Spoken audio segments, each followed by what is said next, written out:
So, very good morning to one and all, of course, from the Roy St. John Recreation Ground here at Tantine in St. George's. And we're about to see the start of action in the game versus St. Lucia versus Dominica. Of course, it's the 3-day senior Windward Island tournament being held in Grenada at the moment. Of course, it's day 2. And just to bring you up to speed with what we had yesterday. In fact, we had a shortened day yesterday because of some issues with conditions.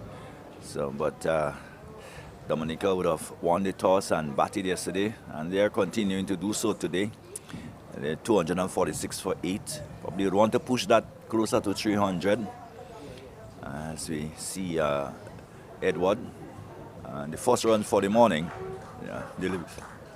Galen Tyson just opening the face of the batter and running it behind square on the offside and picks up a single. So Tyson is off the mark. He's on 1. Micah Joseph, who batted for quite a while yesterday afternoon, he's on 8. Extras is on 8. And the score moves on to 247 for 8. And of course, as I said, Dominica will be looking to push that as far as they can this morning. There is Derek Edward, bowls to Joseph. Joseph gets one right up to him and digs it out and plays it out on the offside, and there is no run. So, say a very good morning to you in Dominica and St. Lucia. Those of you who are tuned into this broadcast, as Joseph plays it up again on the offside, out towards mid-off, and there is no run. Derek Edward, who so far has bowled in his 11th over. He has taken 3 wickets so far, 3 for 40, and that includes 2 maidens. Bowling from the GBSS end, at the southern end of the ground. As he comes in right arm around, bowls to Joseph. Joseph is on the back foot and just plays it defensively out on the offside. And there is no run. So the score remains on 247 for 8. Micah Joseph is on 8. Gillan Tyson is on 1. And it will be shorter side the awesome and given the treatment. Cut away behind square on the offside. They're gone for 1. They'll be back for 2. And probably the outfield probably just a little bit heavy on this side. Normally it would have, remember early in the season this will really run away. But he picks up 2 and I think it's a good result. He goes to 10. 249 for 8 it is at the end of the first over of the morning, bowled by Derek Edward.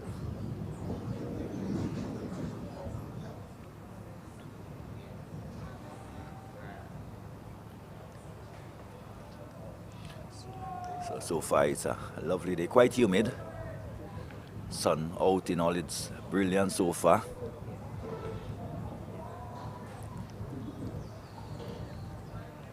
Not a lot of breeze around. The trees, the flags are really limp.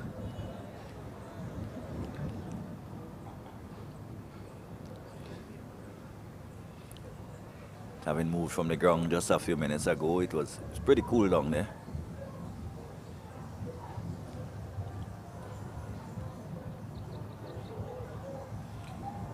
So I think it will be early box, who will be continuing from the northern end.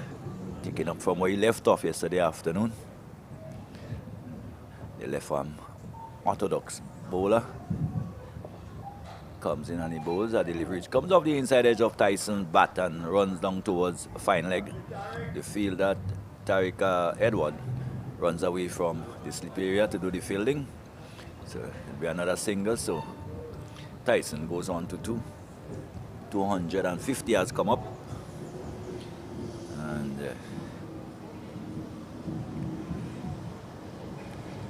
so Micah Joseph with the back end strike.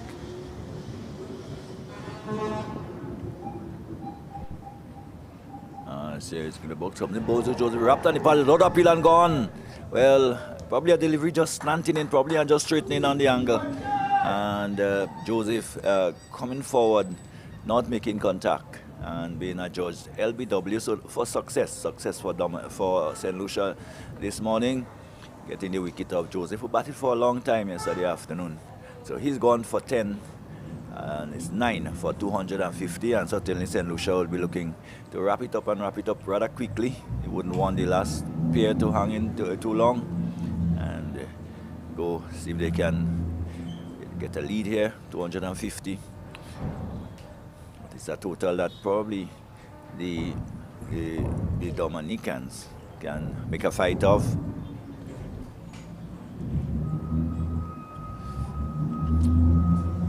So Joseph would be disappointed. He did defend doggedly yesterday afternoon, but just couldn't continue this morning. It's a new day.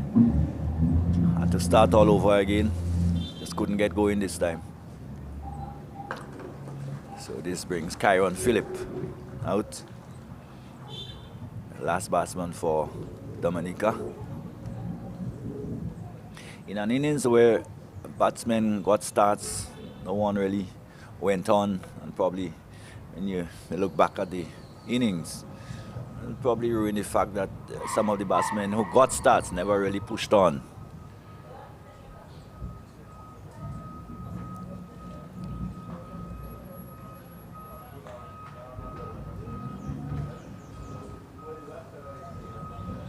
Of course, there were half centuries from Alec Artenes, Jevin Benjamin, 55, and of course Jed Joseph, he got 50, but none of them really went on beyond that.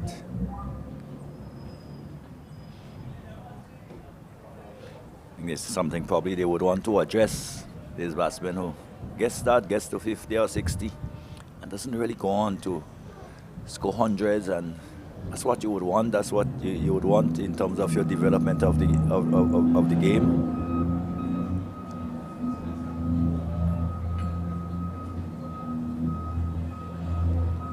So Phillip will take strike. Success there for Elbox. He's in his 6th over. So far he has 1 for 67. Oh, sorry, he has 1 for 67. So he's been expensive though. And delivery just played out on the offside. And there is no run. 250 for 9, it remains. And, just in the early stages of day 2. Remembering it's a 3-day encounter. Serious early box bowl. Delivery well flighted outside the off stump. And Phillip comes forward and plays it quietly out into the offside. The fielder at a shortish point just comes in to do the fielding. There is no run. Series again bowls a delivery. This time a little bit shorter. The batsman go on to the back foot and look to punch it into the offside. No timing at all. Plays it straight out towards extra cover, and there is no run. So at the end of it, it's still 250 for 9.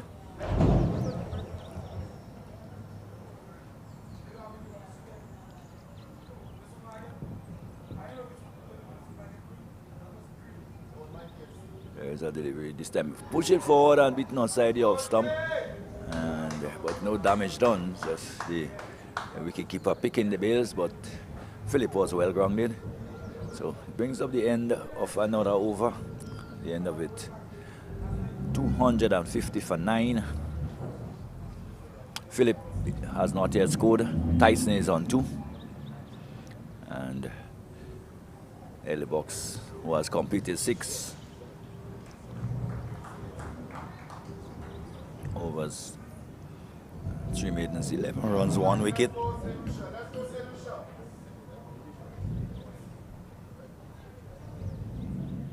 Yeah.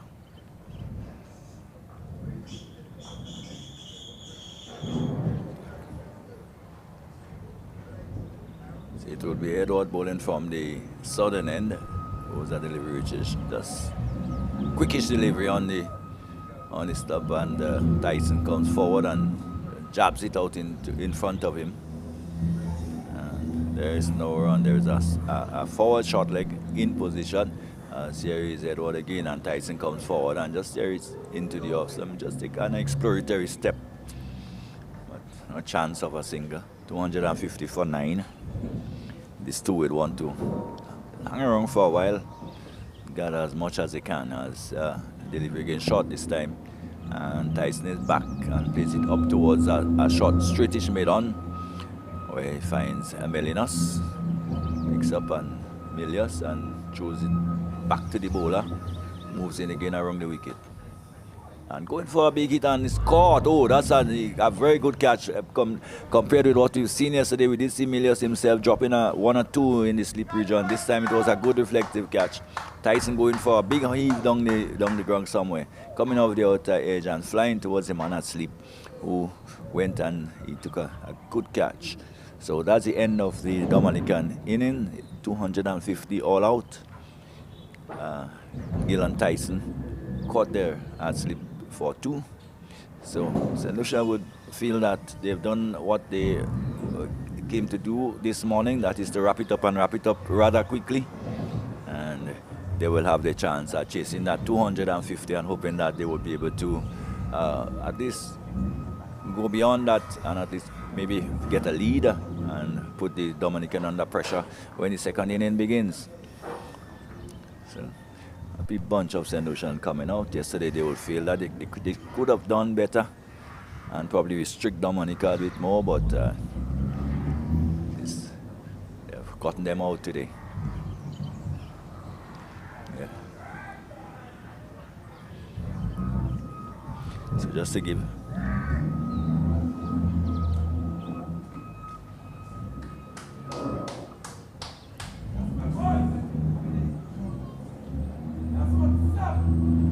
So here is the catch, Sweet Weekend and a good catch really. It was having to dive away to his left and take a good catch. So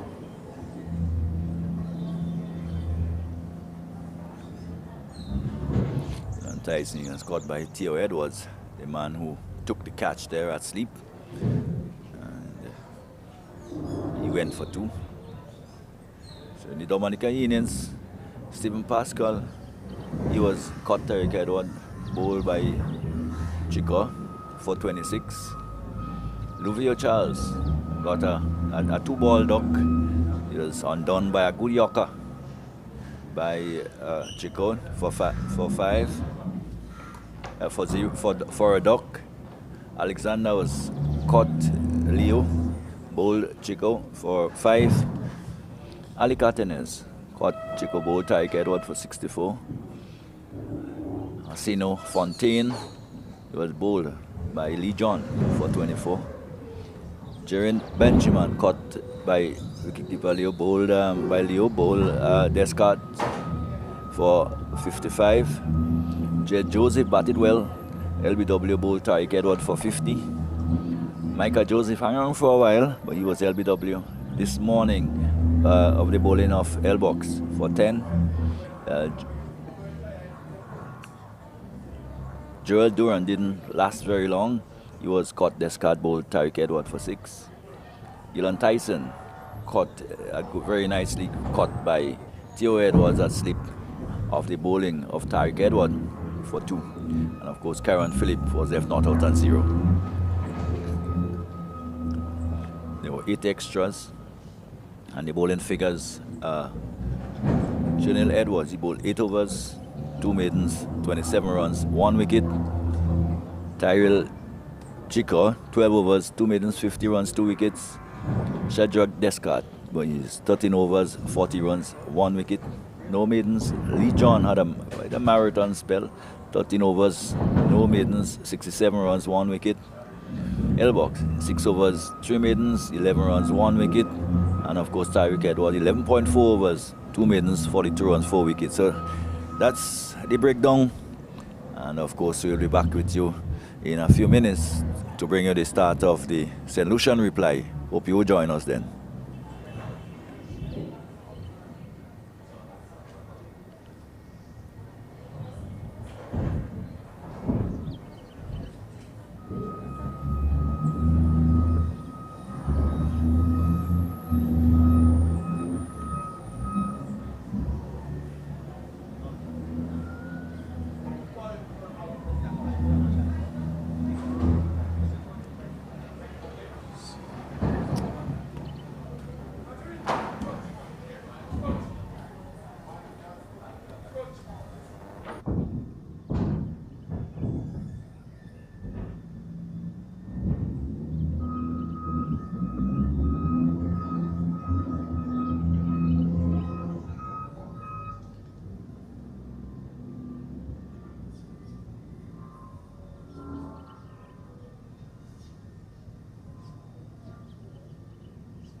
Welcome back to the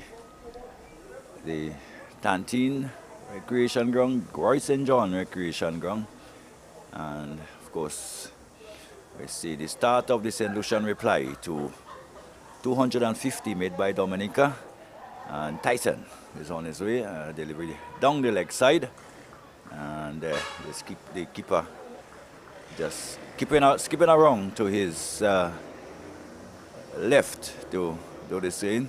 Of course, he must be a confident guy. He scored 50 yesterday and now doing duty behind the stump. Gillen Tyson, much is expected of him. Has had a very good couple of seasons in recent time. So he's bowling from the southern or the GBSS end. And he's bowling to Theo Edwards. So it's Theo Edwards and Dominica Gates starting for St. Lucia. And comes in short delivery. No ball signal by the umpire as Tyson just transgressing. Going over the line. And so far, reasonably good pace. But all that doesn't matter when you doesn't stay behind the bowling crease. So it was back to the top of its mark. And wouldn't want to do too much of that. Theo Edwards taps away. There are 3 slips and a gully. Point cover made off. A shortish mid wicket and a long leg. As Tyson comes in and bowls, a delivery could turn away to open the face of the bat and steer it away towards the third man area. It will go pretty close to the boundary. In fact, it will not go past the boundary. They will come back for 3. And 3 runs to begin with. So a pretty slow outfield, slow out in that area. And the delivery which just went past the gully and the backward point area. Opening the face of the bat was Theo Edwards, and he picks up 3, so he's off the mark with 3. St. Lucia is off and running. They're 4 without loss. So far as 1 extra, the no ball bowled by Tyson, Gillen Tyson. And Edward will feel a lot more relaxed having come off the mark with a reasonably well-controlled shot through the backward point area. So once again, and say good morning to all of you listening. Those of you in St. Lucia, of course, I know my good friend Sylvanus Fontenoy would be listening. And of course, Raphael Crony, who is following us is away in England. Guess I'm missing it badly. So, Raphael, a very good morning to you. I know you certainly would have liked to be here, but as Tyson moves in again, delivery this time outside the off stump. And Auguste doesn't have to play. Just pulls the bat inside the line and allow it to go through, and it shots into the glove of the wicketkeeper.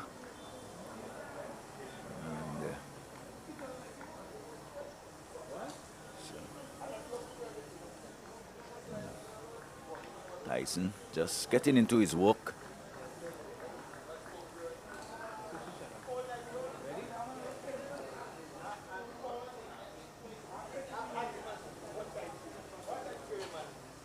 Just rubs the ball on his trouser. Begin to move in now again. Soon will be passing umpire. That bowls a delivery. Oh, wide. Very, very wide outside the off stump and called wide. So Tyson not really on song yet.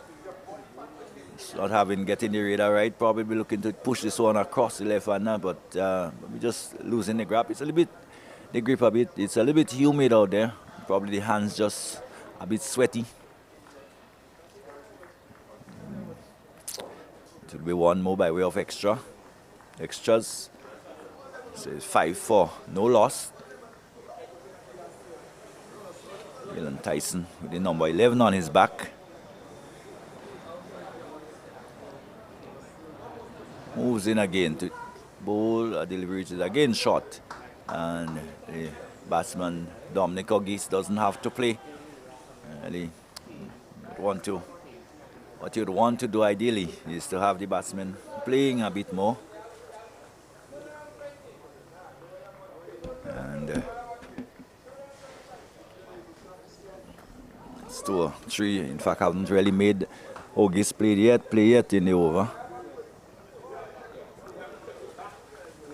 He's not as attacking to Auguste as he was to Tariq Edward. Just two slip and a gully. Backward point cover, extra cover, he bowls. This time a delivery tucked off the body, tucked off the pad. And will pick up a single to pick up his first run, Dominic Auguste. So he's off the mark, 6-1-0 loss.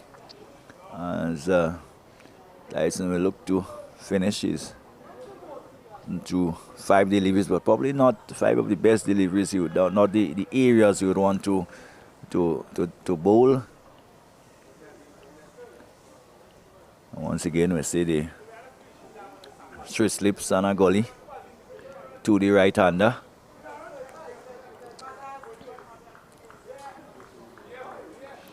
Edward is on 3. Waits for Tyson, who comes in and bowls to Edward. It gets a short one and hooked it there, pulls it away. It goes down fine, and it will go down to the boundary for 4. So maybe not a good delivery again by Tyson, just too short and slanting and drifting down the leg side. And all Edward had to do is good enough to just help that down towards the fine leg bound area. And it goes for 4 to take him on to 7. And Dominica and St. Lucia, 10 for no loss.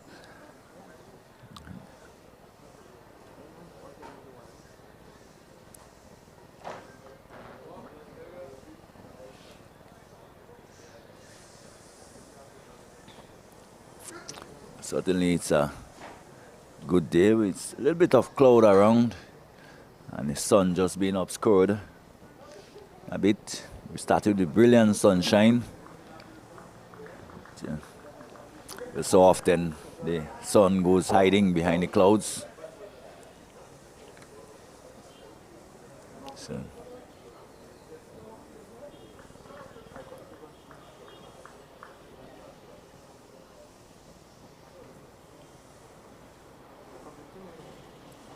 So Kevin Phillip will take up the attack from the northern or the homemade bakery end, whichever you prefer.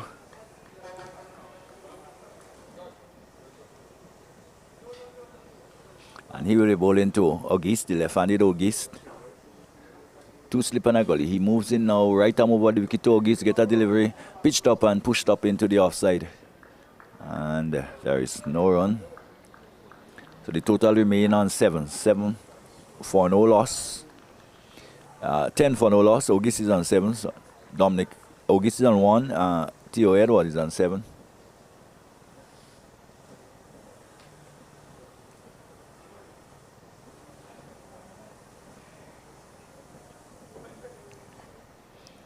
The sun is back with us.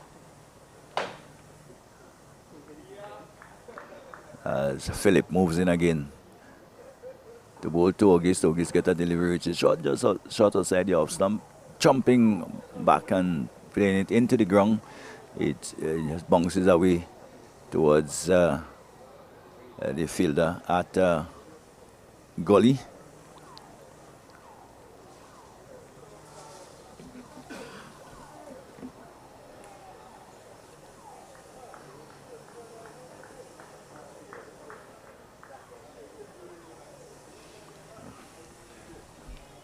Micah Joseph, wearing the number 9 at gully. Can't be missed really. As here is Philip on his way to bowl to Auguste. Auguste drives nicely, beautifully through the offside. Oh, well, you wouldn't see a better shot than that. A delivery pitched up just around about the off stump. And just caressing it between cover and extra cover. And it's sped away to the boundary for 4. So he's on 5. And it's 14 for no loss. So just lovely shot, just over pitching there, and well, you may say that it was given the treatment. Again, he had to put it away, and put it away he did. You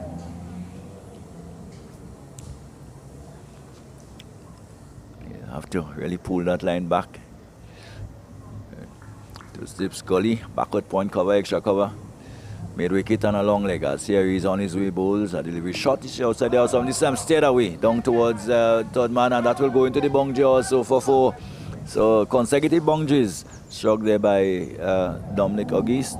He's gone to 9, 18 for no loss. And so far quite an expensive over by the bowler. Somebody think that he were, whether it was a deliberate shot or in the process of trying to pull the bat away, but whatever it is, it went between the gap, through the gap, and away to the boundary for 4.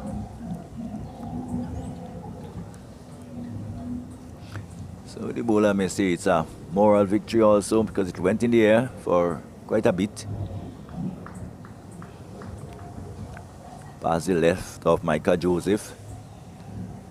Series Philip again bowls. Had to be beaten outside the off stump, probably a loud appeal, but nothing. Probably just coming off the hip of the batter, but there was a deflection. There was a loud appeal.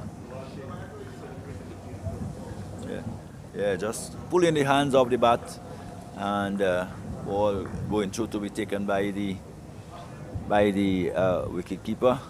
As we watch it one more time, short, yes, coming off the hip, and one could have seen the ball dying on its way almost to the keeper, an indication that it came off the body. And good decision by the umpire.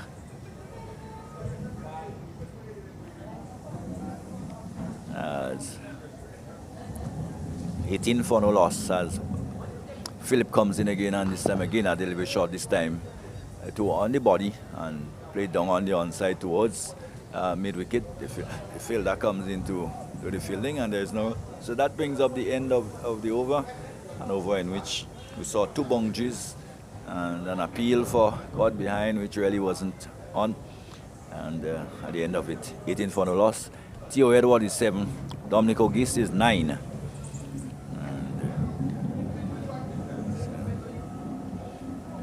Tyson, well, had 1 over for 10 runs so far, will continue. Bowling from the southern or the GBSS end here at the Roy St. John Recreation Ground.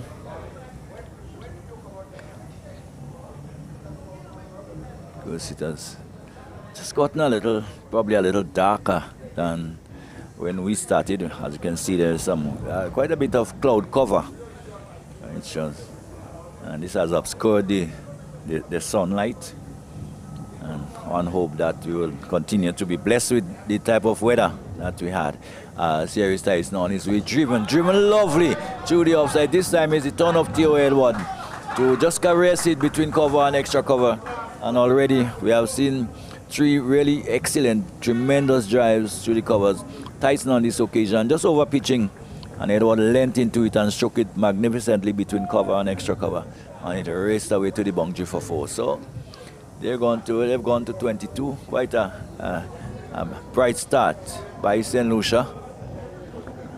Remember, they're in pursuit of 250 made by Dominica in the first innings, and certainly Tyson again this time, better delivery outside the off stump, better length, and probably just leaving, if anything, leaving the right hander. And Theo Edwards for one moment almost attempted to push at it, but allowed it to go through to be taken by the wicket keeper. So Killan Tyson probably just finding the right length, and of course with a little bit of movement. He has 2 slips and a gully, and would want to continue to ask questions of the batsman in that area outside the off stump. As he comes in again to bowl, and it was flashing outside the off stump to one which left him probably, and a loose shot, and not making contact.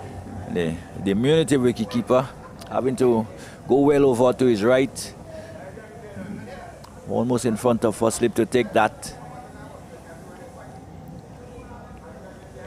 So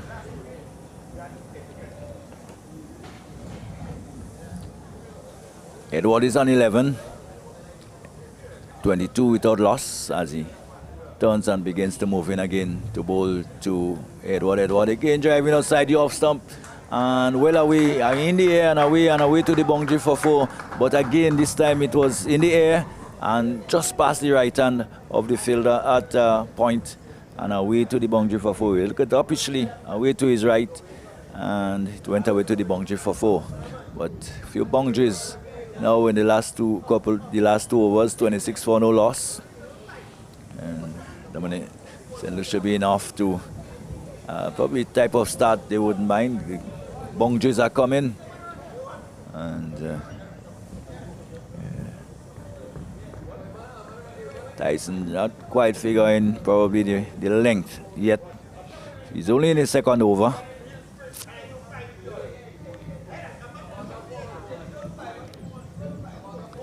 And on a pitch that we can't say is really too conducive to fast bowling. It's easy-paced wicket here at the Tantin Recreation Ground. As Tyson moves in again. Passes the umpire to bowl, and Edward pulls and oh, that was a tremendous shot. That was dismissive. It was short, like he was waiting on that, and he just rocked back and pulled it through the mid-wicket area, and it rushed away to the boundary for 4. So Tyson under some pressure. Edward goes to 15, and the total rates on to 30. 30 for no loss. We're in over number 3. And Tyson will not be happy with that.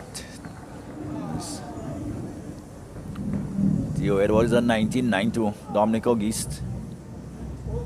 As Tyson runs away again to bowl a delivery shot. So the length this time not really getting up as much, and Edward is in defense and just plays it out on the offside, and there is no run. So 30 for no loss.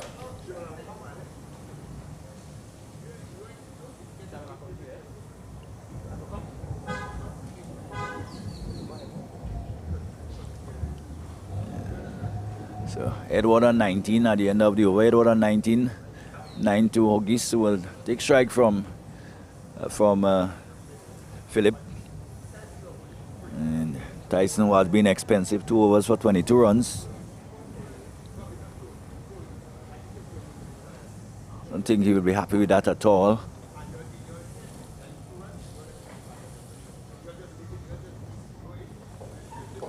So Philip will want to fare better. He too went for 2 boundaries in his previous over. As the left-hander width for Philip comes in right arm over the wicket. And delivery reaches edge down to pass the keeper and down to the boundary for 4. So the luck is just going the way of the St. Lucian at the moment. A good delivery just around the off stump, and Ogis getting the edge, and the ball going down past the left hand between the keeper and first slip, and down to the boundary for 4. Not very often you see balls going through that gap between the keeper and, in fact, and second slip, or between second and gully, and away to the boundary for 4. Just wide of the second slip.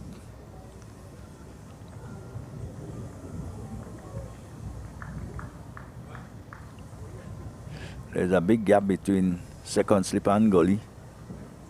Again outside the off stump, this time beaten comprehensively outside the off stump. Coming forward, a delivery which probably just left him a shade and went into the glove of the wicketkeeper. So this last 2 occasions just leaving a bit dangerously.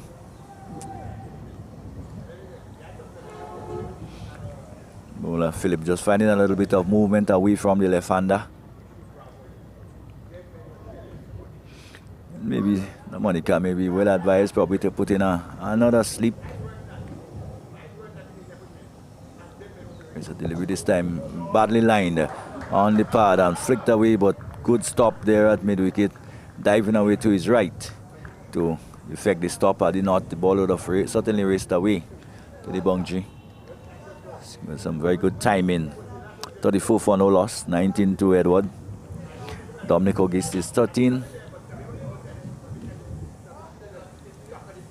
There will be a change of line as Philip goes over the wicket to the left-hander. In fact, he goes around the wicket to the left-hander. Yeah.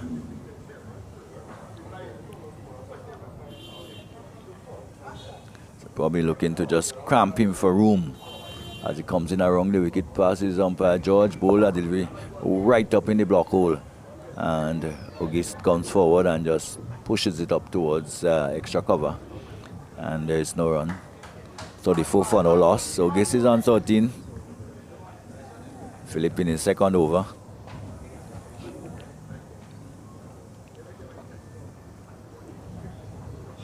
Goes back to his mark towards the northern end, towards the bakery end, as we call it.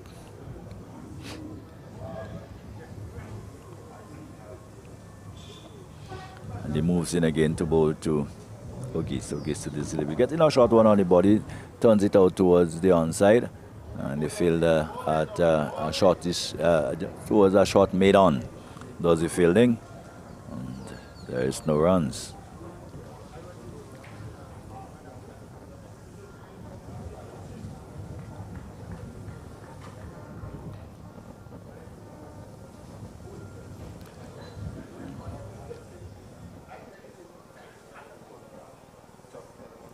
There is Philip again on his way. Wrong the wicket and gets a short delivery again. This time turns it a lot down towards the fielder comes off. Tyson comes off the mid on bung, the long on boundary to do the fielding. And here's a single to bring up the end of another over. The end of it, 35 for no loss. Theo Edwards is 19. Dominic Auguste is 14. And good start by the Dominican. They haven't lost any, by the St. Lucian. They haven't lost any wicket. And certainly has scored probably a little bit quicker than the Dominicans would have liked.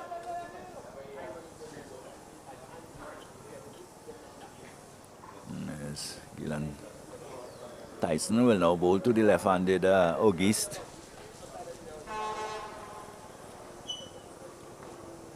And would probably want to be a lot tighter, a lot better in terms of his line and his lengths. He comes over the wicket to the left-hander. This time a delivery pitch right up. And a good single taken. Just dug out on the legs, on the onside. And go through quickly for the single. Good understanding between the two batsmen. And very positive cricket played by the St. Lucians.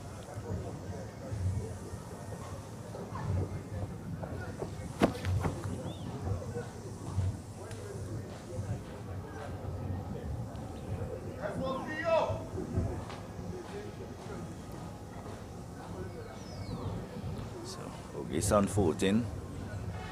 Theo Edwards on 19. Tyson not for 22 so far. He's in his third over. He comes in, passes the umpire and bowls outside the off stop and a little bit of misfield in there. They will probably get two. They're going for one. They'll be back for the second. And a delivery struck pretty firmly towards the square cover, the backward point area. And not being able to reel it in. And the ball went almost about 3/4 way to the boundary. The batsman was able to cross for two to take Theo Edwards. Edward on to 50, on to 15, on to 19, yeah, and 15 to Dominic Auguste.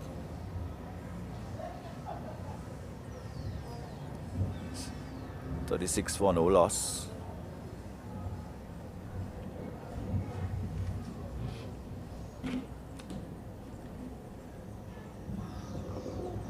Delivery played into the backward point area. This time there is no run.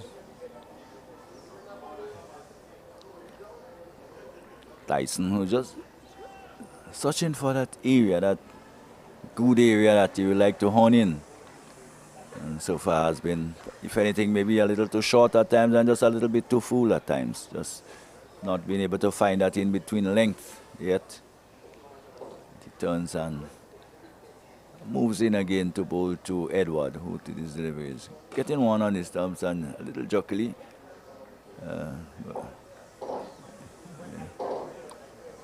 Tyson probably just putting a little bit extra into it. And could almost see Edward almost being turned around by that delivery. But managed to play down in front of him. There's no runs. Gillan Tyson walks briskly back to his mark.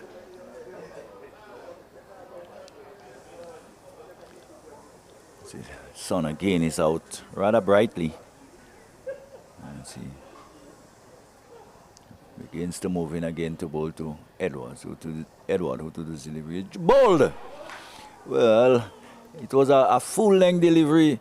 Of course, a couple of those was driven. They were driven this morning, but one could have seen Gillan Tyson working on that theory. He's bowled a couple of them, which was well up to the batters, and this time Edward missing and Tyson hitting. So good reward for him. Yeah, got the feeling that he wasn't at his best this morning. So Theo Edward gone for 21, bowled by Tyson. And St. Lucia losing the first at 38. And Tyson now, who is in his third over. 2.3 overs, now made 25 runs and 1 wicket. So he'll be a happy man. And Edward probably thinking that he could have done better, but I think he was just beaten for pace there. Yeah, really beaten for pace.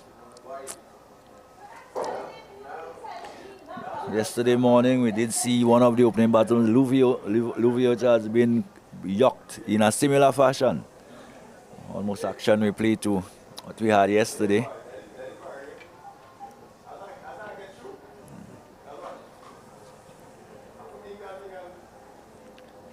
So, Dominica and St is still there on 15. As Amelius comes in.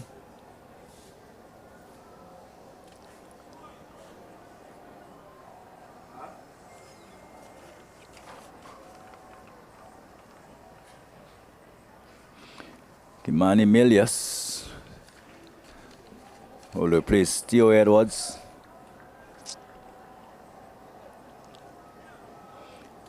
Milius, one of the most experienced players on the Dominica team, on the St. Lucia team. He has been around the Volcano setup for a few years now.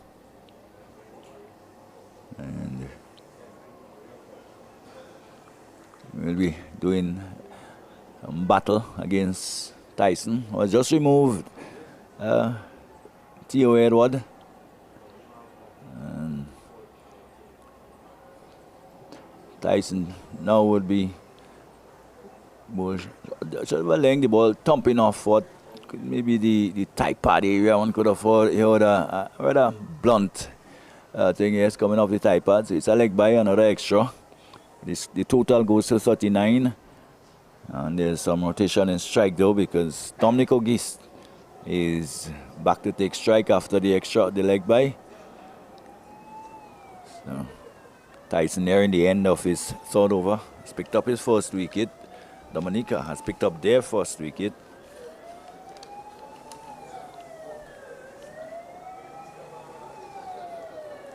And of course it's the end of the over.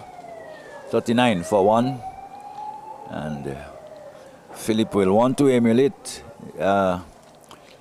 his fellow fast bowler by picking up another wicket from the other end.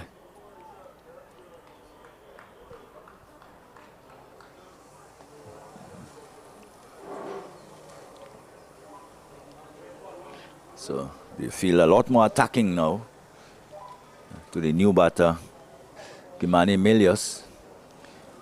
Three slips, gully, a backward point, a short cover, an extra cover, and Ahmed on, and of course Tyson is down here on the long leg boundary. As here is Philip on his way to bowl to Milius. Milius pulls down behind square, and that will run away to the boundary for 4, just too short, and if anything drifting down the leg side.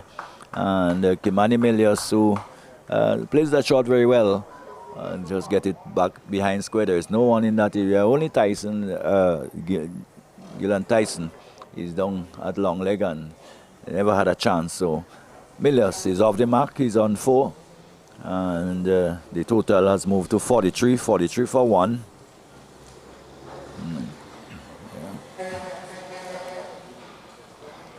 The Dominicans look into. They have to restrict this St. Lucian. They've made probably an in between total 250. They probably should have felt that they should have gotten a bit more. That was not to be. as Philip moves in again to bowl to Milius, who to this delivery. He's getting a delivery outside the off stump and allowing it to go through to be taken by the keeper. Good judgment. It was just in that corridor, just outside the off stump. And Milius made a very early decision to allow it to go through. And so good line, good length there by Philip. 38 for 1.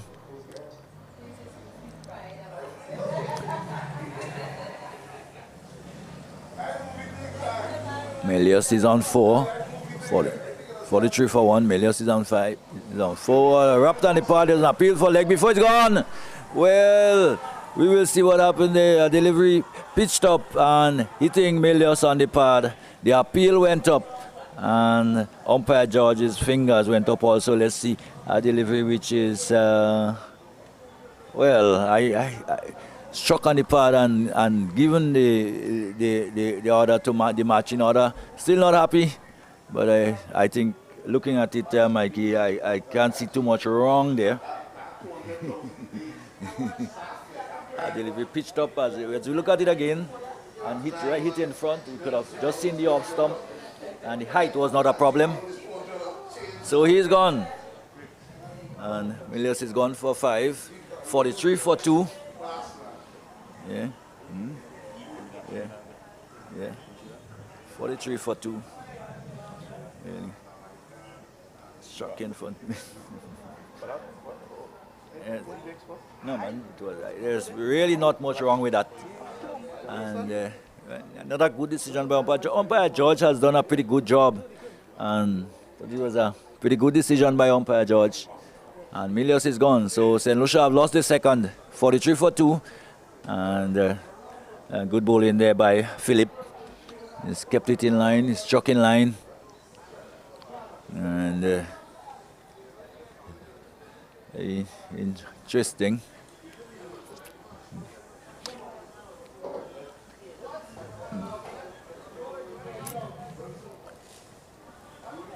So this brings Stephen Nitram to the crease to replace Milius.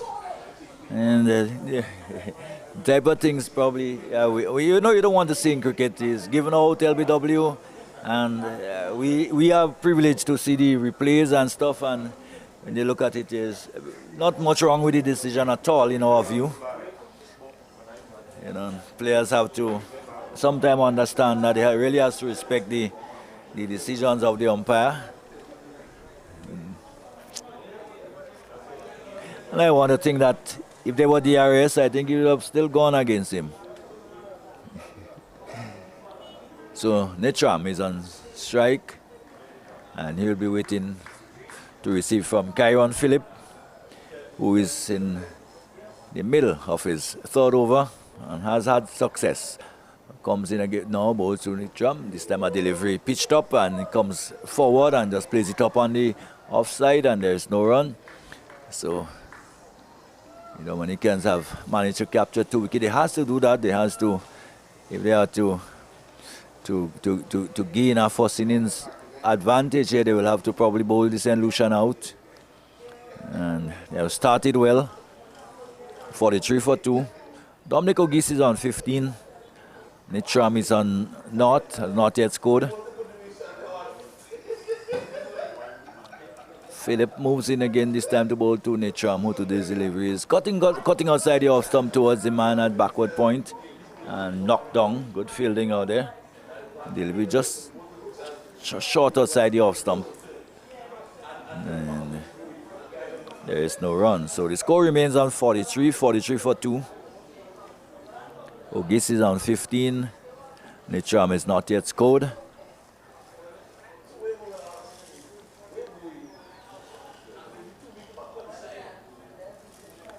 Certainly the 2 wicket has certainly negated whatever advantage in scoring that the St. Lucian have had at the start. Here's a delivery which is played in the air towards back towards the bowler, but over the head to his right, well over his head though.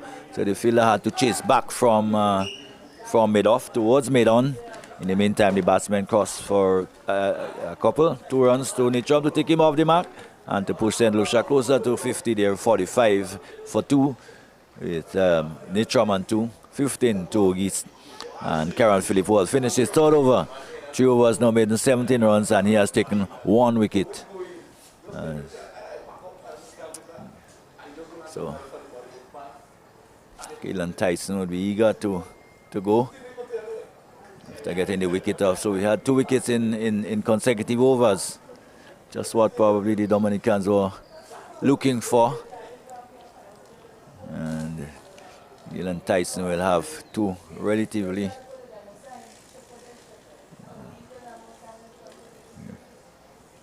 We'll be bowling to Auguste. Auguste is on 15.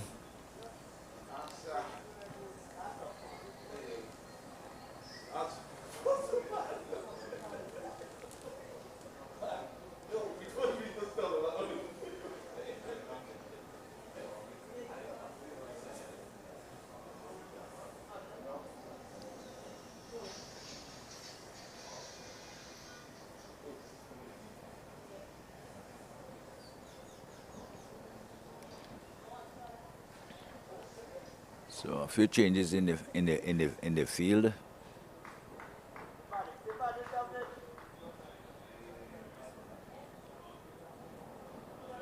There's Keelan Tyson. Moves into bowl to Auguste. Auguste gets one pitched right up and tucks it off the toes and just losing it again, and that will go into the boundary for 4. So over pitch on the pad on the leg stump, and just turning it away past the man at square leg, and it races away, gone away to the boundary for 4. So he goes to 19, 49 for 2. Tyson, if anything, have been sometimes a little bit full, but if he had success with one of the full pitch deliveries, having yacked Theo Edward, probably going for a similar delivery, but just straying onto the pad of the batsman. It was an easy put away for him.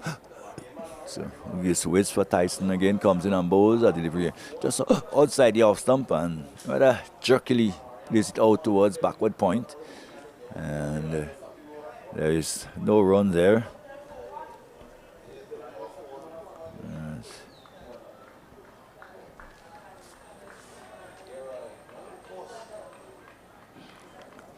Micah Joseph, who is in the goalie area. So, trying to be semi-attacking, 2 slips and a goalie. Backward point cover, extra cover. As here, now it's Tyson again, bowls a delivery short of a length, and very easily for this time. Auguste just goes on to the back foot and plays it up on the offside. There is no run, no aggressive intent, 49 for 2. Auguste remain on 19. Netrom is on 2.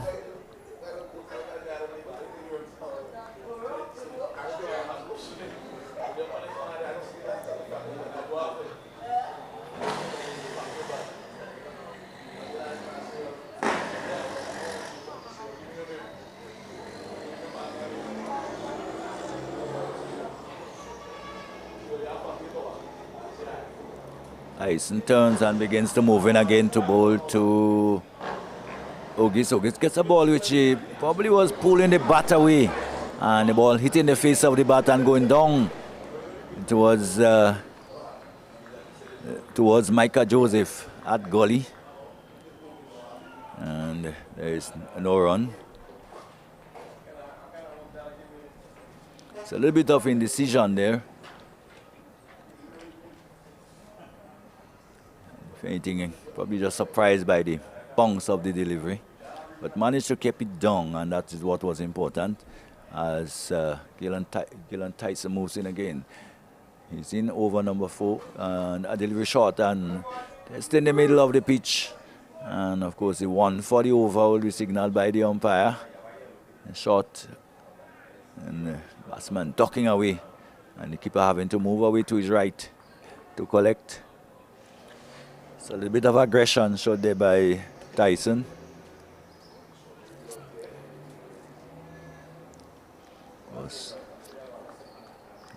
Tyson has been doing pretty well for the Windward. I think he did go on a tour with West Indies A team, been part of that setup. So very much on the radar is Tyson as he comes in on bowls. Edged and gone. Well, a delivery outside the off stump. He just fished at it, pushed at it outside the off stump. Got an edge and it carried nicely to the second slip. So Auguste is gone. More success for Dominica. And you know there 49 for 3. And Tyson, who have had probably a real mixed bag, is now beginning to create some problems and he's picked up his second wicket in his fourth over. So far 2 for 30. And St. Lucia probably in a little bit of problems at the moment. The two Dominican bowlers have made inroads. And Auguste has to come back for 19.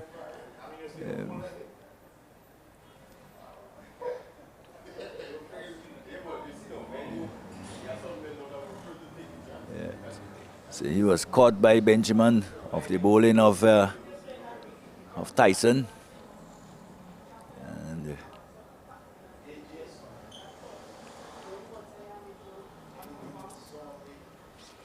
this brings Descarte. Shadrack Descarte to the crease. One of the most experienced cricketers.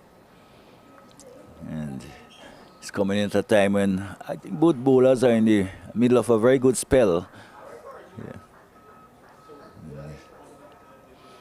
Of course, the Dominicans will be looking to make further inroads into the batting.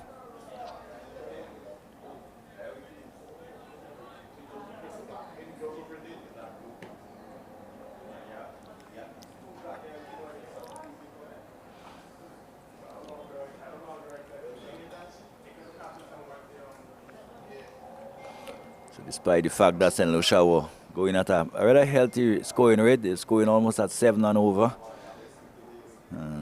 But they have lost important wickets, 3 wickets, and that is what really matters.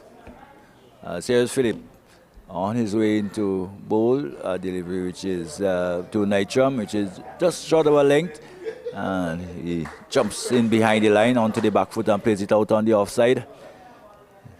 A ring of fieldsmen on the offside, very attacking, and slips goalie extra cover. Yeah.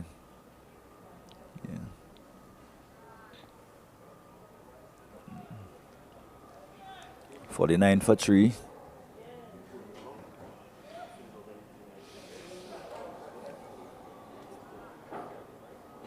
So Nitram waits for Phillip, who comes in over the wicket to Nitram. Nitram gets a delivery. He's go! What a catch! It was outside the off stump, and I want to think that he was just pulling the bat away, and that has to be Tariq Edward out there, who would have taken a magnificent catch. That was traveling, that was going, and he hung on to it high, leaping to his right and pulling it down. It's probably one of the catches we would really love to see. Again, they're just trying to pull the bat away, and the ball taking the bottom portion of the bat and flying towards his slip. And for one moment, it looked like he would have gone through, but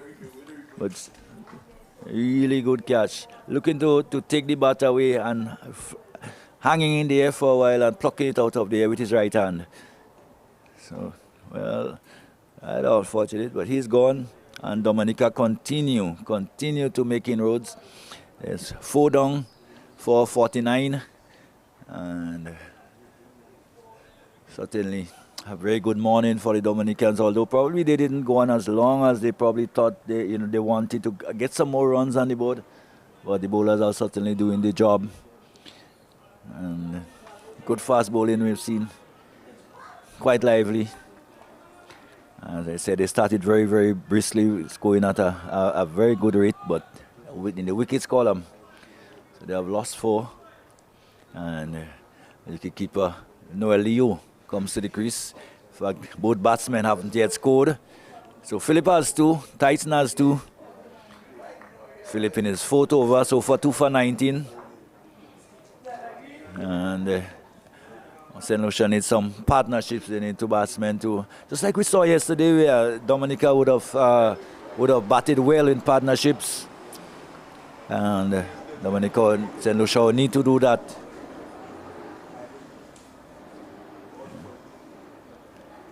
So both batsmen, Descarte and Leo, not out or not. 49 for 4.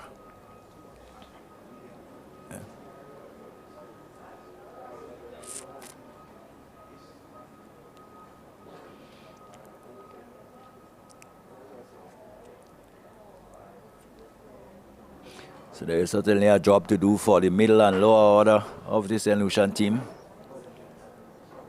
And now, even more strengthening of the slip cordon as there is Philip Bose and driven up toward mid-on and looking for a single. Where was he going? But good piece of fielding. That was a very brilliant bit of fielding there, having to come across to his right and stop the ball cleanly and threatened to throw down the stump. Descarte had to make his way back. So the left-hander settles. It's not yet scored. 49 for 4. Both batsmen yet to get off the mark as Philip moves in again to bowl. He's on the back foot and plays it out on the offside. And there's no run, so he remains on not. 49 for no loss. And Philip was picked up his second.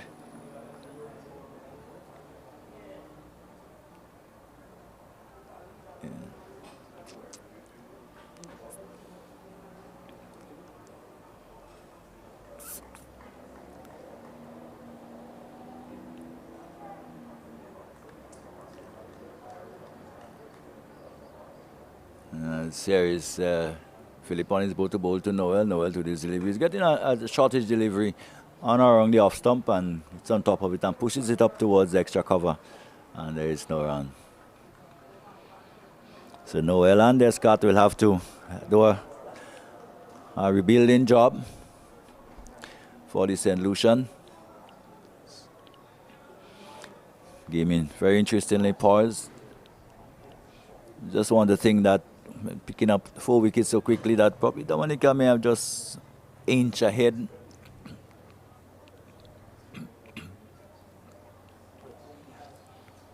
He'll be driven up into the offside again, can't score to bring up the end of what was a successful over for Dominica. At the end of it, 49 for 4. Noel is on not. Descarte not yet scored. He will take strike from Tyson, I'm sure. Will continue from the southern end.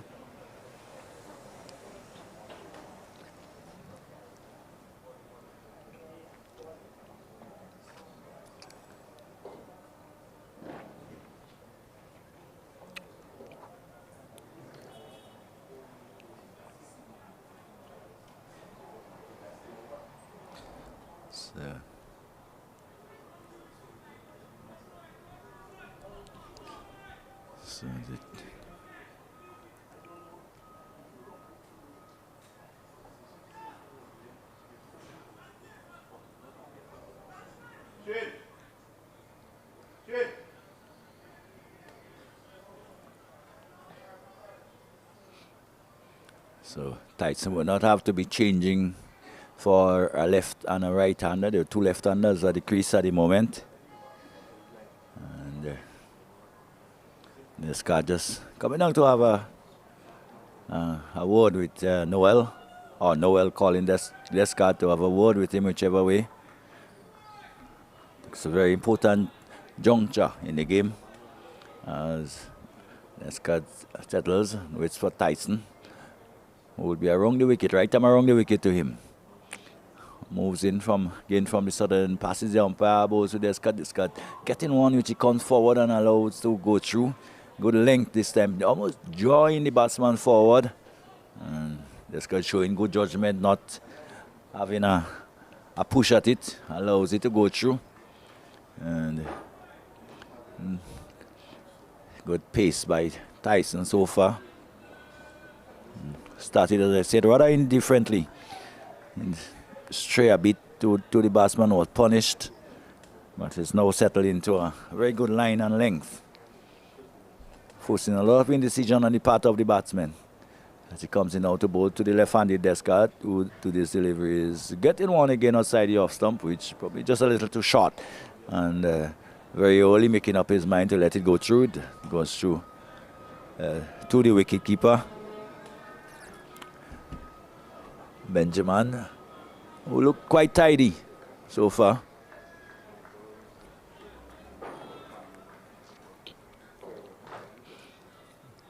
Of course, his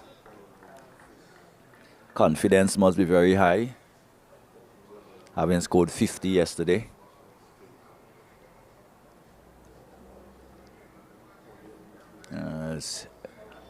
Here's Tyson on his way, this time shorter, and this got quite happy to let it go through to Benjamin. And there is no runs, 49 for 4. Both batsmen not yet off the mark.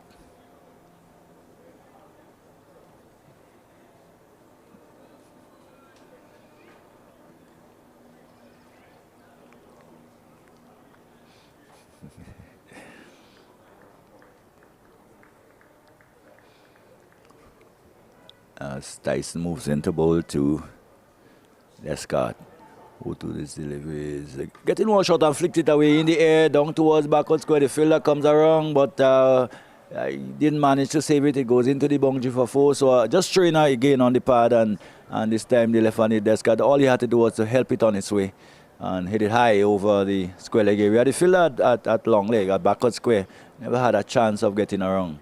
You know, he's just moved a little bit further to his right. And so 4-2 Descarte, take the score past 50, 53 for 4. Of course, it's an opportunity for some of these guys who would have competed against each other to hold comrades as delivery which is on the stumps and played up towards mid-off by Descarte, and there is no run. So 53 for 4.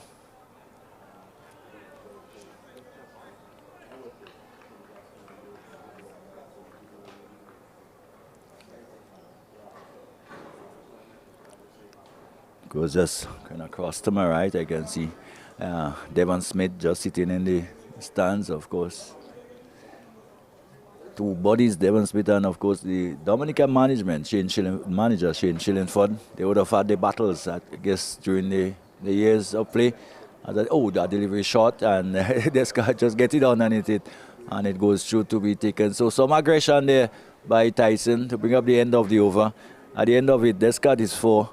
Leo has not yet scored. 53 for 4 is the latest here, as we will have some drinks.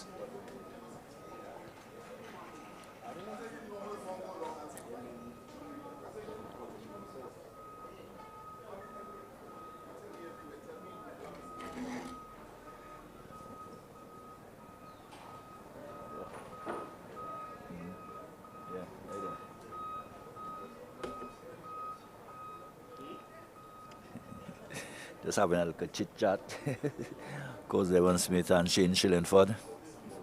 Yeah. I wonder if Shane is reminding him of a delivery at some point. He may have gotten him out. Or Devon may have said, I have gotten the better of you on a few occasions. Good bodies there, though.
What, boy?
So 53 for 4.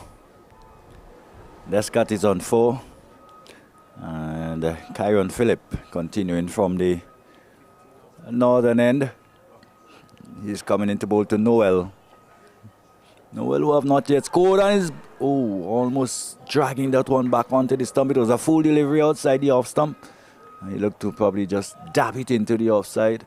The ball coming off the inner portion of the bat, the very toe of the bat, and almost going back onto his stump. Lots of excitement around, but no success for the Dominicans. So they're having a pretty good period, Dominica. And Phillip was bowled well from the northern end. And probably, if anything, the breeze has just picked up a little bit, blowing from southwest as this is struck over the top, and that will run down towards the boundary. It will go into the boundary now for four. Delivery pitched up and struck back over the top of the head of the bowler. So fighting fire with fire there. It's Noel. And he too has gone to 4, coming off the mark with 4, just like Descarte did in the last over, to take the total onto 57 for 4. Noel is on 4. And I don't think Phillip will mind that at all. He comes in right time around the wicket to bowl to the left-hander, who is driving again outside the off stump. And getting it up towards extra cover. So showing a little more aggression. Probably Descarte is very much more experienced than him, probably saying to him, temper it a bit. Yes, we have to get the runs, but be safe.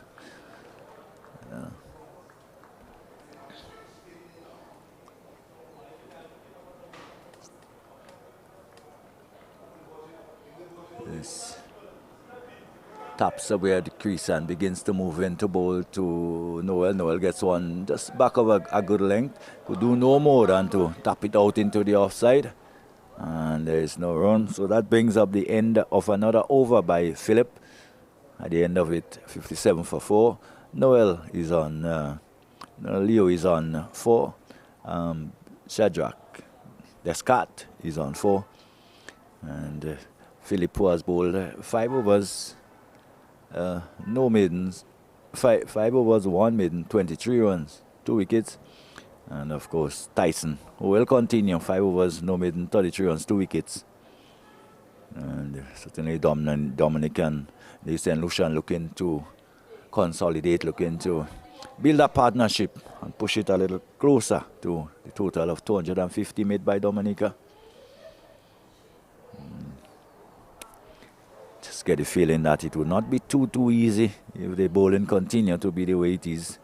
As Tyson moving around the wicket to bowl to Descarte. Descarte get one outside the off stump, pulling away from the line of it, just allowing it to go through to be taken by Benjamin.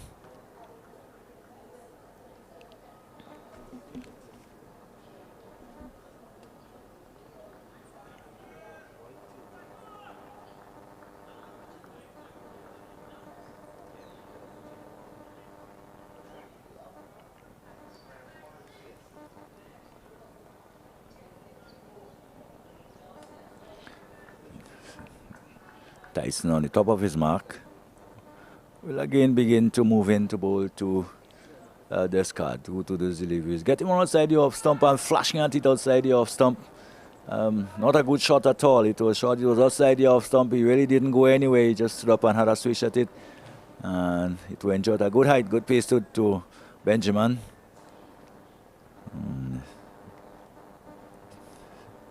Real ham done.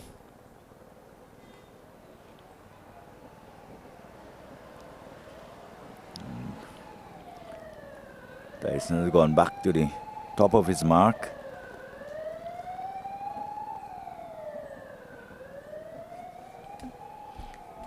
Moves in again to Descarte. Descarte gets one which he drives back towards the bowler just to his right side and well fielded to his own bowling by Gillan Tyson.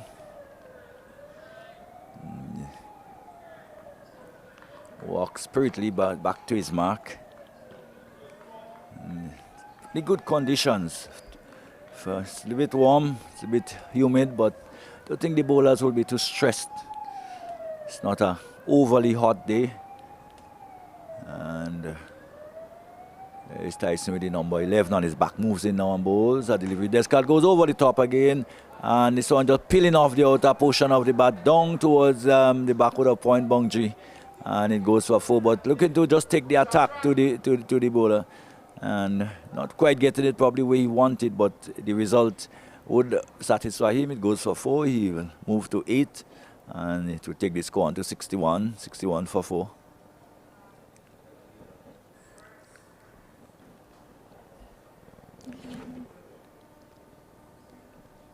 I'll be looking to hit it a lot straighter, probably somewhere over extra cover. But it's one of the things that Tyson would be happy with that type of approach.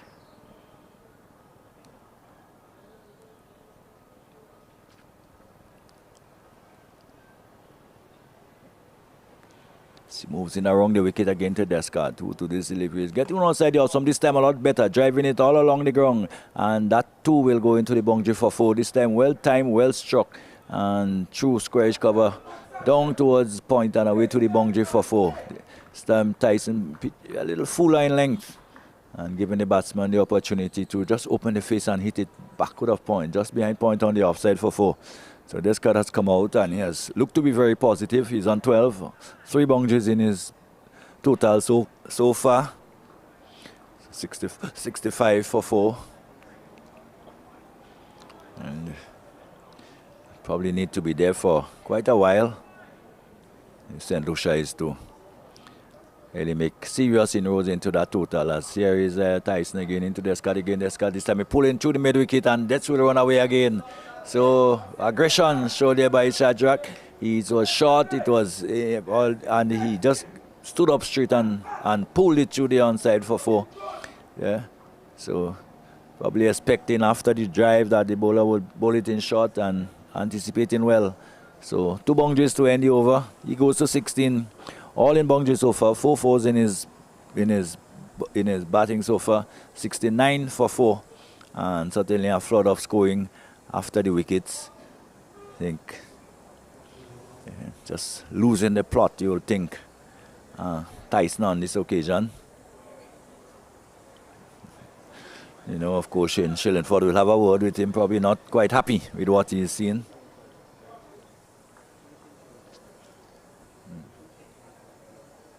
Yeah. Yeah. So. So probably have a little chat with Tyson. Yeah, Shane just walking over there. Of course, Shane Shillingford and an illustrious career, of course, with the Windward. I would have gone on to play for the West Indies. And here now as coach in a management role with the team. So he must have picked up something, but just sharing it with his bowler, Gillan Tyson. We'll see the result of that. But here is Philip on his way to outside the off stump and an appeal probably. Yeah, but umpire George, who have had a pretty good game so far. I mean, still not out. We're outside the off stump. 69 for 4.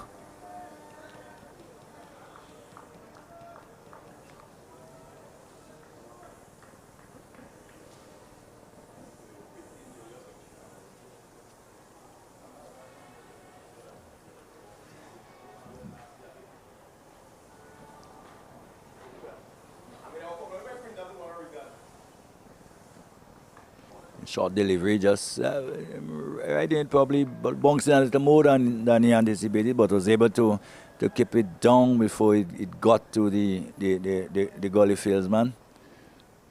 69 for 4 it remains.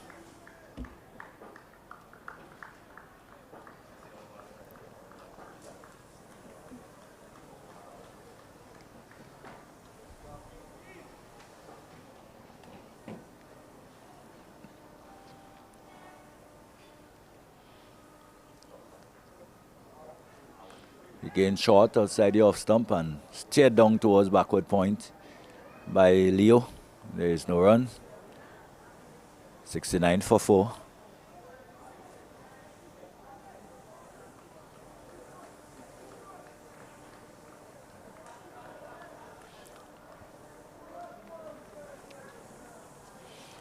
So St. Lucia would probably want this partnership to continue. It's still about another hour before lunch. Certainly not want to lose any more wickets. Oh, that's it's into the air. The fielder is coming wrong. He gets on it and takes it. Well, you couldn't afford to do that. It was not a bad delivery at all. It was pitched up, and the batsman are looking to go over the top and get in the outer portion of the bat and going high into the air, and a good catch there taken by that has to by the fieldsman there. That's Fontaine. Fontaine just going backwards, settling underneath it, and pouching it. Well, I was just saying that St. Lucia cannot afford to make too many mistakes even before the luncheon interval, and there it was. A delivery pitched up and trying to, I wanted to go over the top as he did earlier. He did hit the bowler over the top earlier. But this time he took the outer portion and went high. And he was out. So 5 down. And not a good position for the St. Lucian. And good catch out there. So they've lost another. Leo caught by Fontaine off the bowling of Philip. Philip has his third. 69 for 5.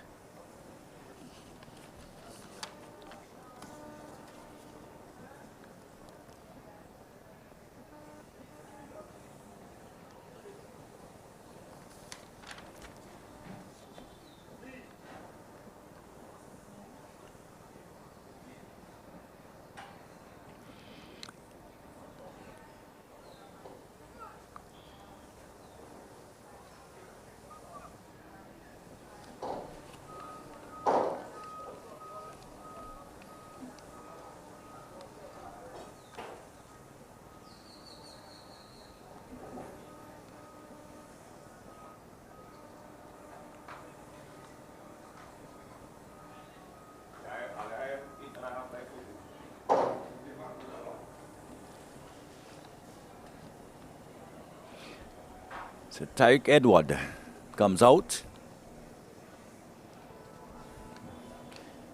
He has, his captain has to now bottle down and fight there for St. Lucia. Yeah. Tyreek Edward, who had a pretty good spell of bowling. Now we'll have to do it with the bat.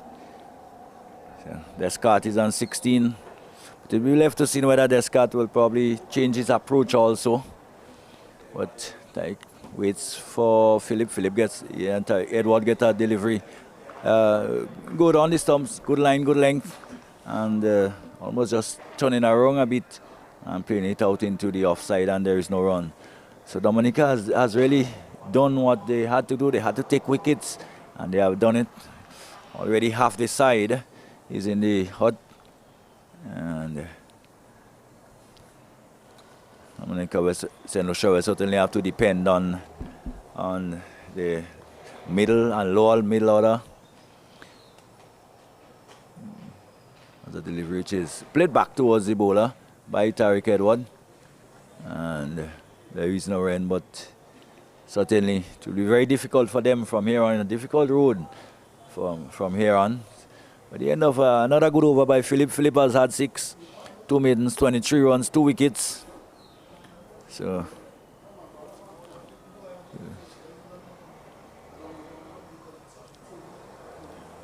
and there would be a change of bowling. So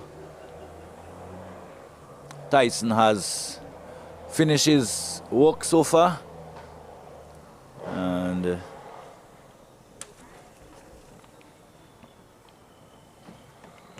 it will be Jed Joseph who will take up the attack from the southern end.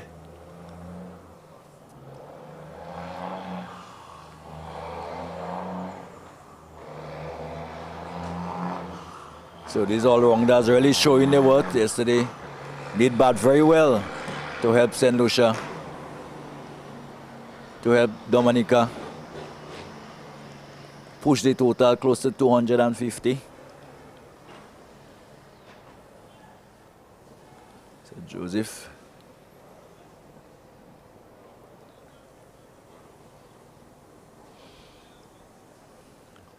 So he'll be moving into bowl to the left-handed.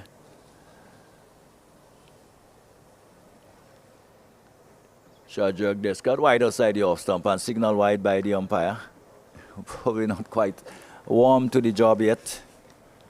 Spray that quite wide outside the off stump. It's another extra to take the score on to 70. 70 for 5.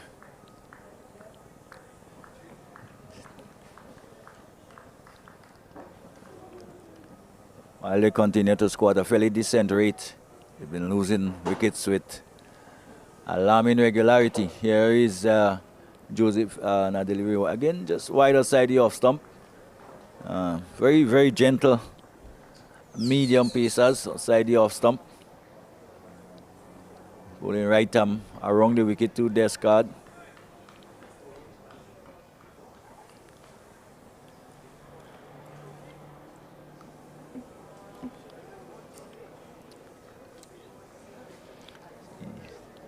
Turns on the top of his mark and moves in now again to bowl to Descarte, to do deliveries. Getting one pitched up and driving beautifully through extra cover again. And that will be for the bowler. Just had to go to pick it up. So we are over pitch outside the off stump. And Descarte, who has been dealing in boundaries so far, is gone to 20, 74 for 5.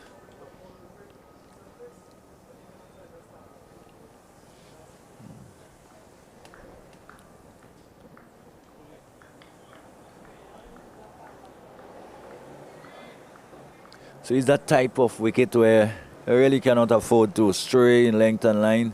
Very easy paced and batsmen find it very easy to put bad balls away. A delivery which is wrapped on the pad. Not out says the umpire from around the wicket delivery. Probably just slanting down the leg side. And if anything, maybe a little bit of height. Yeah.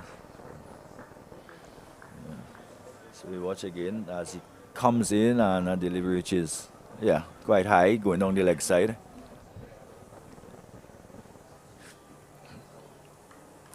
And Scott probably thinking that he has missed out there. And as he comes in on board to Descarte, Descarte gets one outside the off stump and just losing his shape there a bit, looking probably to hit it too hard. The delivery was short outside the off stump and probably just St probably the shot he should have played, probably avoiding more of the face of the bat towards the delivery. But it's no run. Score remains on 74. 74 for 5. Descarte is on 20. Tariq Edward has not yet scored. Because the last batsman to go was that of Noel Leo, who was caught by Senior Fontaine, bowled by Kyron Phillip, and he made 4. It's another delivery. And Descarte is reaching at the outside, one gone. One could afford it from here. A good delivery outside the off stump. And there was Descarte pushing at it outside the off stump, getting a healthy edge. And once again, Benjamin comes up with it. And more trouble for St. Lucia. Descarte is gone. He's gone for 20. 74 for 6. And probably St. Lucia has to be careful. He's probably almost in danger of being bowled out before lunch today. Don't think that was part of the plan. He probably was hoping to bat along and well, it's probably the first time we've seen Descarte trying to probably play defensive. He's got to 25 boundaries, but kind of things that in cricket cannot continue forever. Well, he's gone and Eddie Box comes in. So really a nothing shot. It was outside the off stump. It was a ball he could have less. In fact, a ball he could have probably hit anywhere. Instead, he got himself in a tangle and edged it out to Benjamin. And Benjamin, I said, has looked very, very neat this morning.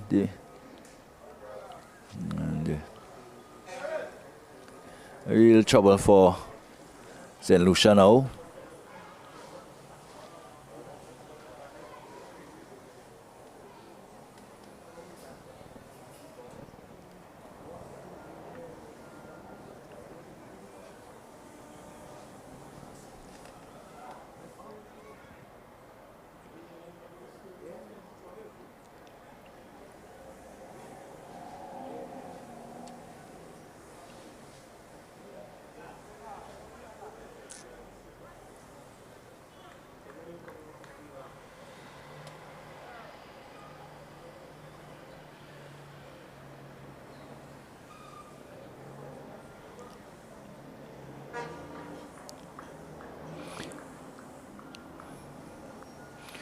So success for Joseph in his first over.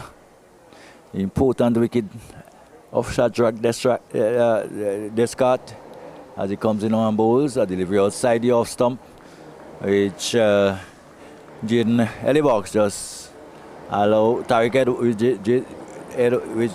Ellibox just allowed to go through to be taken by the wicket keeper. So this brings up the end of a successful over from Joseph. Jed Joseph. Yes.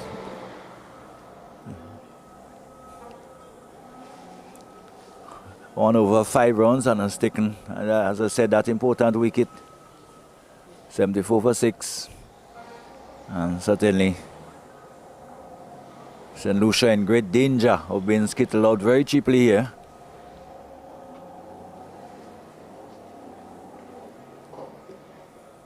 And it will be Philip who would continue from the northern end.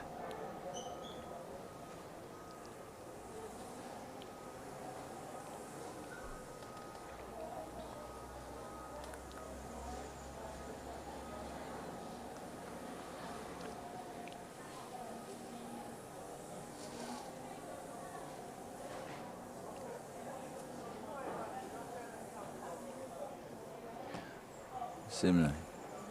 So here's Philip moving into bowl. The delivery which is just played out into the offside. Score with the wicket on the offside. There is no run.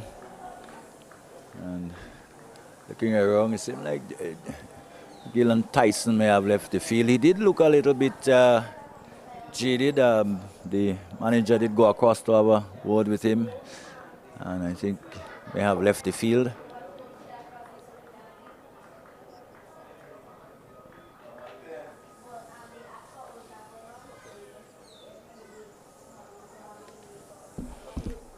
Here's Philip on his way to bowl a delivery. Flicked in the air towards the man at a straightish, a wideish shot, wide mid on, and there is no run. A risky shot. They look at the turn it on the onside, Tariq Edward, and he did travel in the air for quite a bit towards the field at a short, a wideish mid wicket, and no harm done. But, Philip is continuing. He's in his 7th over, 2 for 23 so far. 3 for 23 so far.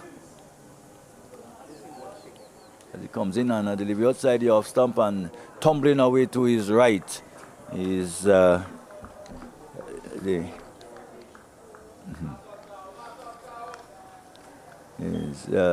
Micah Joseph in the goalie position.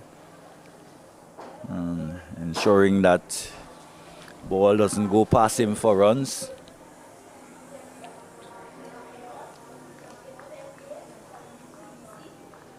So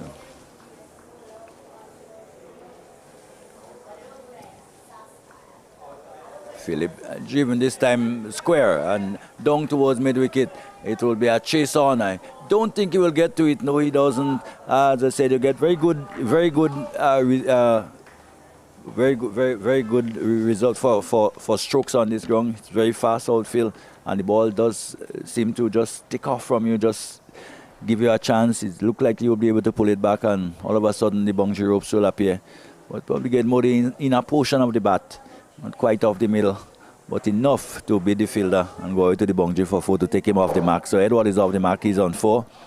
Ellie Box is not yet scored, 78 for 6, and every run now is like gold for the St. Lucian.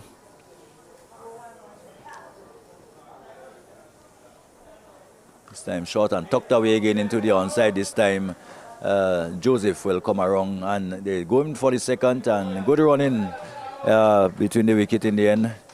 Taking on the arm of Joseph there and getting through rather easily in the end. So 2 more to Edward. He goes to 6. And the total now will go to 80 for 6.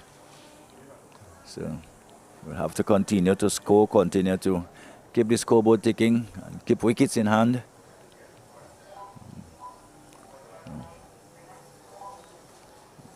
Philip, nearing the end of his 70s, had a very good spell this morning.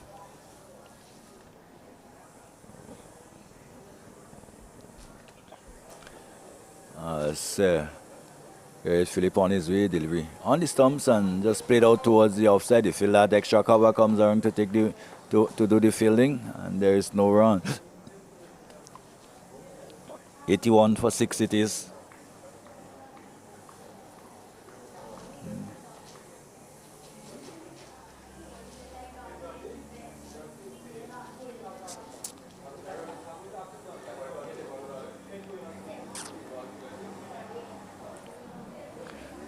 Once again, it has gotten a little bit dark again. The sun just have tossed for a while as a delivery which is outside the off stump and just steered down towards backward point, and there is no run. So that brings the end of another over by Philip.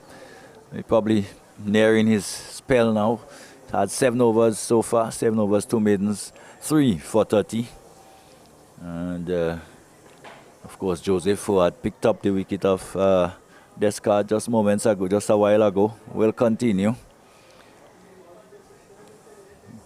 Picking up the wicket in his first over.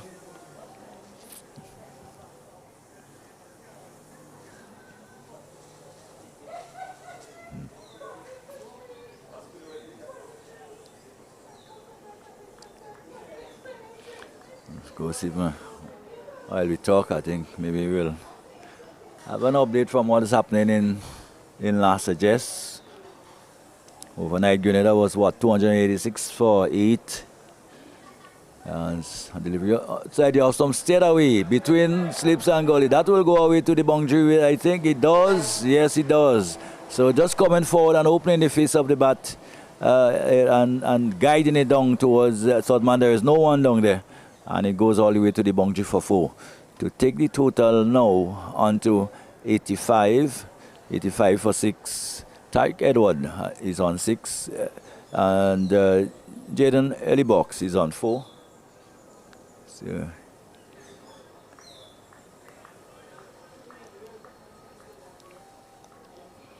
just doing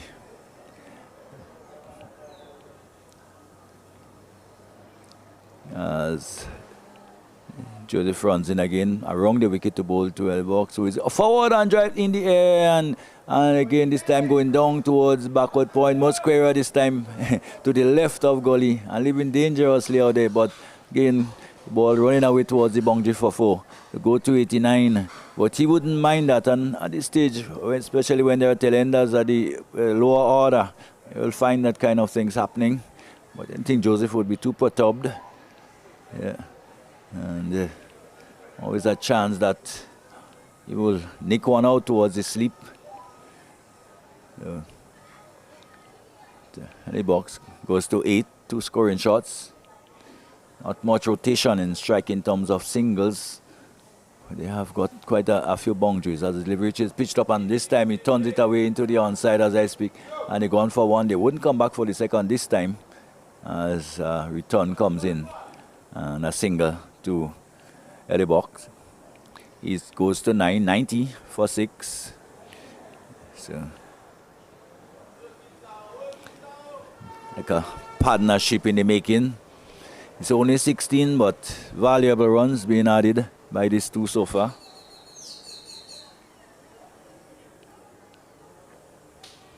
It will be Edward who would take strike. Joseph.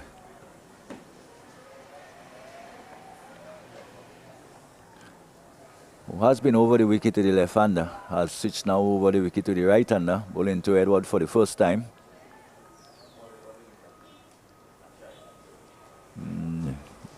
In his second over, he moves in and doesn't go in. And dead ball being signaled by the umpire.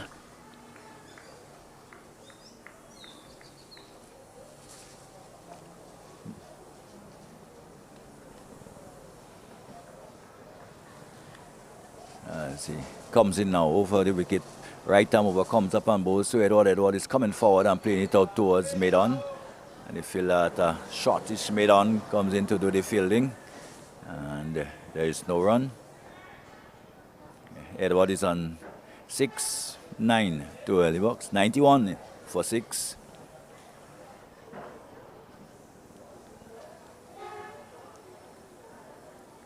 Jed Joseph would have tasted success in his first over. He's now in his second over and begins to move in to bowl. It will be pitched up and stroked through the offside between the cover and the mid-off, the extra cover and mid-off. It will run just about 3/4 way to the boundary and it's pulled back and the return come in. They get 2, 93. 93 it is for 6. Tariq Edward goes to 8 and the box remain on 9.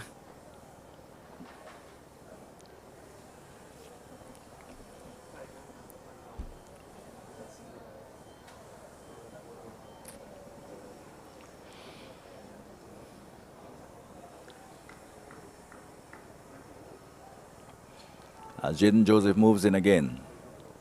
Jed Joseph, he bowls this time wide outside the off stump. And Edward doesn't have to play at that really. Just got across and watches it as it goes through to be taken by Benjamin behind the stump. Very diminutive Benjamin. Short, stocky man. Boy, yesterday would have scored a half century but didn't go on after that. Got out shortly after reaching 50. As here is Joseph on his way and stroke nicely up to and through mid-on. There is a long chase. It will be a touch and go and good work down there as he's been pulled back there. And that delivery, and they will go for what? For 3, getting 3. But good run in between the wicket and very good fielding, saving his team 1. So good cricket all around. And of course the Dominican number 4, Leo. Yeah. Chased that right, in fact, yeah.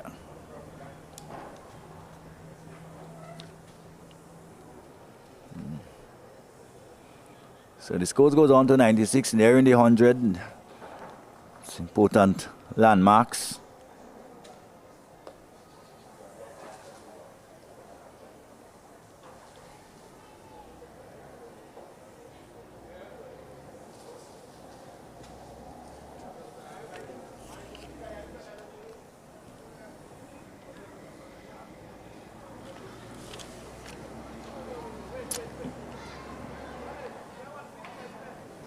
It was Joel Duran who chased the ball down towards the boundary.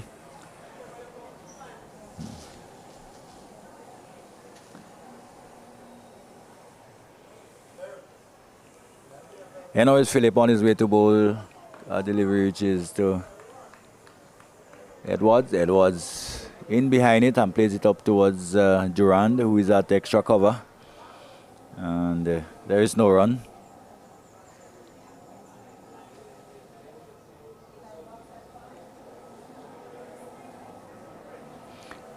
So Eli Box is on 9, Edward is on 11, 96 for 6. Goes.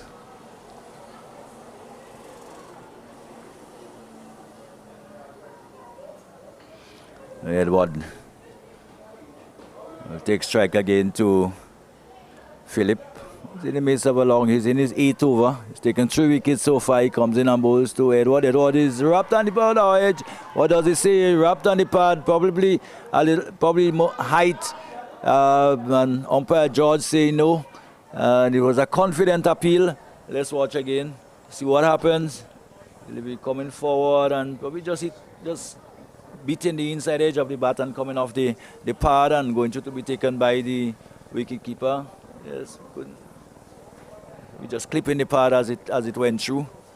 And the umpire George, who has certainly been pretty good so far in the game, says not out. But very close one there.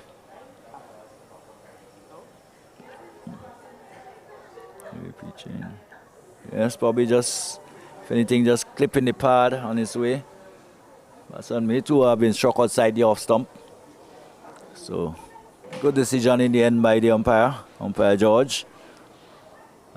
Here is Philip on his way and tucked into the onside, through the onside, in fact, straight down towards mid-on. There was a long chase. I may not get to it. It gets into the boundary now for 4, but good timing. Just getting into line, Tariq Edward, and stroking it, pushing it past the mid-on. And there was the mid-on who was a bit wide, playing it to his left. And it went away to the boundary for 4. So valuable runs there. 26 partnerships so far between these two. The 100 has come up. 100 for 6. And of course, remembering that Dominica would have amassed to 150. So still a very long way to go for the St. Lucians. And Tariq Edward is on 15. So he's getting one on the again, which he turns into the onside. And there is no run. So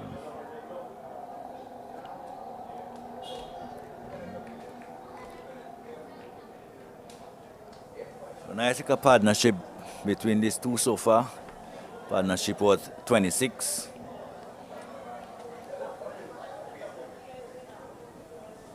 The box is on 9, 15 to Tariq Edwards.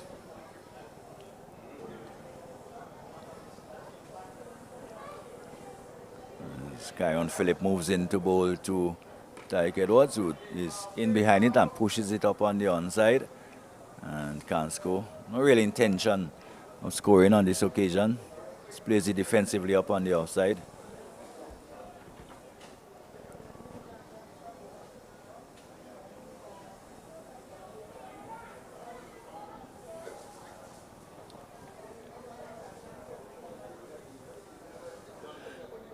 Of course, lots of cricket around today. Of course, the West Indies too is locked in battle.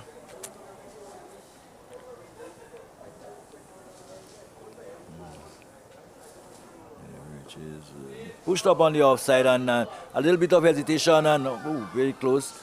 And the early box, probably if he had hit, it would have been very close, but didn't hit the stump. But they go through for a very quick single. 101 for 6. So Tariq Edward is on 16, early box is on 9. And at the end of the over, Philip has had 8 overs, 2 maidens, 35 runs, 2 wickets. And 101 for 6.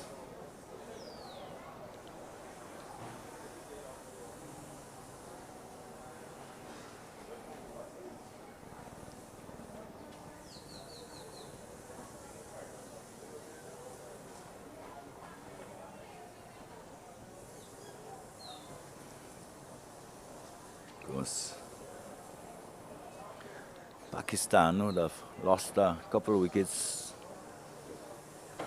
and 248 for 6.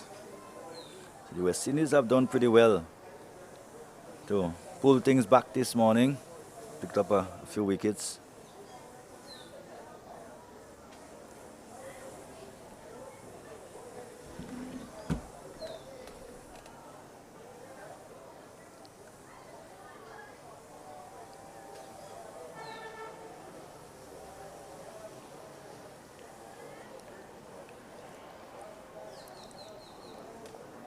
Sherry Joseph now on his way to bowl to Jed Joseph to Tariq Edward, who plays it out on the offside.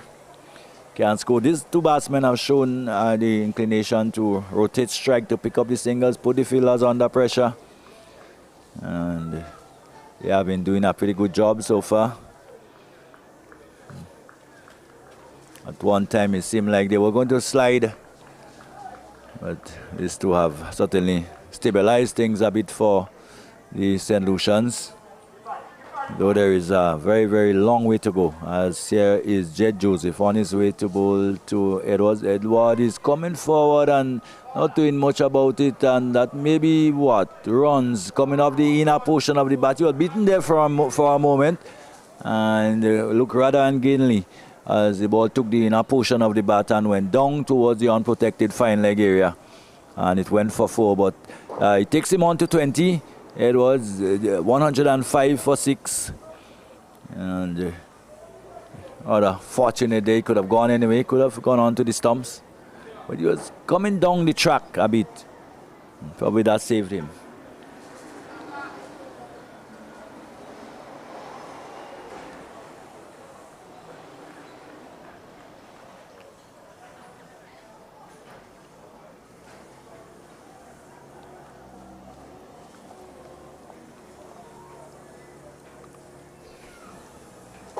Joseph finished third over, bowling from the GBSS end.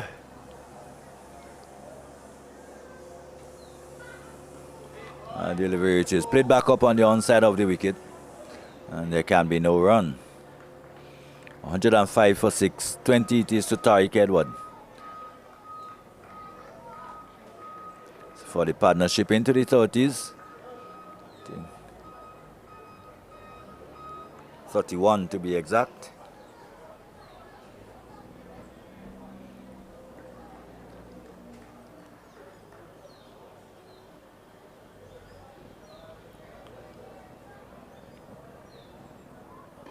Stemmer delivery short of a length and rather jerkily.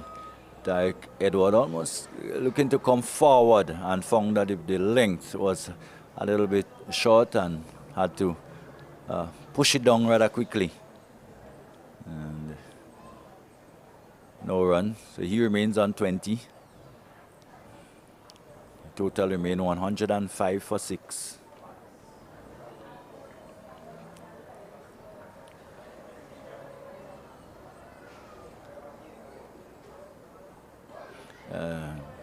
Them again pushing in front of him, the ball traveling in the air towards backward square for a moment, down towards the fielder on the backward of square boundary. He picks up another single to go to 21, 107 for 6.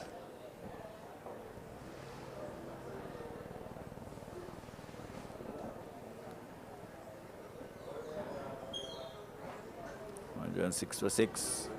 21 it is to Tariq Edward. It brings the box back into strike. He's on 9.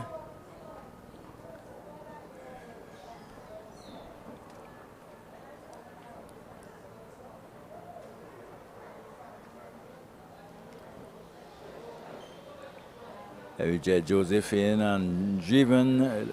Can the drive again? The ball not going in the intended area, but it will get 4. It will just roll into the boundary at mid wicket, but probably looking to hit it over extra cover through the extra cover area. The ball coming off the inner portion of the bat and going down towards the widest mid wicket area and into the boundary for 4. But he will welcome that. He goes to 13 and the total 110 for 6.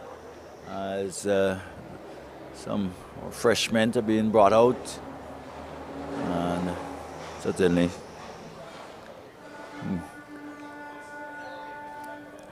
St. Lucia certainly stemmed the tide in the last half an hour or so. These two have managed to put on a partnership of 36. And so far, St. Lucia have lost Theo Edwards. Theo Edward, this morning he was bowled by Tyson for 21. Dominic O'Geese was caught Benjamin, bowled Tyson for 19.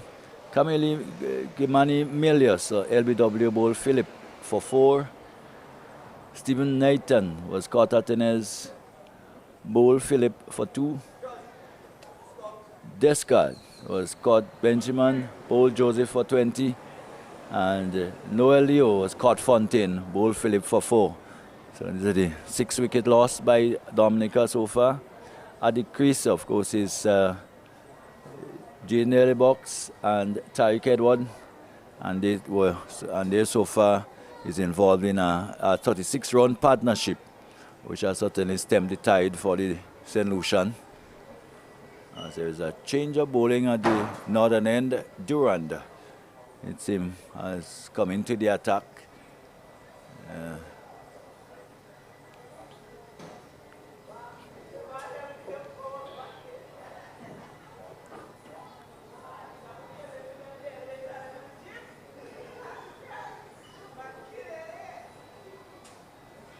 Right arm off spinner.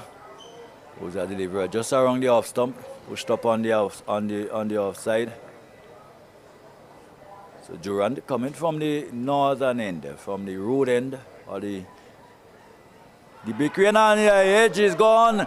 A delivery pitched up, just no real merit by the off spinner, and there was Edward on the back foot looking to force it through the offside and getting a teenage, and again another good catch by Benjamin.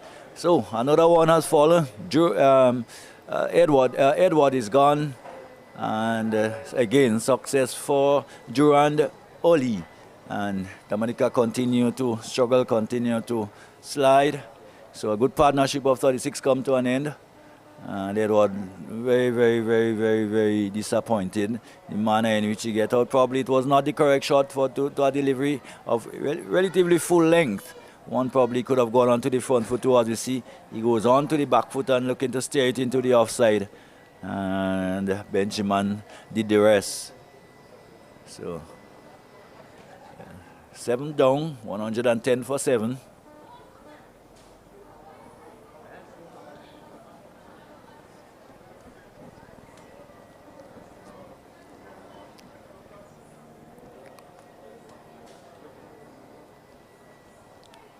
In a game that has progressed rather quickly, having lost the entire morning session on the first day yesterday. And of course, Dominica posting 250 on already. Before lunch on day 2, St. Lucia has lost 7 wickets for 110.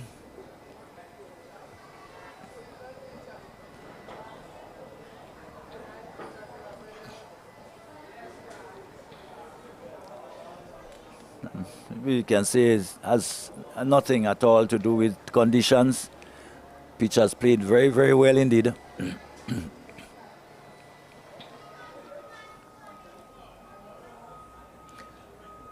Out of the cases, poor shot selection, lack of patience.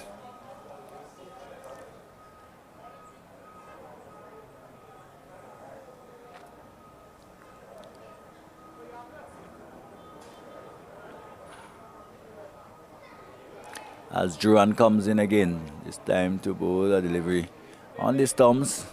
Back goes Lee John and plays it up towards the offside. There is no run. Of course, Lee John himself, a spinner, an off spinner, must have some idea as to how to negotiate it.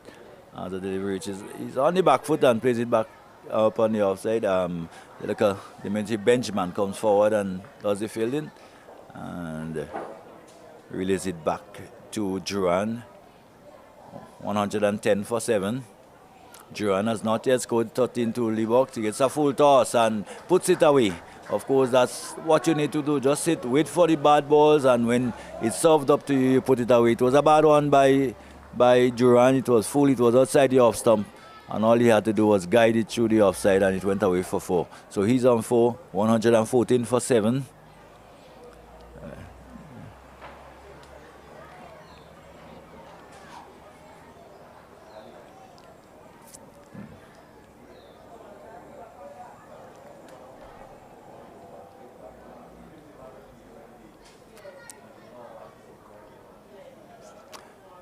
There is Duran again on his way to bowl, and he's coming forward, and this time just opens the face of the batter and will get a single out behind square on the offside. And he goes to 5 to take the total on 215 at the end of the over. At the end of it, 13 it is to early box, 5 to John. And St. Lucia, the last batsman, Tariq Edward, caught by Benjamin of Durant for 21. He was very disappointed when he left the field. Of course, it was, again, not the best shot, not the shot he should be proud about. Probably not quite picking the length properly and going back when he probably should have been forward.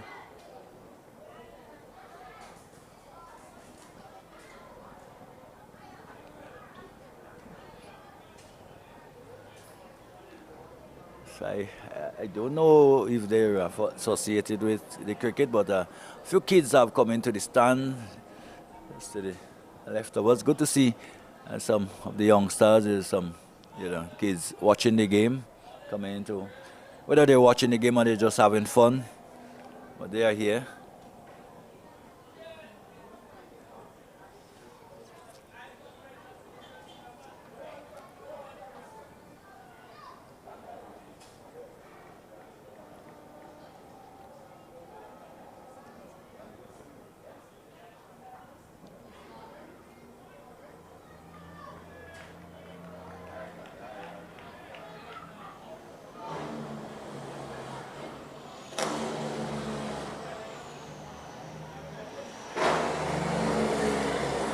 So it would be the left arm spin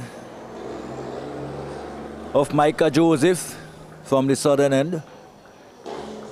And delivery outside the off stump. There is no run. So he'll be bowling. He's bowling to Lee John. Left arm around. John drives up into the offside. There is no run. So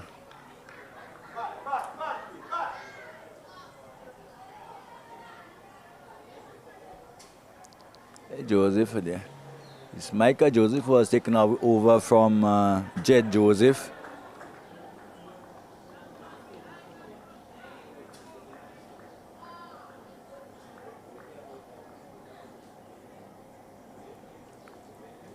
John on 5 widths, 115 for 7. Here is Joseph to John and Lee John look to punch it through the offside. Can't get the timing on the placement necessary. No run, they fill that cover. Fills that extra cover, there's no run. And coming forward and playing it up towards the onside. Pressure being applied. The end of a good over from Micah Joseph. A maiden it was. And the total remains on 115 for 7. John is on 5. Box is on 13. And St. Lucia looking to grind every run. Looking to get close enough to 250.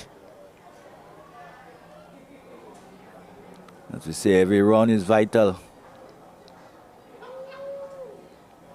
It's Box.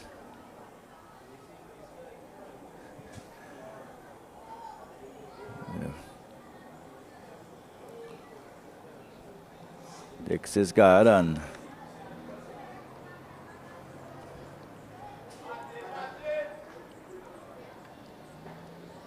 so he'll be facing up to the right hand, the right arm off spin of Durand.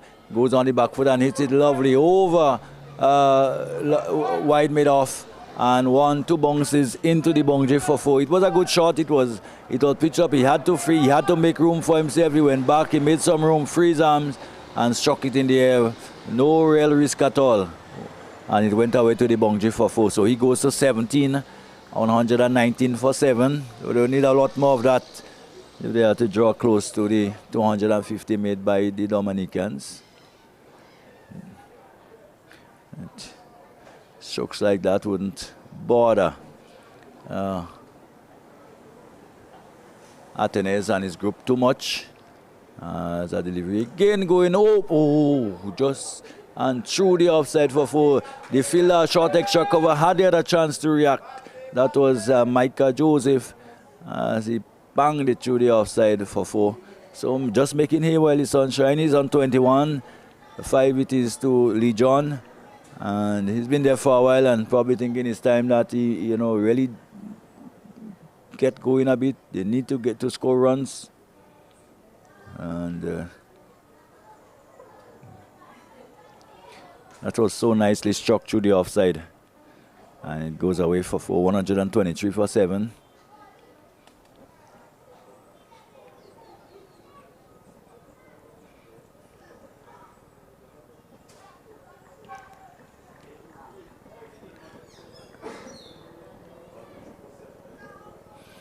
Lovely.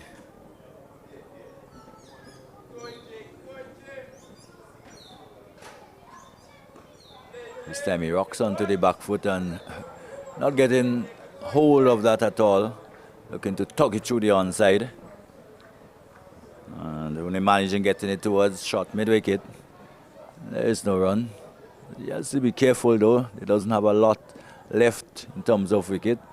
This time coming forward and pushes it out towards Micah Joseph at short extra cover. And there is no run.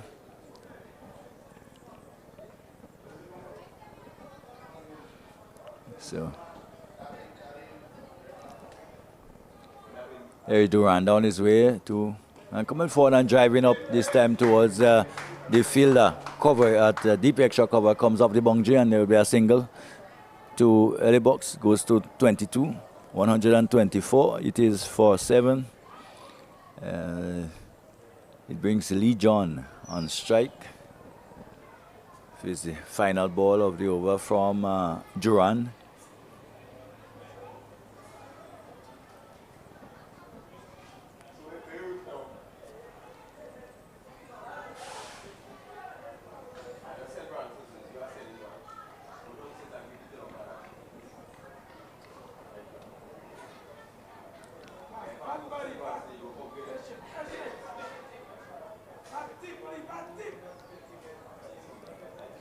Drawn to the delivery. Coming forward and flicking it into the onside. We'll get a single as it goes away towards a wideish mid-on. So, good over for the St. Lucian. He takes the score on to 125 at the end of the over. At the end of Lee John is on 6. Early Box is on 22. And John will have strike for the next over. But the last batsman out was that of Tariq Edwards. He was caught by Javin Benjamin, bowled Joel Durant for 21. And since then, these two have put a partnership of 15 together. And Dominica still scoring at a rather healthy rate over a run a ball. 6.25 runs and over, which is quite healthy. But they have certainly lost probably too many wickets in the process.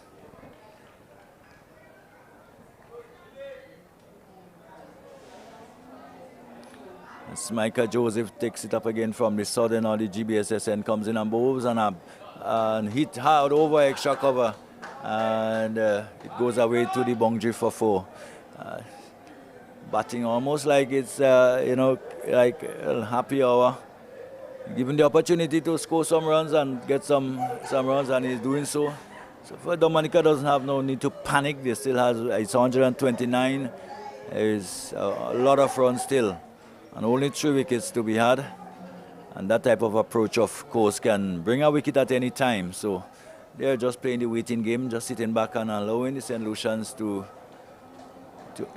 take this approach. This time he's on the back foot and turns it down towards towards Todman. The fielder at Gully knocks it down. There is no run.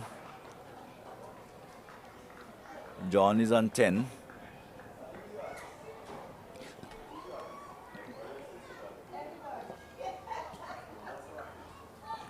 Joseph moves in to bowl to John. John gets one wide outside the off stump. Doesn't have to play, just allow it to go through, to be taken by Javin Benjamin.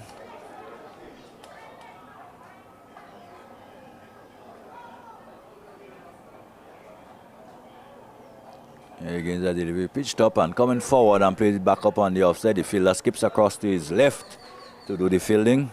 The bowler. There is no run.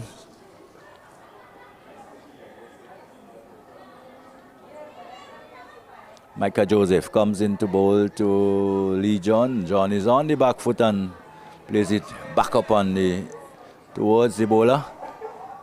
Does the filling again. There is no run. 129 for 7. 10 it is to John. 22 to early box.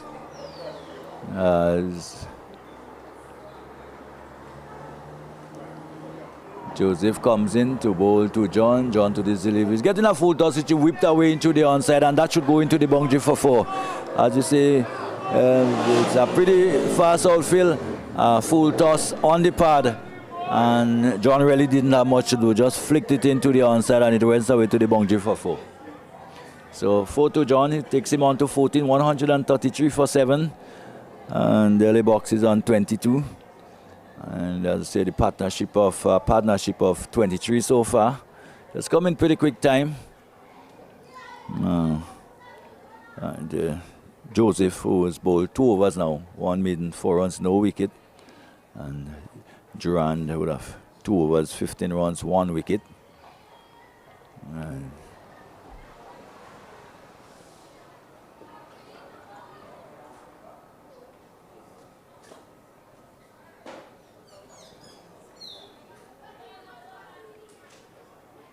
it would be probably another over 2 probably before lunch. So wondering whether probably one of the maybe Tyson would have come back and see if he can probably get a wicket clean before lunch, but it's not to be. It will be Durant to continue. He comes in and bowls, and Eddie Box drives it up towards long off and gets a single. So it brings Lee John back into strike. Eddie Box goes to 23, 134 for 7. And John, who is on 14, comes into strike.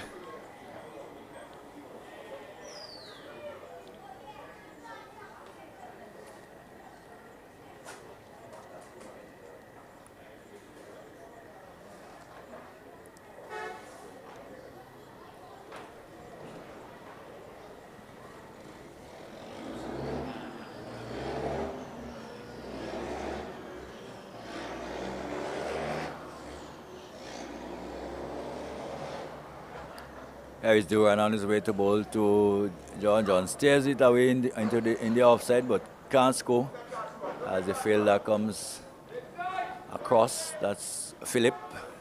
Comes across to his left to do the fielding. There is no run. Some encouragement, just clapping of the hands as here is a delivery outside the off stump and turned away into the onside. And again, no runs can be had.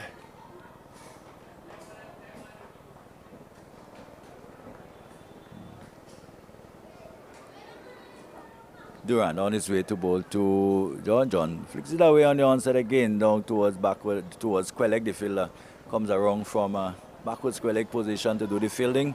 Again, there is no run, 134 for 7. John batting on 14. Eddie Box on 23.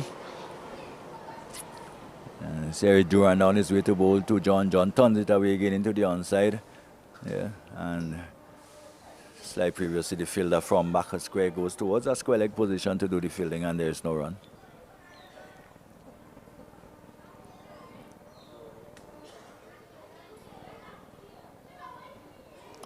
He's now on his way and bowl. John comes forward and just play it up on the outside, probably playing with lunch in mind. Not looking to do anything extravagant.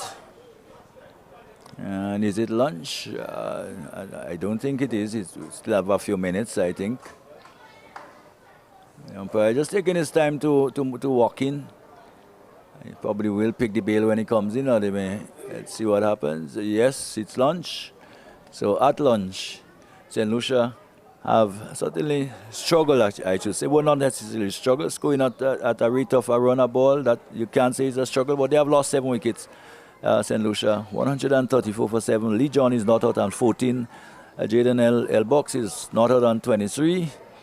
It's been a good morning for the Dominicans. They would probably have the better, feel better at lunch, and probably will come back and try to skittle the rest of the wickets out. So until that time, we hope that you too will enjoy your lunch, and see you in a few.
Yeah. And good afternoon to one and all, wherever again you're listening to us. And welcome back for play after lunch in this 3-day encounter between St. Lucia and Dominica. Of course, the lunch and interval situation. One way, St. Lucia were 134 for 7 in pursuit of 250. And they still trail by 116 runs. And Dominica will want to wrap it up pretty quickly after lunch. As you see, Jalen Tyson back into the attack. And bowler delivery, which is open the face of the bat and steady the way down towards backward point. And the batsman get a single to get on the way after lunch. So, L-Box moves on, he's on 24. And John is on 15, will come into the strike now to Gillan Tyson, who is continuing from the Enudici bowl from earlier this morning. He's in his 7th over. He has taken 2 for 46 so far. And Dominica will certainly be looking to make inroads right after lunch and get back to batting. So Lee John will come into strike. John is on 14, 135 for 7 so far. As Gillan Tyson will move into bowl to John, who with his delivery is getting one outside the off stump. Just allow it to go through to be taken by Benjamin, who have had a fairly good morning, a fairly good match in fact so far, Benjamin. And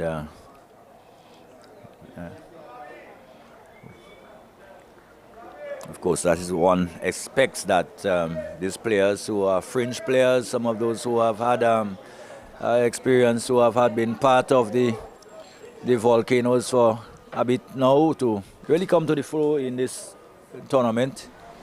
And we've seen a few of that.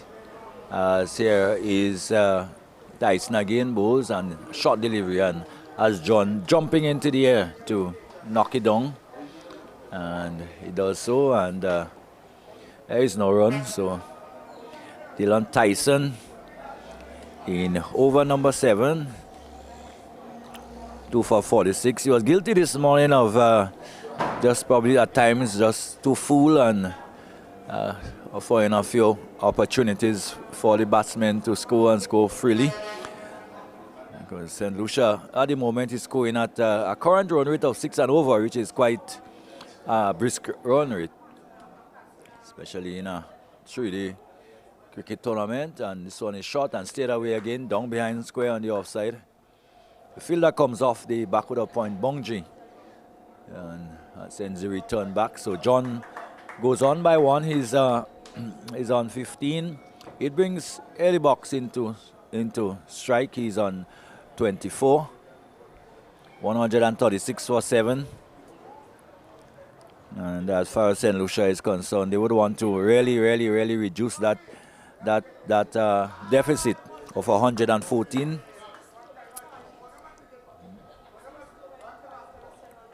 So quite a number of ex-national cricketers around.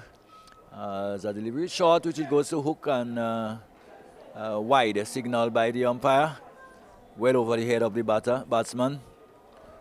And the extras will go up by 1. The score will go up to 138, 37. So another extra so far on 7. Gillan Tyson.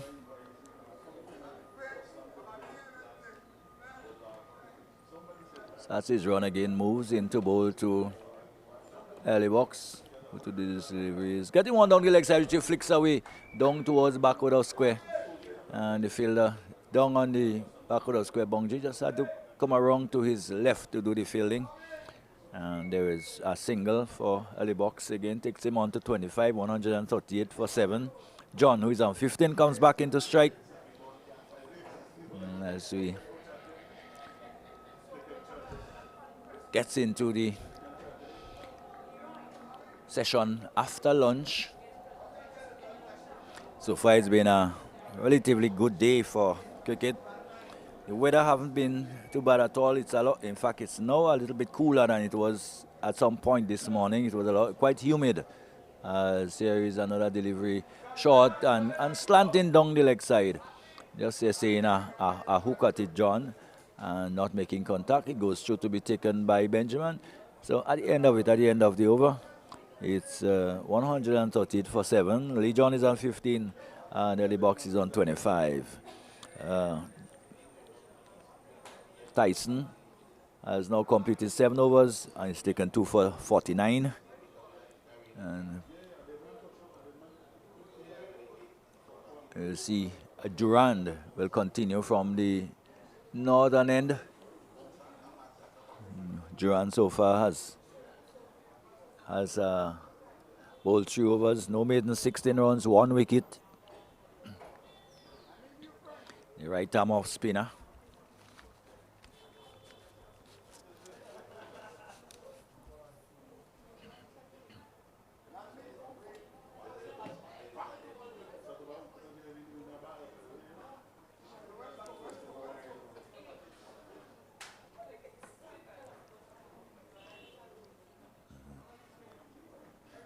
So there is a slip, backward point, cover, extra cover, deep extra cover on the boundary as the delivery is cracked down towards over his head, and that's gone for 6. Well, that was a really good hit, a strong hit. It was a delivery pitched up, and he just, I think for the second time of the day we've seen him play that shot like that. He goes onto the back foot and he hits it over long on. Yes, and so 6 runs to the total, 6 more to Ellie Box. It goes to 31. And Durant 144 for 7. And bit by bit, and he goes again. Now where has he gone this time on the onside? And that would be another 6. That's gone a long way again. That's gone probably right out of the ground. Yesterday we saw a similar stroke. One which went right into the road, in fact outside and right into the road. And I don't think the ball was found that time. I don't know if they're going to find this one. But it certainly went a long way. And it did that so easily. So it's gone to 37, 150 for 7. And now they trail by only 106.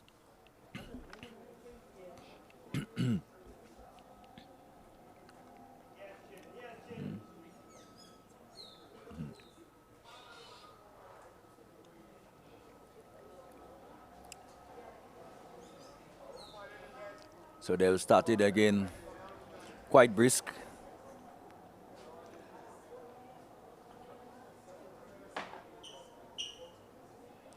And really maintaining this very high rate of scoring. I don't think they would retrieve the ball. They would probably have to bring out the boxer ball. So is while George just, and of course, third umpire now going out with the boxer ball. They have to replace the ball.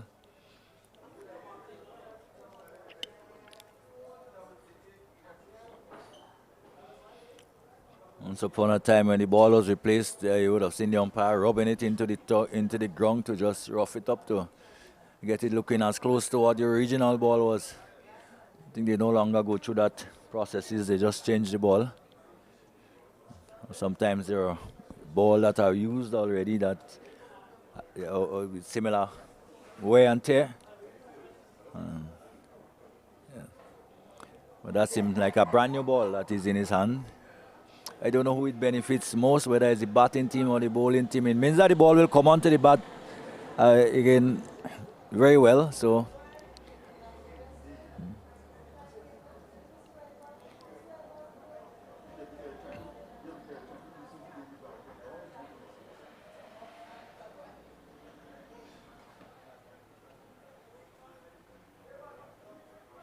maybe they're not, I don't know if they're not happy with the ball. See. Benjamin going up to the umpire, and now the umpire giving the ball to. The officials are happy with it for sure. So we continue.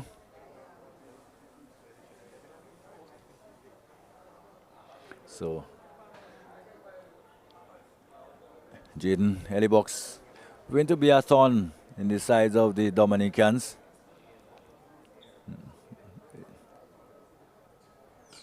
And again up in the air, and would it go again? And this time he's gone. So once too often he's gone after it, and the trap was set, and he fell for it this time. Once again, giving him the opportunity to go after it, and he took up the challenge and lost his wicket. But a good innings of 39 paid by him. But one get the feeling that he could have probably go on a lot longer, but chose to go over the top and mistimed it. But ball hitting probably more the bottom of the bat, being caught on the long off boundary. So he goes, there you go, short outside the off stump. Really couldn't get the power behind the shot. And a good catch taken down there.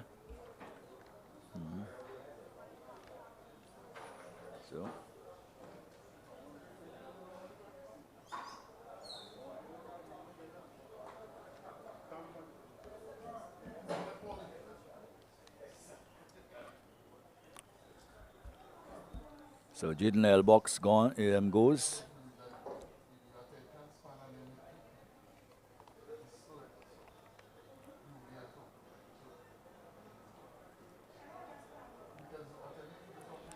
One could have seen the trap was set. They was inviting him to continue going for the shot.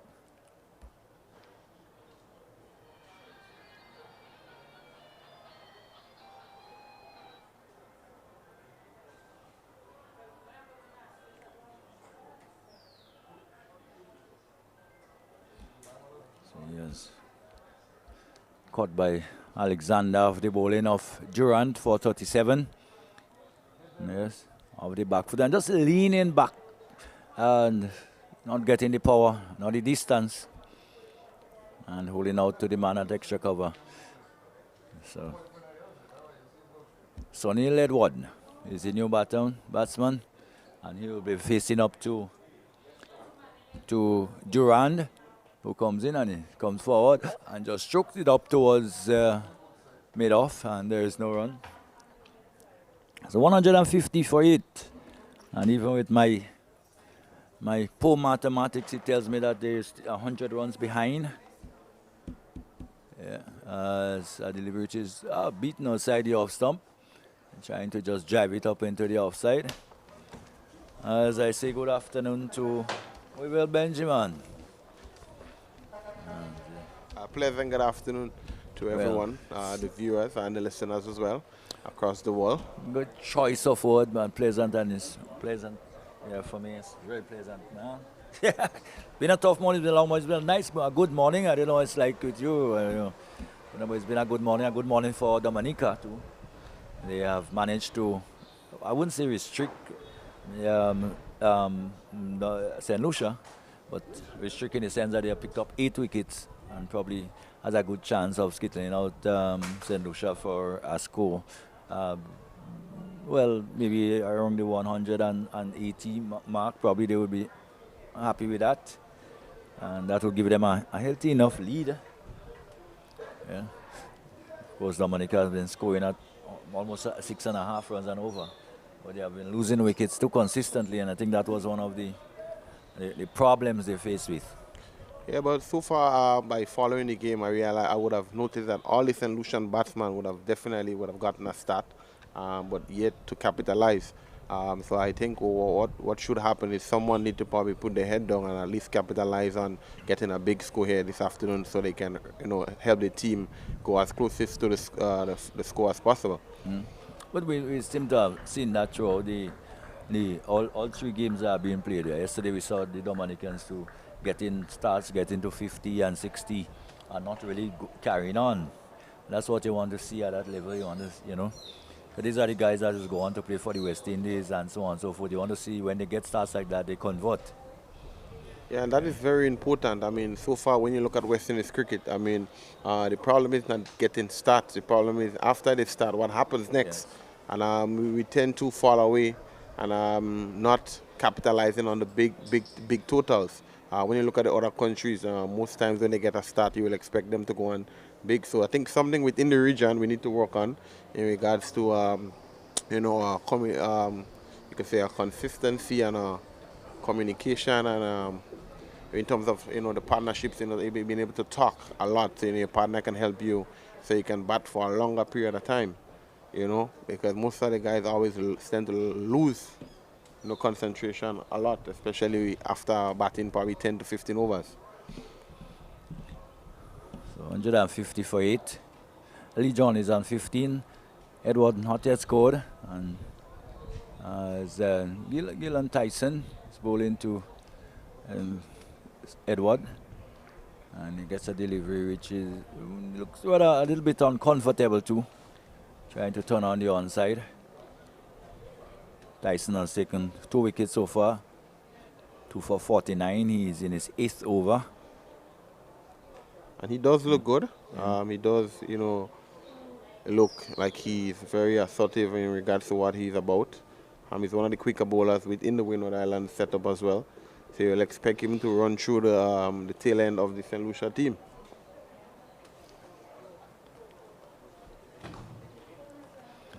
Nice. Edward again just pushing it out on the offside.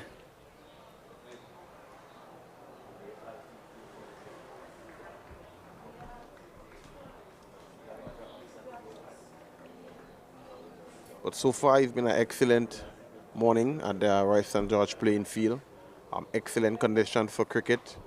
It's not too hot, and there is a strong breeze blowing from, you can say, northeast to southwest in regards to the wind conditions. But here comes Tyson again. And it's tickled down to fine leg for only a single. Lee John moves on to 16. And Edwards is yet to get off the mark. Very attacking field here by the Dominicans. 2 slips. You can say a point, a mid-on, mid-off, a short leg, and a mid-wicket with a long leg. So here comes Tyson again. Pitching this one between middle and leg stump. Well played there. Full face of the bat. That's what you want to see at that level. Yes, I think one of the problem is it isn't done, I think, for long enough to, as you said earlier, when you say about concentration, most batters will play like that for a short while and then will do something out of the ordinary and get themselves out. So. But this one is tickled behind square. Yes. Only for a single. Probably a leg by, yes. He looked a bit uncomfortable with the balls just around the hip area.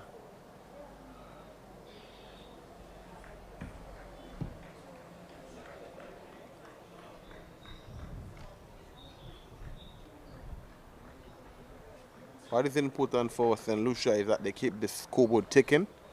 They try as much to generate as much runs as possible so they can get closer to the score of Dominica. I think the rate of scoring will tell you that they really did try to score. They're scoring over more than a run a ball in 6.12 runs and over. So scoring has not been the problem at all. I think the biggest issue has been the wicket column. And it's something we have to look at, especially within the region in regards to, cricket. The scoring is never the problem. It's always, the fall of the wickets. So I think what we need to do from the grassroots level is to try to implement, that level of concentration and that level of consistency so that guys can grow into that and, deliver at the highest level. But at the end of the over, St. Lucia 152 for 8. Edwards yet to get off the mark. We have Lee John on 16.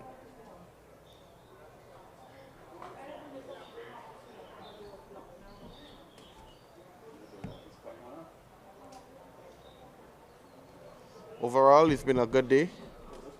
And yet we have Micah Joseph coming from the bakery end.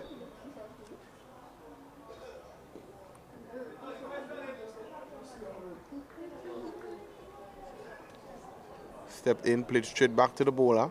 Excellent start there by Micah. You will expect him to be one of the leading bowlers for the Dominican team. Oh, what a delivery. What a delivery. Pitch in line, given LBW by the umpire. Dominica with another wicket. Chanel Edwards goes without scoring.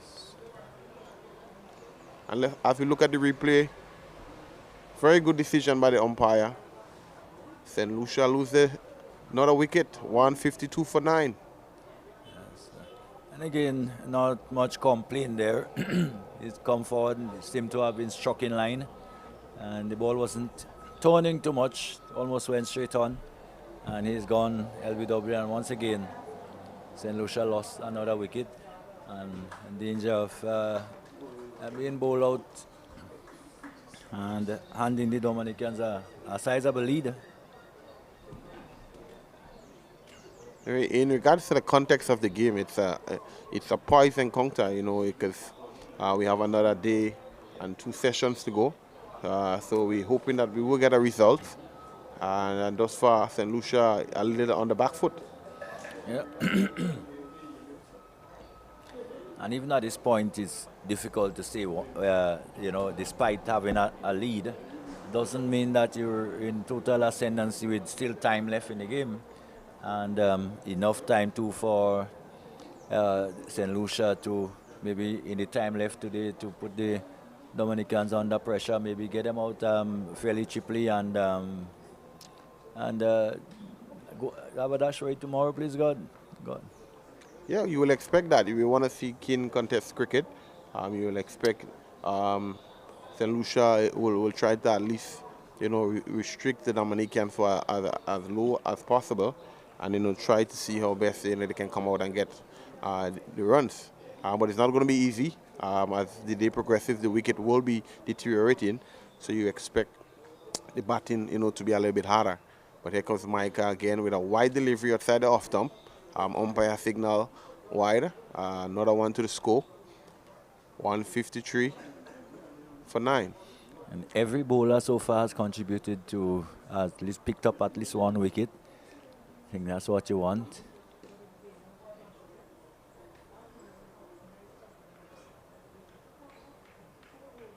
So far, Micah is consistent just on the off stump area. But here he comes again. Plays straight back to him, well fielded to his bowling. And Tyrell Chico seems to be up for the task. No.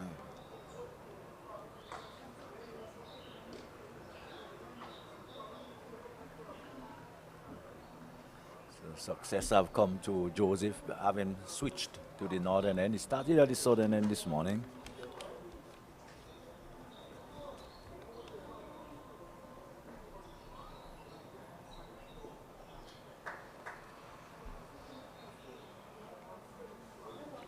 You must say that umpire George has had a pretty good game. A couple very good decisions. Generally, the officiating has been very much of a good standard. Yeah, standard. definitely. At that level, you expect, you know, the umpiring to be at a very good standard, and they're definitely living up to expectation thus far. Most of the guys are pretty much intact as well in regards to decision making. They're respecting the umpire. The discipline level is there. So that's good for the game of cricket and good for the Windward Islands.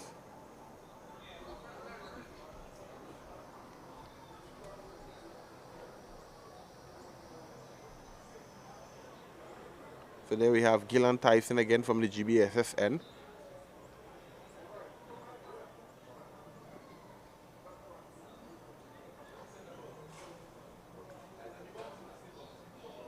This one is well left on the leg side. Skipper cross well taken there by the wicketkeeper, Benjamin. And so far, it's a very attacking field.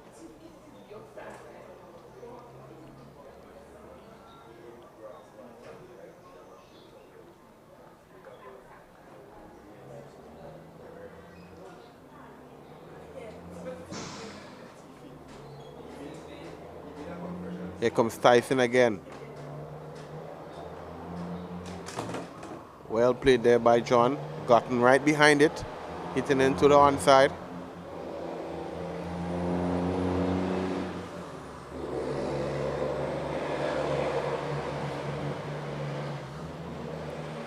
And the score moved on to 153 for 9. St. Lucia is very much hanging in there, trying to get as much as they can to close a big score by Dominica.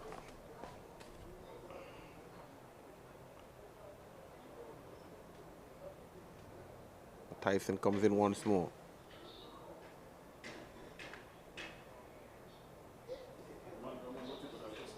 Just losing the radar. This seems to be a clear plan from Tyson. Not giving him too much room. But well played there by John as well, well left. Ball heading on the leg side. But based on John movements, I think Tyson is trying to probably clip that leg stump. Because he's shuffling across very early. So let's have a look at Tyson again. Short ball into the wicket. A lot of effort there. Excellent take by the wicketkeeper. Well left there by the batsman as well. Yes, Benjamin has certainly been pretty neat behind the stumps. He has taken the chances that came to him.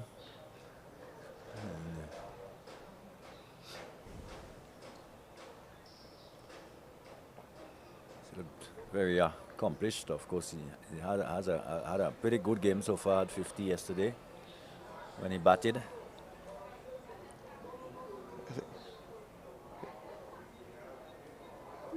This one is tickled down fine. And this one will run away to the boundary. Well played there by John. Gotten inside the pitch of the ball. Flicking down the leg side. The wicketkeeper didn't have a chance. And an excellent 4 there. Score moves on to 157 for 9. It was, I have to say, probably something in the making, because he was consistently bowling around the just outside and around the leg stump, and sooner or later, unexpected probably that the batsman would have gotten some bat on it, and once he got some bat on it, it was going to run away for 4 down into the fine leg area.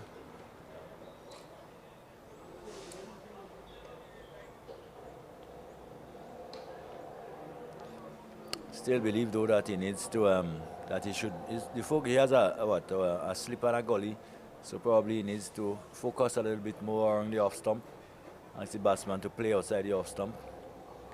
But I think there is a clear plan towards John, because if you look at, there is a deep square leg as well, and also a deep fine leg with a short leg. So what he probably trying to do is stay as close to him as possible, hoping that he'll play a false shot on the onside, and hope that probably he can get another wicket.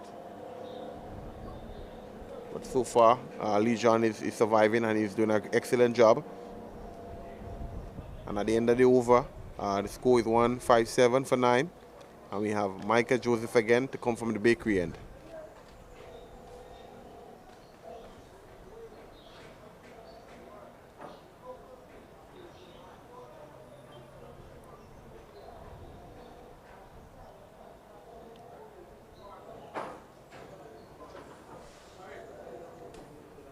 So a very attacking field.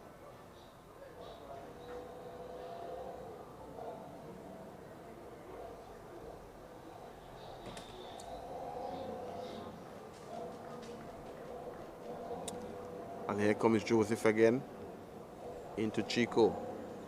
Short delivery, rock back, hit straight to cover for no run. Excellent stop there by the cover fielder. They're going to make a switch. They're going to bring in an extra fielder in the cover region a little bit closer. And that's Fontaine. And this one is hit high. Over mid-off. Tyson gives chase. And wasn't able to hold an excellent shot there by Chico. Hitting that ball over mid-off. Giving himself room. Score moves on to 161 for 9. Well, I still think it's not a bad idea to have him playing around the off stump, looking to hit it over the top. We did see earlier one of the batters really skying on a similar shot out on the offside and being caught. So I think we have just been a little bit too straight. Ask him to hit the ball in that area. And there was a quick single taken there. Excellent running. What we have to take into consideration, although it's the number 9 batter, he still looks very compact, still looks very composed. He still looks positive in regards to trying to get as much runs as he can to close that follow-on by Dominica. They only trail by 88 runs. So they will try as best as possible to at least try to get as much runs as they can, the last wicket pair. The partnership thus far is only 10. But a valuable 10 in the nature of the game, in the context of the game.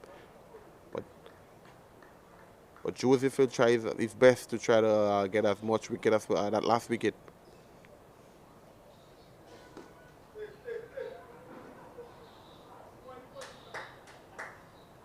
Another quick single there. They're showing a lot of intent in the running. But still prefer to see Tyson maybe with 2 slips, maybe look to nick him off instead. Because low order batsmen believe they can play a lot of the fancy shot, the drives and cuts and everything else. And more often than not, they will get nicked out. You would expect Tyson to at least be that, but there is a change. Yes. Tyson has probably been given a rest. So that's Joseph that come back. That's Joseph. Kyron Phillip. Philip. Oh, Philip has come back now, from the southern end. So we have Kyron Phillip from the southern end, which is called the GBSS end. Bowling from that end for the first time for the day. Started at the northern end.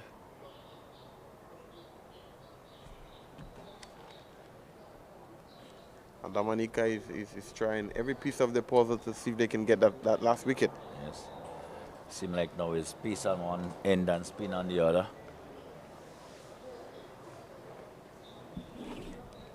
Bowled quite impressively this morning, Kyron Phillip. He's a very good all-rounder. I mean, a lot of people in Dominica know him as a very good all-rounder. He do very well in the shorter format of the game as well. Did very well in the Dominica Dream 11 T10. So he's a very complete player, very good all-rounder. And this one is played onto the offside for a single.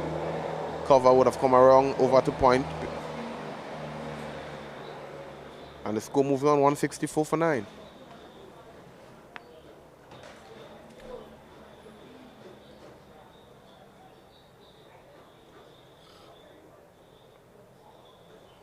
What is nice, Mr.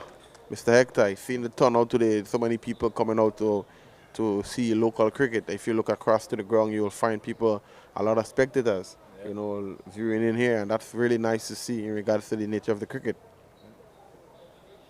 Of course, 1 or 2 former national cricketers around. I see Tony Dixon, Wayne Bob, Ali de Bellot. Of course, Harry Roberts in the crowd, former cricket commentator also. And a very good table tennis player as well. That's correct. You see Devon Smith around earlier this morning.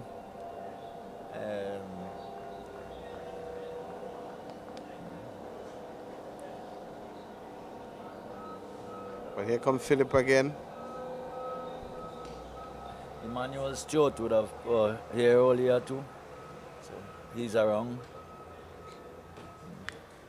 And what is nice to see is some of the older guys, who would have had that experience represented Grenada and the Windward Islands, could still come and patronize and, be a part and, having a look at the youngsters. Those are the little things that speaks volume, especially as a player. Having, those sort of people to come around and, share the mentorship and the experience, and and how it was like, in that time. But here comes Philip again. Another shot delivery into the wicket, well played onto the offside. The shot goalie would come in, toss it to the wicket keeper. And of course, friendships would have been forged over the years. I have a number of those guys who would have played together with that particular generation with the Shane Shillingfords and the Devon Smiths and so on, So they go always check up on one another when the time comes. Yeah, and that's one thing you want to come to Windward Island cricket for. Wherever you go within the region, especially within the Windwards, you will find that those sort of friendship. Because sports, what will sports do will give you a lifelong in regards to friendship. Yes, indeed. Despite its competition, but that's what you really want.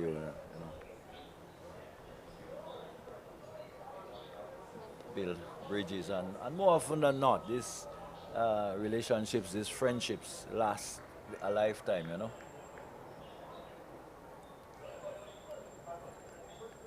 there's always so much stories to be told. So many stories to be told.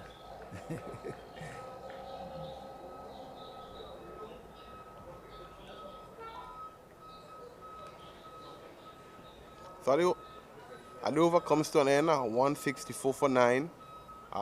St. Lucia is fighting and fighting well, and Dominica is looking to see how fast they can get that last wicket partnership.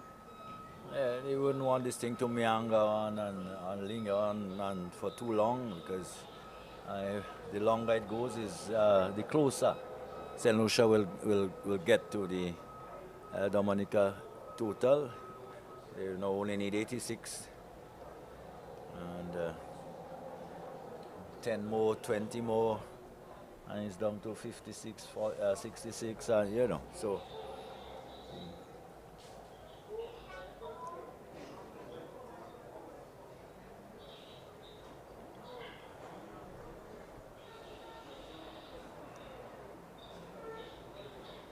Here comes Micah again.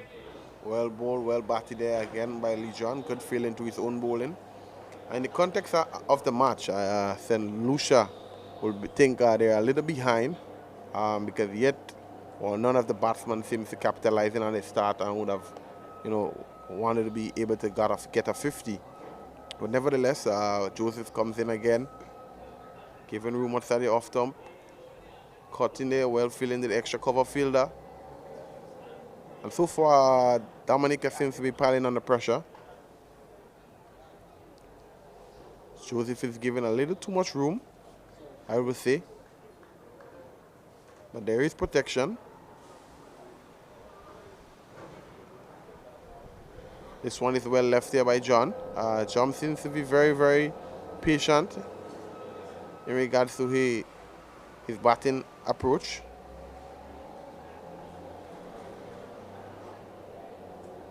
And here comes Joseph again. This one is well left and also well stopped there by Alec Atenes in first slip.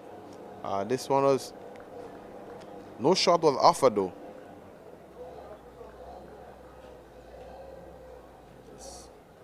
Just kicked it away.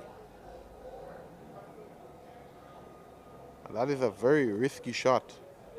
With the one coming back into him, with not playing a shot, even though he's been hitting outside the off stump, it will be a decision for the umpire, if he decides not to play any shot at it. But the fieldsman, mid on and mid off, is coming in. They was back on the boundary, but they're now coming into the 30-yard circle.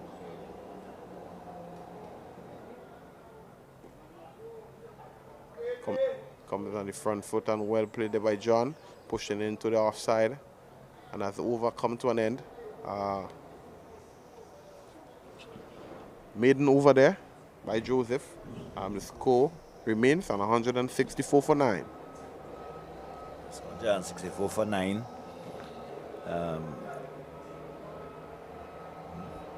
Jacob is on 5, 13 balls, and Lee John is on 22 from 45. It's a good strike rate, just about 48%, which in a through the game in the longer version is quite acceptable.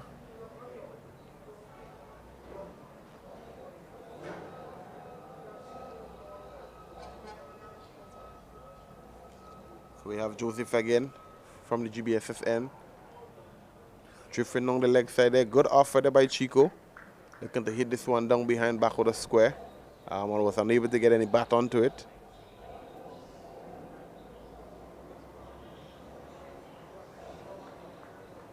So just in case you're wondering, we're here at the Roy St. John playing field in Tantine, St. George's, Grenada. We're here witnessing one of the 3-day games between St. Lucia and the Dominica senior men's cricket team. But here comes Kyron John again.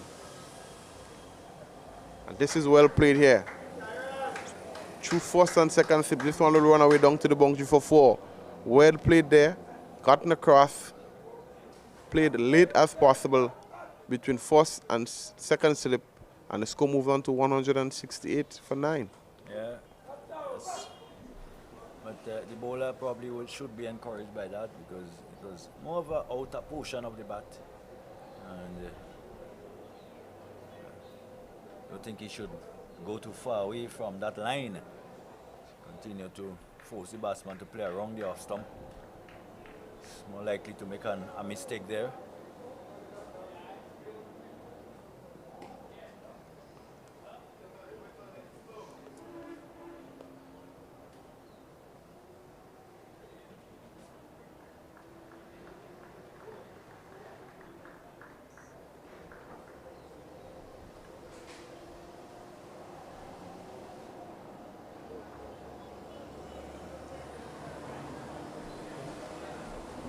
What Dominica don't want is at least to try to have the batsman scoring as much, before you know it. This one is down the leg side.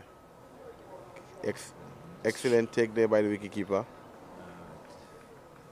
Philip just struggling a bit there with his line. If anything, a bit just too. You get the outer portion of the bat, the ball that went for 4. You wouldn't mind that, but he hasn't been back in that general area since. Yeah, I think he would have lost his rhythm when you look at his posture in regards to how he approaches the wicket. His rhythm is a little off. Let's hope he can get it with the next delivery.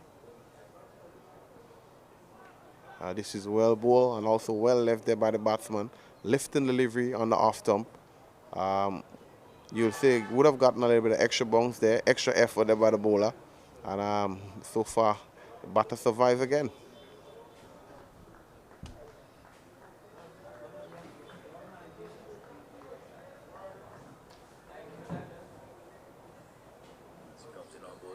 Descarte gets one on St.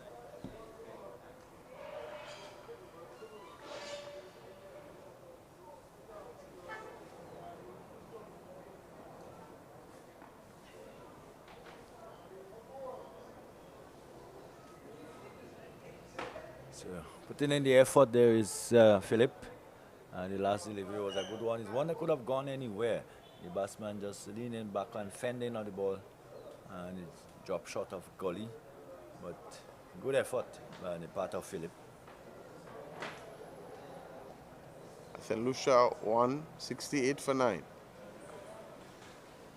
Lee John on 22 and Tyrell Chico on 9.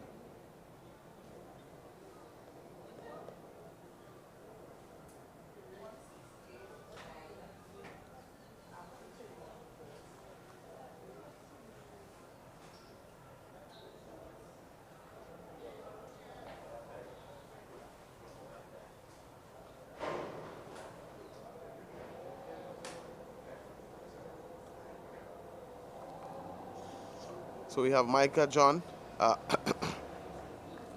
We have Micah Joseph to continue from the bakery end.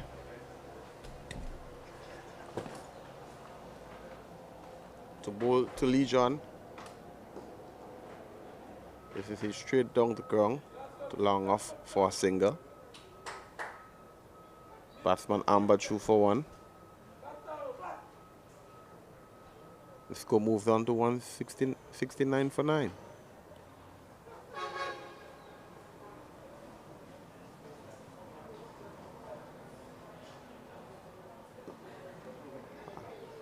This is well stopped there by the bowler. Getting his foot in the way. What Dominica doesn't want is to be too defensive. I mean, it's 1 wicket. They need 1 wicket to bowl the St. Lucia team out, but they have 2 guys on the boundary. And giving an AC single.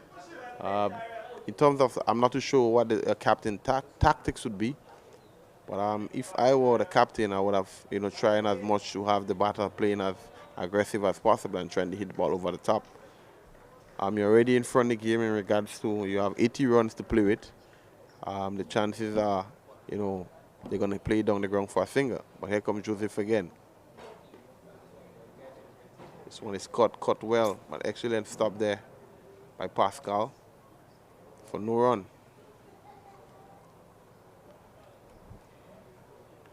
So Joseph looks good. He looks very consistent just on the off-stump region. This one is driven down the ground again for a single. So that's what you don't want as a captain. You don't want the batsman to settle in and start accumulating runs. I'm not too sure deployed by Pascal, but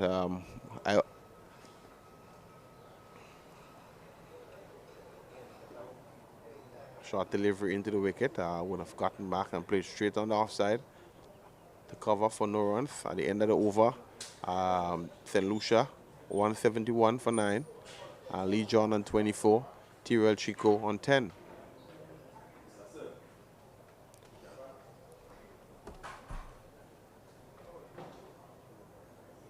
So I'm not too sure what will be deployed by the captain of Dominica, having long off and long on, and giving away an easy single with number 9 batsman in there. I mean, you will want him to try to hit the ball over the top. Indeed. But we can only speculate here in the commentary box.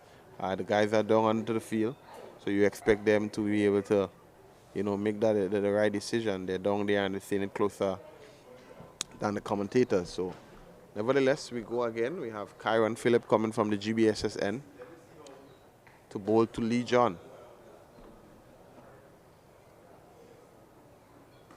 Short delivery there.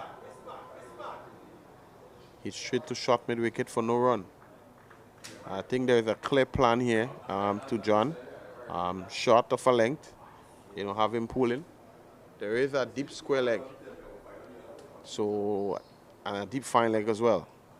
So that should be a clear plan in regards to what they want to do. Also a deep backward point. Short extra cover. Long on and long off. Mid on and mid off, sorry.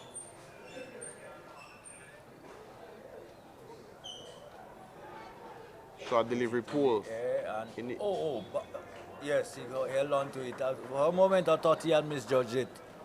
But in the end he held his ground and he took it. So it's over for Dominica.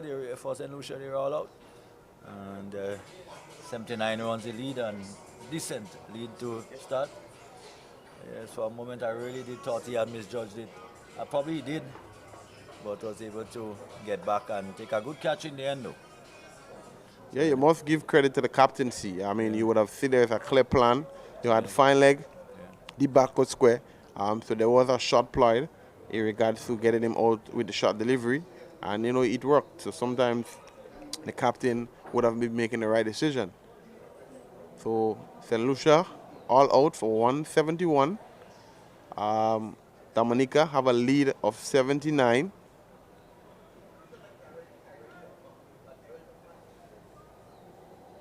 So we're here at the Royce and Joint playing field. The batters for St. Lucia, Kimani Milius would have gotten 4, bowled by Kyron Phillip. Stephen Atram, bowl caught by Alec Atenes, bowled by Kyron Phillip for 2. Shadrack Descarte, caught by Jovin Benjamin, bowled by Jed Joseph for 20. Neo Leo, caught by Fontaine, bowled by Kyron Phillip for 4. Tyrick Edwards, caught by Benjamin, bowled by Durant for 21. And Jed, L-box, caught by Alexander, ball by Durant. Lee John, caught by Fontaine, ball by Philip for 24. And Shawn Edwards, LBW by Michael Joseph for 0. The not-out batsman will be Tyrell Chico on 10. And Lee John was caught by Fontaine, ball by Philip. So that's it for the first half of this encounter. And the Dominicans will come out now and probably look to see if they can post a score that would not be able to be attained by the St. Lucia time, or by the St. Lucia next time they take to the crease. So in the meantime, the ground staff are doing their thing, doing the repairs and the remarking. We are going to take a break and we'll be back to bring you more action in this Windward Islands men 3-day encounter between St. Lucia and Dominica. Until then, please join us again. Leave it, man.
Pleasant good afternoon to the viewers and listeners. We're back here at the Roy St. John playing field in Tantine. We're witnessing an encounter between St. Lucia and Dominica in the Windward Island 3-day tournament. We're heading into the second innings of the game. St. Lucia would have dismissed for 171, all out. Dominica lead by 79. The opening batsman for Dominica, Stephan Pascal, under 19, Windward under 19 captain, also represent the Volcanoes, Windward Island Volcanoes.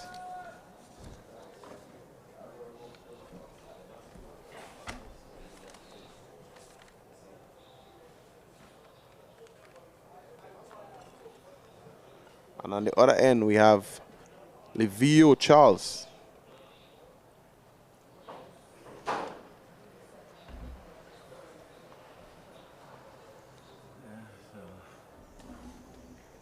And we have with me here in the come box, Mr. Hector.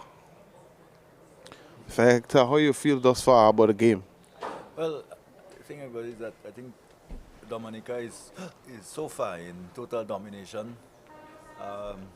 They did what they had to do yesterday. At times they were under pressure. They got the partnerships which St. Lucia didn't quite manage to do today. Of course, and that's why Dominica leads now by 79 runs, and we want to build on that and put St. Lucia under some pressure. Of course, both these batsmen will want to probably do better than they did in the first inning. Livio Charles, in fact, didn't get off. He would want to make amends.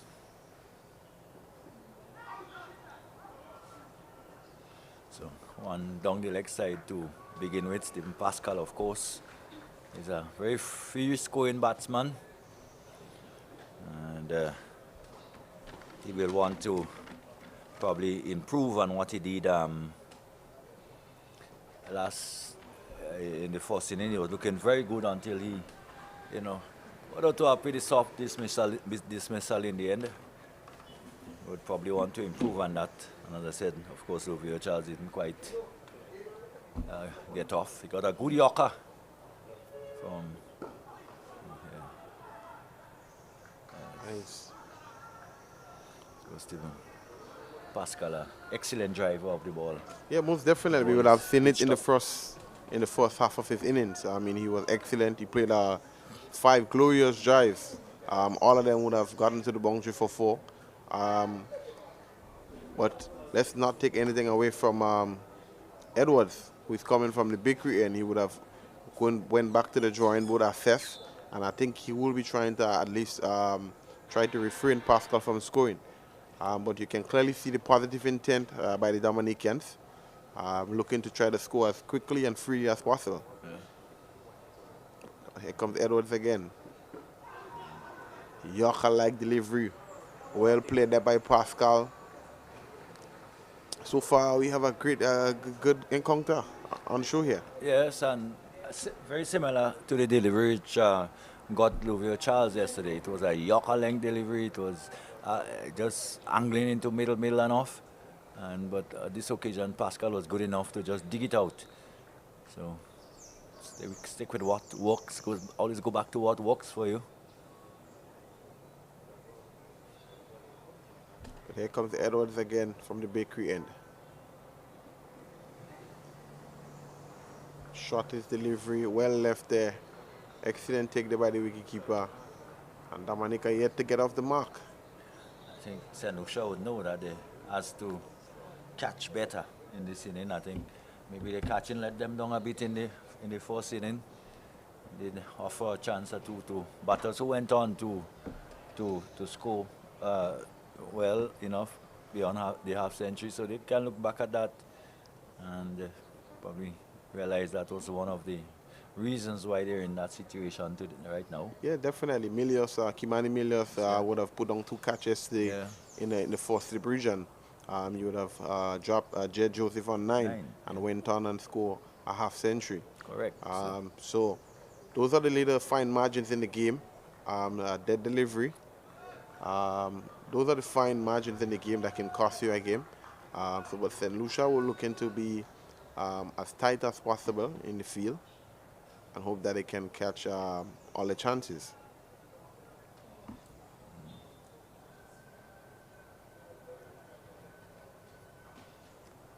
So far we have Edwards again. Short delivery on leg stump, tickle into the onside for no run. Yet Dominica is yet to get off the mark. Pascal seems to be in good nick. So far he looks good.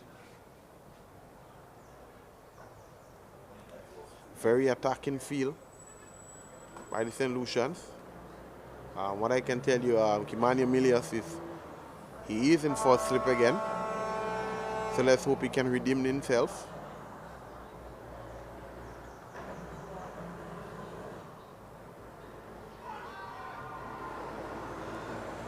This one is the one pitching on leg stump. Straightening a bit. Well played there by Stephan Pascal. At the end of the over, Dominica yet to get off the mark. And of course, there's no need to hurry at all, as yes, very struck outside the leg stump. Ball even probably pitching outside the leg stump. The left-hander over the wicket to the right-hander.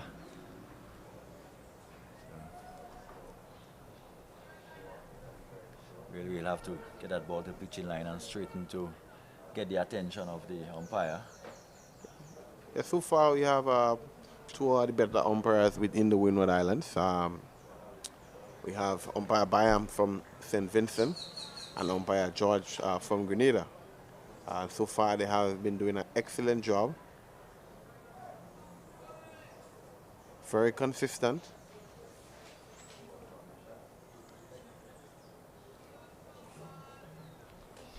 I think sometimes we put a lot of emphasis on the players and everything, but we forget that these two men are so important in the scheme of things.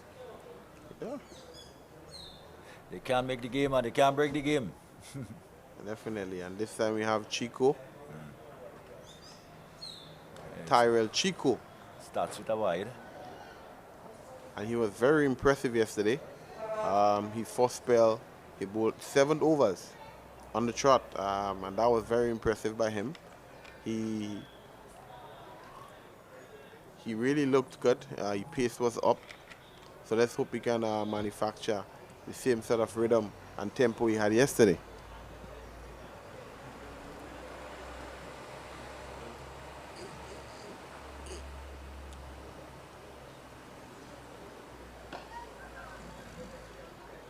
This one is nickel into short mid wicket. Yesterday, looking at Charles and his technique, he tends to play around the ball a lot. I think it's probably a factor of too much bottom hand. And what you need to do is try to play, especially as an opening batter, you want to play as straight as possible in the V. But yesterday he would have played the wrong one, and that delivery was pitched on leg stump, and he definitely tried to roll his wrist again. But let's see how he can manufacture to see if he can at least accumulate some runs today. And here's another classic example of it, the ball outside the off stump. But one, the elbow isn't coming forward through the ball. He's almost tugging across it. Always susceptible to the yorkers, the ball that are very full length. And so he had some problems with the full length delivery in this over. One is just took the very bottom of the bat. So I'm examining the bat for a shot. Yes, probably would be much more comfortable playing those shots. Yeah.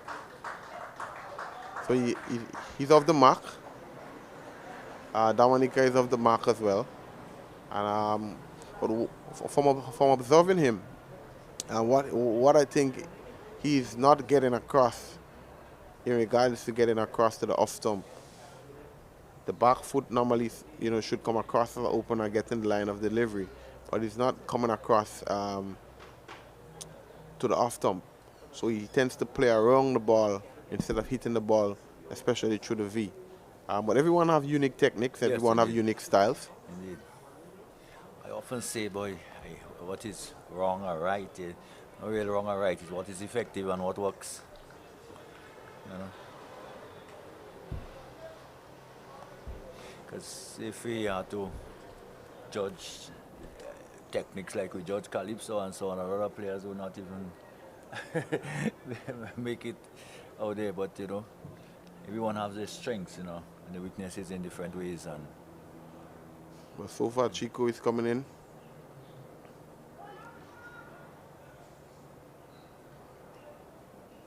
It was well left there by Pascal. But what I can say from yesterday, seeing Chico, he looks a little bit tired today. It's only his first over, but in terms of his body posture and what we saw yesterday, I think he not seems to be as fluent as he was yesterday. But let's hope it's because he's just warming in and getting into a groove, because he did look pretty impressive yesterday. And let's see how best he can see if he can generate a little more pace. But Chico again.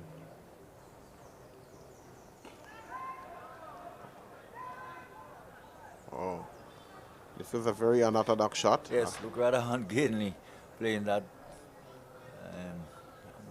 Maybe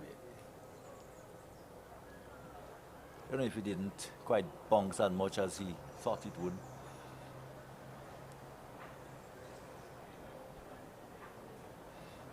See, he did seem to be pulling out of the shot. But Pascal is a very confident guy, and he plays with a level of authority. Let's see what he does with this last delivery in the over. Again, right up there. He just can't get the power. The ball hitting the very bottom of the bat. And decent enough over. Dominica have a lot of time on their hand. They doesn't have to go forcing the issue in any way. They lead by 81 at the moment. And it is the openers can afford now to take a little time, play a few more balls and try to build. In the nature of the game, you can say Dominica is slightly ahead. But you don't take anything for granted. Cricket is a game of glorious uncertainties. And so far, St. Lucia have a very attacking field. An offside packed field. They have 3 slips. And now they're putting in a gully, a backward point, an extra cover, a mid-on, a mid-wicket, and a fine leg.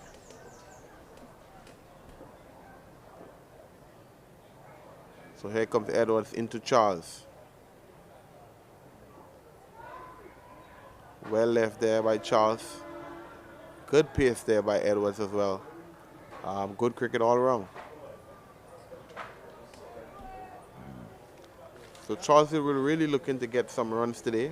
He was unlucky yesterday, playing around a delivery.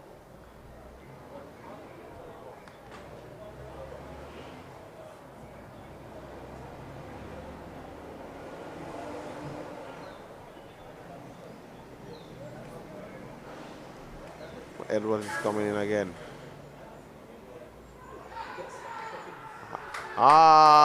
Excellent delivery there by Edwards. Pitching this one just on off stump. Charles reaching, trying to get back onto ball. And nicked off. Excellent take there as well by the wicketkeeper Leo. And not a poor start here for Charles. Dominica lose the first wicket. 2 for 1.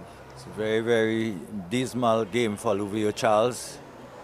Of course, yes, just pushing at it outside the off-stump delivery, which left him. Well, you could say he probably had to play, but really pushing away from the pad, away from the body, and getting an edge and going for a duck. So Not a very good outing for Louis Charles in this game. So 2 for 1. Yeah, very unfortunate. In the first over, we would have looked at his technique, and he wasn't getting as close to the ball as possible. But not to take anything away from the bowler, pitch just one with a little bit of swing, reaching there. Just An brushing excellent the take edge. there by Neo Leo as well. And a good cricket there by the St. Lucians. Yeah, Just what they wanted. indeed. So this brings So this brings the new batter into the crease.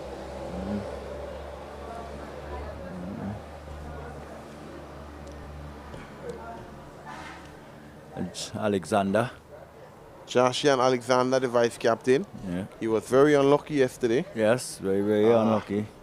So hope some luck could come his way today.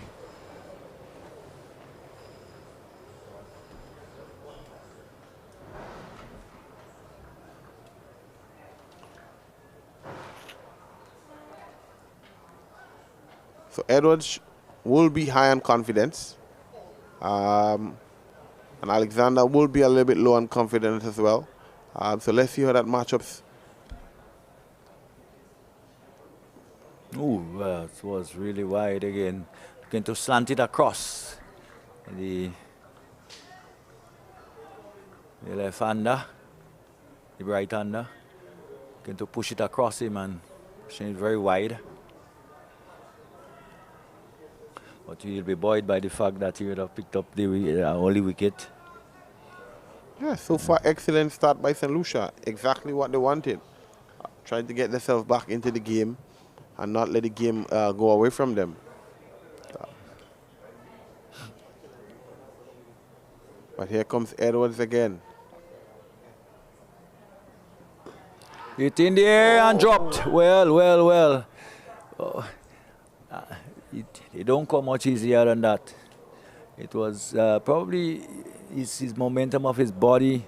Probably the ball didn't come as quickly as he thought it would.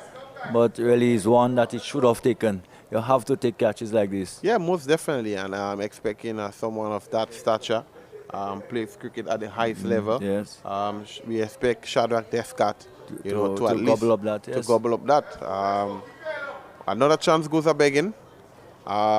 Let's hope it doesn't cost them too much. But yesterday they would have, dropped 2 catches as well with batsman going on to score a 50. So he's dropped a knot.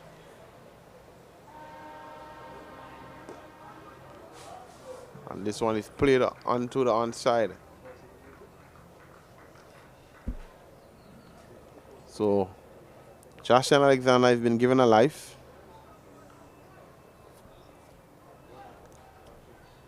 Yesterday he was not given the correct decision, and today he's been given a life. Dominica is looking to pile on the lead. They have a lead of 81 thus far.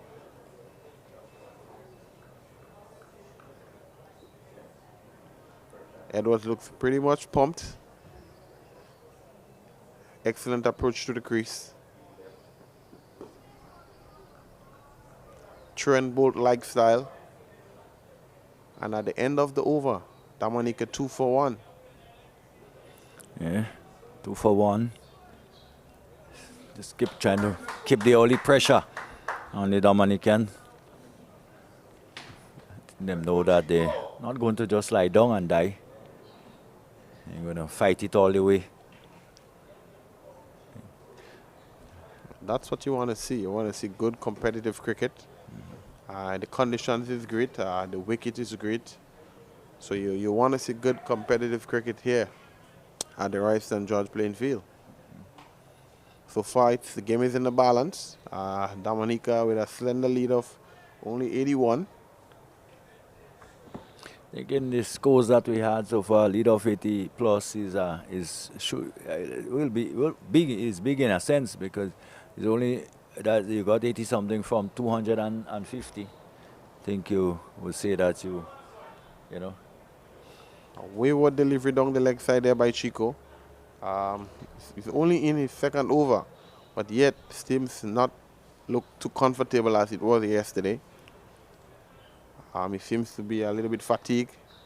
He had a lot of long spells yesterday.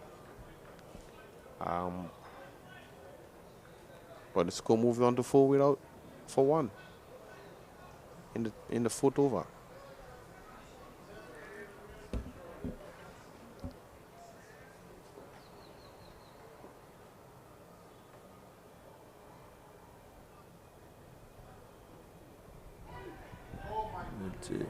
They would give him the benefit of the doubt there. Probably you will say that he left this one. Saw it all the way. Never committed himself to pushing or to playing at it.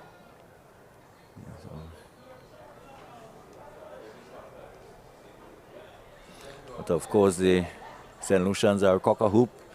They have picked up an early wicket, and these two just have to try to blunt all of that.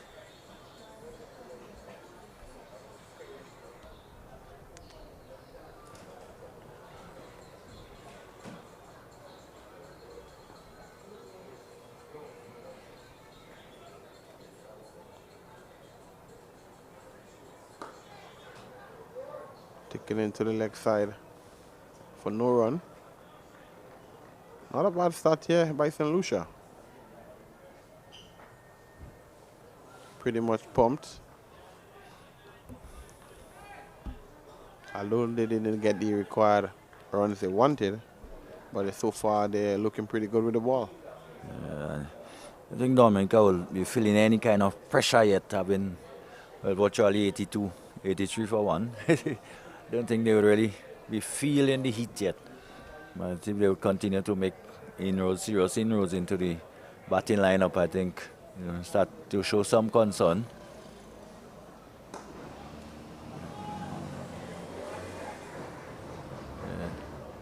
A little bit of sloppiness again in the field by who's that there? That's Mitchell. That was pushing it away for the batsman being able to cross for a single.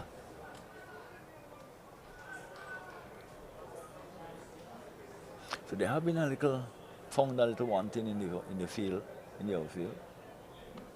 St. Lucia. Yeah, they do have a little bit of energy. The Choppy, the wicketkeeper, is a choppy guy.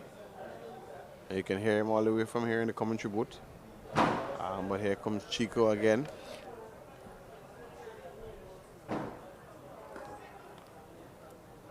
Tickle into the leg side for one. And Pascal is off the mark. After 10 deliveries, Dominica moves on to 6 for 1.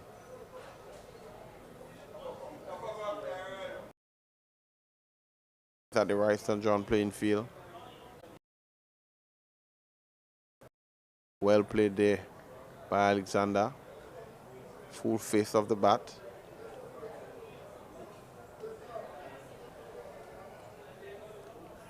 Very attacking field here by the St. Lucians. They have 2 slips at gully, a backward point, short extra cover, 1 extra cover, mid on, and long off, and long on, sorry.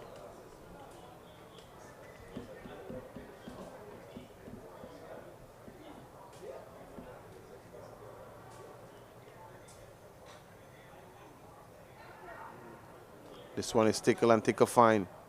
And this will run on our way to the boundary for 4. So 4 leg byes there. And the score moves on to 10 for 1. After the 4th over.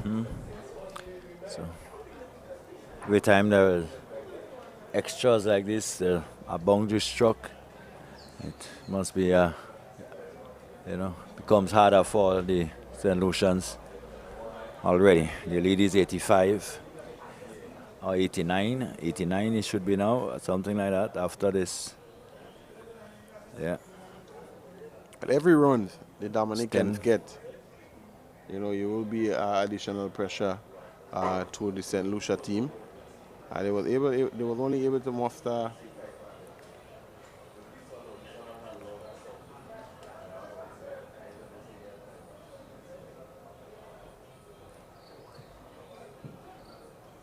There comes Edwards again. Lifting delivery outside the off stump. Well left there by Pascal. Edwards seems to be in much better rhythm than he was yesterday. He looks precise. He looks the part. And he's so far, leading the attack for the St. Lucians.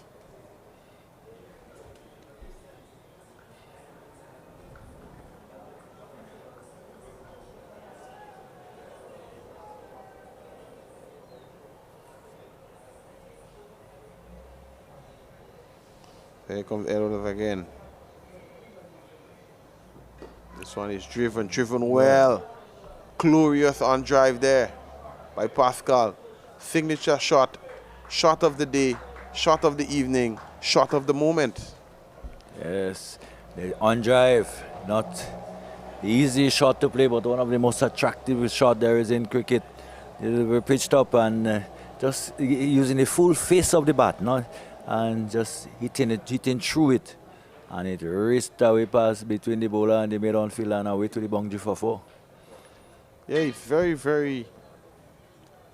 He looks so well when he plays those shots. But what you want to do, you want to have him convert those stats into a big score. I mean, yesterday he would have played a number of on drives as well, and you would expect him to go on. But the game continues with Edwards.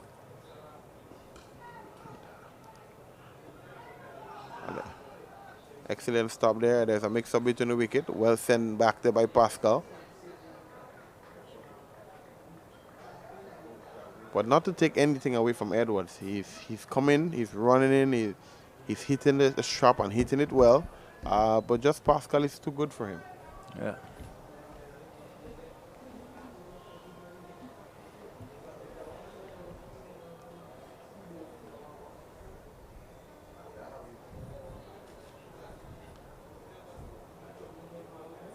So here comes Edwards again in excellent conditions here.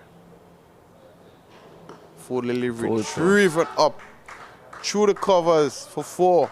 Full delivery outside the off stump. Room given and hitting for 4.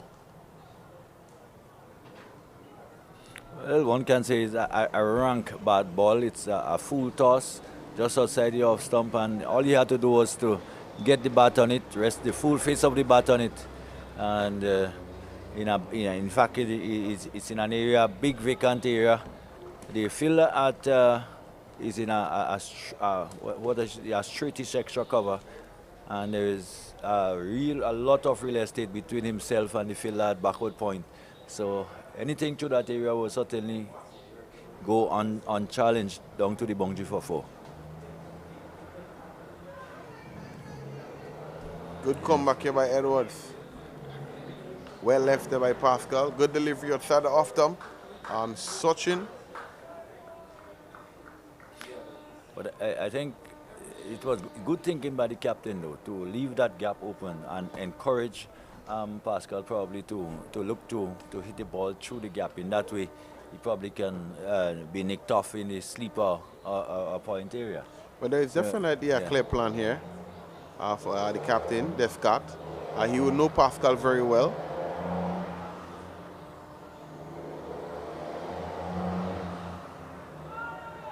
Well played on to the onside here. Return comes into the wicketkeeper.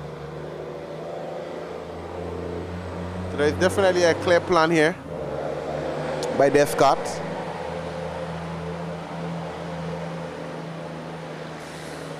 It seems that he would allow Stephan Pascal to play his shots. There's not too much protection on the drive. Straightish cover.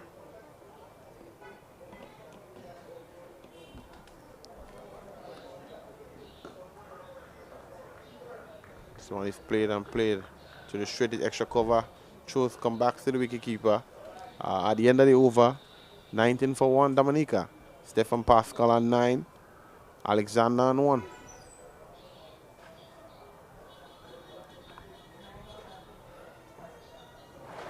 So the lead almost up to 100 is 98. Makes quite a psychological difference when it reaches 100, it passes 100. And so St. Lucia now basically is chasing the game. Need a few big slices of luck in order to get back into contention. So let's hope that Chico can do it for them at the GBSS end. Edged and over backward point. And it goes away into the boundary for 4. So throwing the battery outside the off stump. That's Alexander.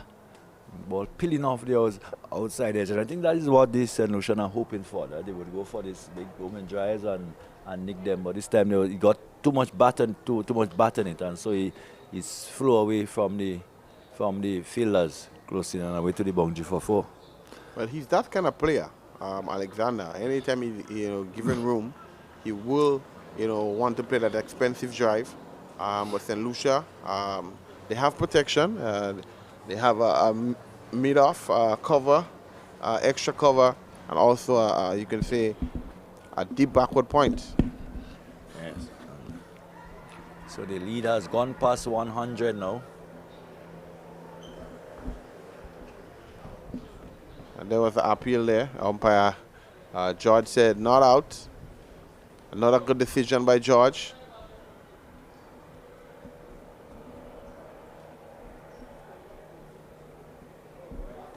So far we have seen excellent umpiring. So far it's really been impressive to see the level of umpiring in this tournament. And thus far in the both games.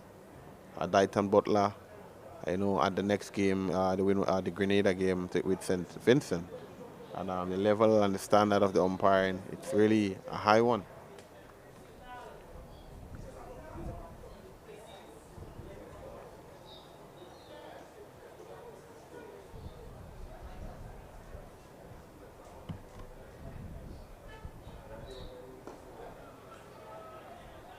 Well played there into the onside, into the offside. This looked like a slower delivery. What I can say, he doesn't look himself. Yesterday he was one of those who would have been bowling the longer spells. Today he seems to be a little bit struggling in regards to his momentum and even his posture. I'm not too sure if he's fully fit. But he seems to be, his pace has dropping as well.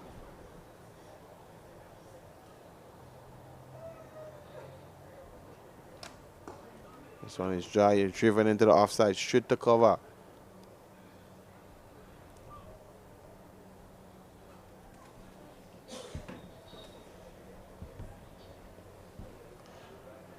And such glorious conditions here at the Rice and John playing field. So far the wicket has been the highlight. Such excellent wicket have been provided to the teams.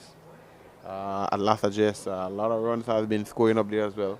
And even here, the majority of the batsmen have gotten starts, and they just yet to capitalize. So hope that the second inning, we can see one of the batters getting start, probably could carry on to score probably one of the first ton in the tournament. But here comes Chico again. Wide delivery outside the off stump, well left there by Alexander. Chico will want to be a little bit closer to the batter, allowing him to play on a more frequent basis in regards to trying to restrict Dominica for as low as possible in regards to runs. But Dominica lead by 102.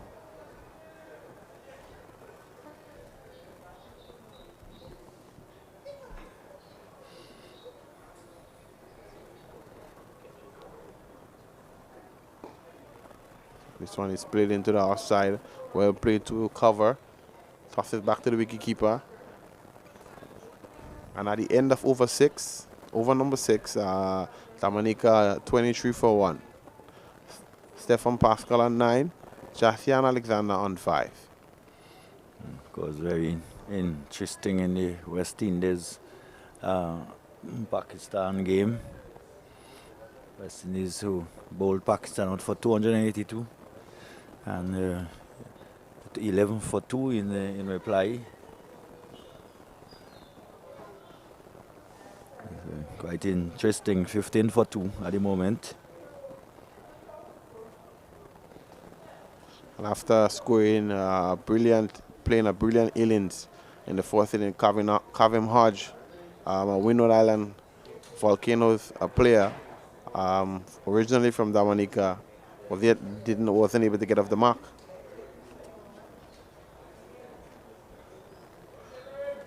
But we have Edwards again from the bakery end here at the Tantin playing field. Well left there by Pascal. Just a study off stump. Edwards will want to get him to play a little bit more, a little bit closer, but not too full. You know he's a very good driver of the ball.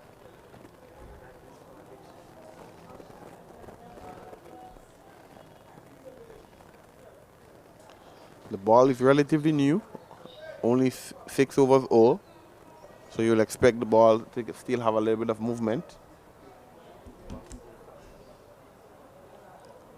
This partnership will be a crucial partnership in the context of this match.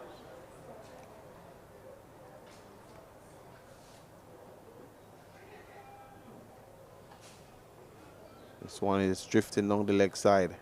Well take there by wicketkeeper Leo. Looks very good behind the stump. So far we have seen some excellent wicket keeping by all 4 wicket keepers in this tournament. Niall Leo being the contracted wicket keeper for the Volcanoes, representing the Windward Islands. Everyone here is vying for opportunity to represent the Windward Island Volcanoes in the Super 50 tournament or the 4-day tournament. And we have seen a lot of good talent on show here. Edwards, perfect example, comes in left-hand pace bowler.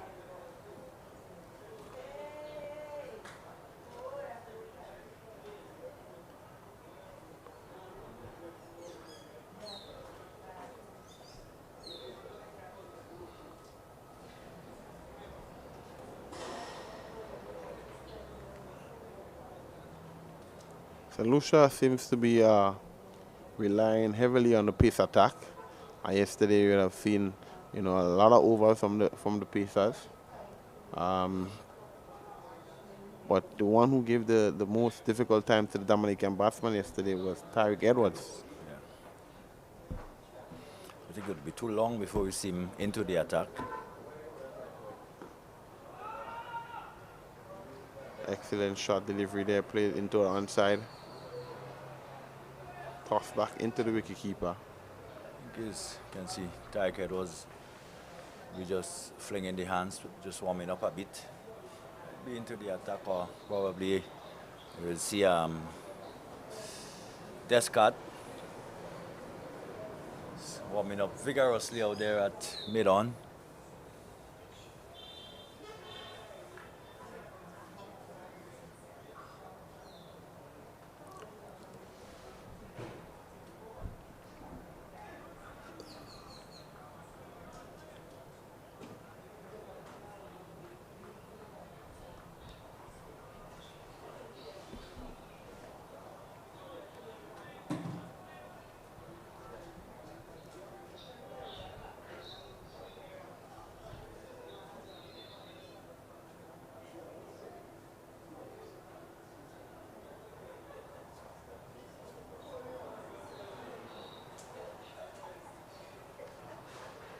Here comes Edwards again from the bakery end. Oh, excellent stop there by the bowler. Good feeling of his own bowling. Although involuntarily.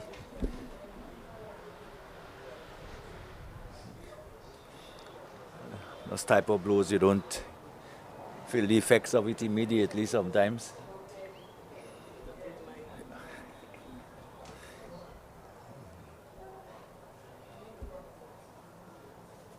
So just as I said, Descarte has come into the attack.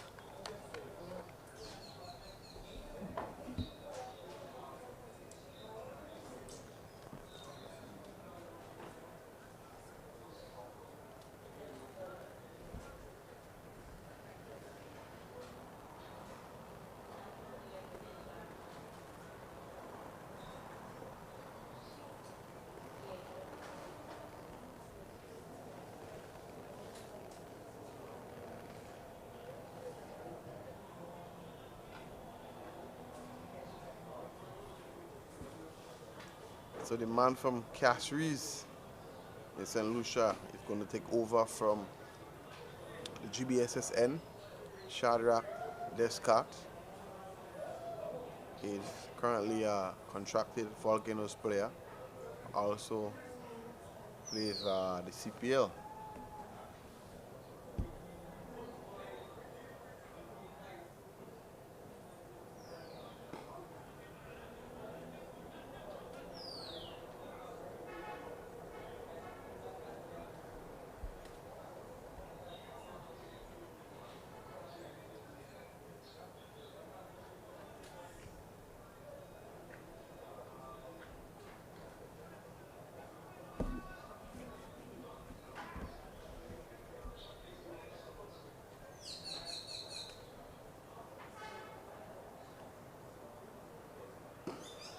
This one is driven off.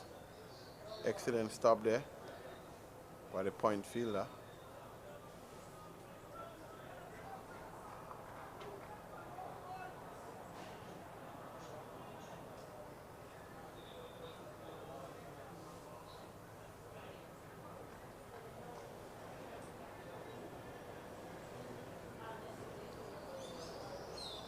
Here comes Descarte again.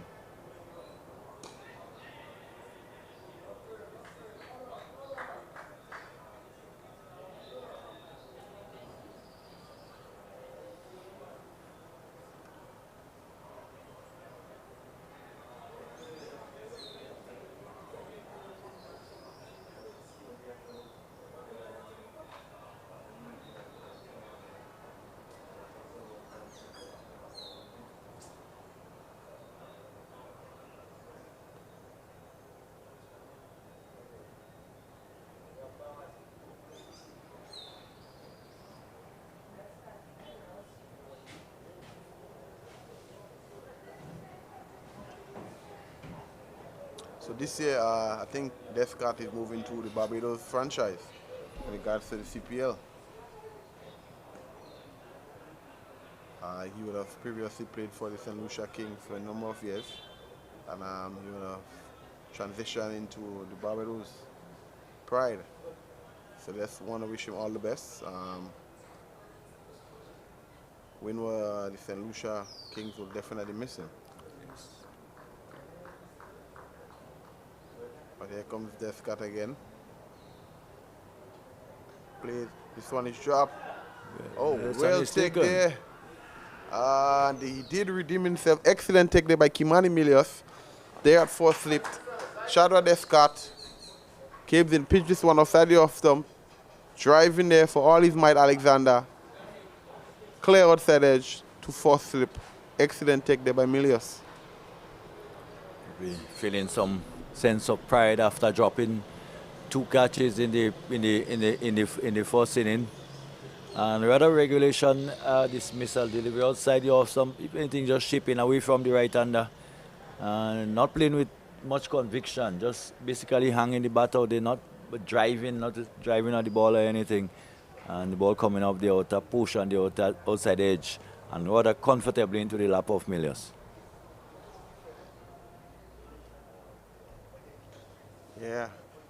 And there we have the new batsman, Alec Atenes. So 140 lead. Sure, they'd want to push that closer to 300.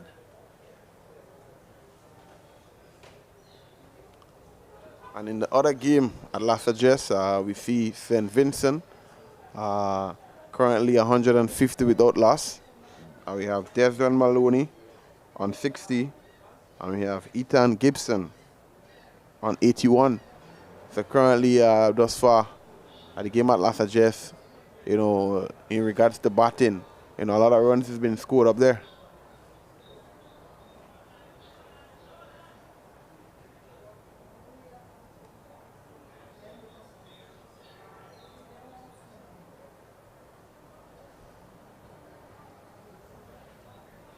But here we have Alec Atenes coming up again. He's Windward Island colleague, Shadrack Descarte, to face his fourth delivery. First slip, third slip, a gully. Back with a point, shot extra cover, mid on, mid off, square leg, and a fine leg. Descarte comes in. This one is driven well. Up and over. And all the way. And all the way for 6. What a shot by Alec Atenez. Only his first delivery. And you can see the intent. Pitched up in the slot, head down, weight forward, and hitting straight over the bowler's head for a maximum. The score moves on to 31 for 2. Well, he comes out with that type of mood where he thinks that they're not in a bad position on the lead 110. He can come out and play a lot freer than he did yesterday. So if he hang around for a length of time, he could be very entertaining here this evening. Yeah, definitely. He's that kind of aggressive player. You'll love to see him in that type of mood. He's very positive, and walking out to the crease is not easy to hit the first ball for 6, and he did that so effortlessly. Let's see if he can continue.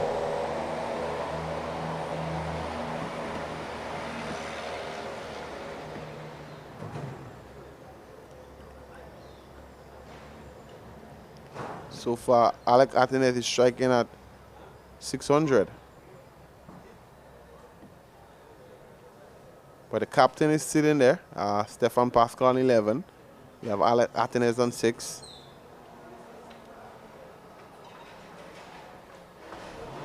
And we have changer N for Chico. Chico is now coming from the bakery end. And we expect to see better rhythm, better line, better length from him.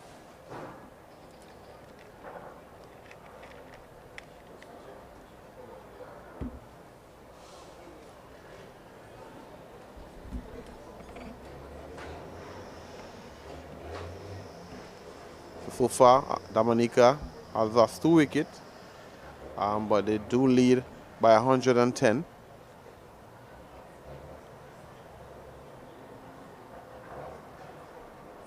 Clear plan. St. Lucia want to get as much wickets as they can.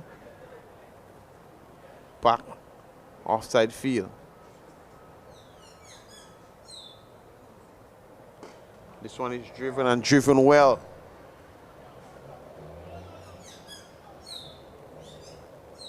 But there is a deep extra cover who comes around. Excellent stop there. Get it into the keeper for only a single. This brings the prolific Alec Atenez on strike. He's going to face his second delivery.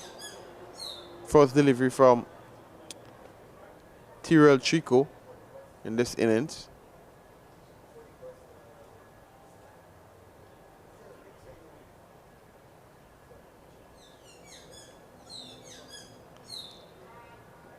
And it's really nice to see Alec Atenez participating in this tournament. I think he's only playing the longer format, and he moves to short delivery. Pulled. Pulled and pulled well all the way for 6. Short delivery. Alec Atenez given the room he required and pull this one over fine leg for 6. Yeah. So clear intent here by Alec Atenez. His last innings in this tournament, which he leaves the island on Wednesday to join the CPL team. So clear intention, clear plan. And let's see how Chico can rebound himself. So Atenez has come out and is very positive. In a sense, we expected that with the state of the game. He doesn't have to, like he in the first inning, had to plod around to try to build a partnership. Now he can really express himself.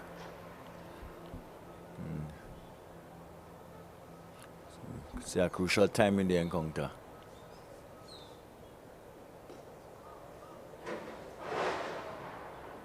This one is flick down to fine leg for only a single. Alec Atenez moves on to 13. Takes the score on to 39 for 2.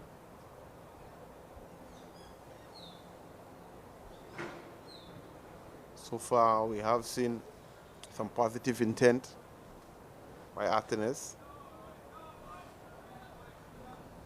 would have gotten a start in the first innings.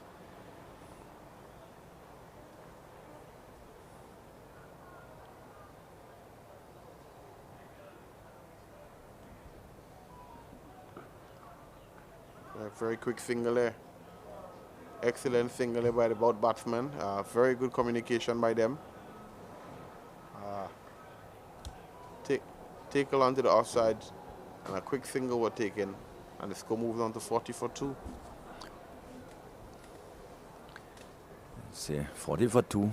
Continuing to stretch that lead. It's up to 119.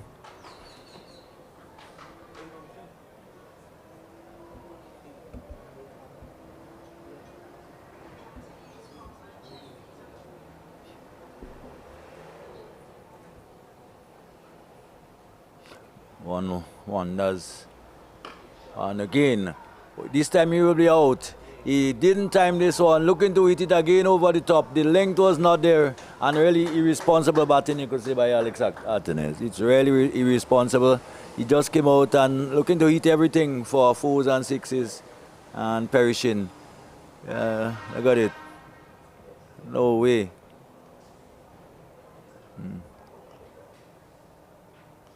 Alex Artenes has to go for 13. Very quick 13. 13 or 4 deliveries. What one really expect, I mean, far better from players of that stature. You're a West Indian batsman and you don't come out and play cricket like that. You have to be more responsible and not only responsible, but your whole approach to the game has to speak for your status, you know. Yeah, most definitely. Yeah. But you have to take into consideration probably you had a message from the coach. Not to say, probably nature of the game. But you have an entire evening to bat plus a whole day tomorrow.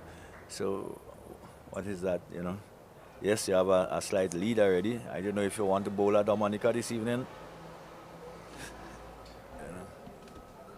But it just doesn't look good for a player of that status. People may be sitting in the stand wanting to see, Artenes perform, wanting to see him bat. You're a West Indian batsman. Go out there and score a lot of runs. Definitely, but Tyrell Chico will be happy. He would have gotten a big wicket. He have this one under his belt.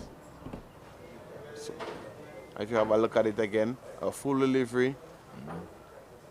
Trying to hit the ball over the infield. Unable to time it properly. And an excellent catch here by Tyreek Edwards. So Dominica fall into trouble, 40-3. We have the new batsman, Fontaine. But he will be off strike. Pascal will be on strike to face Shadrack, Descarte. See, you want to secure the game before you do things like that. You're playing the St. Lucia now right back into contention. It should be a leg by down the leg side.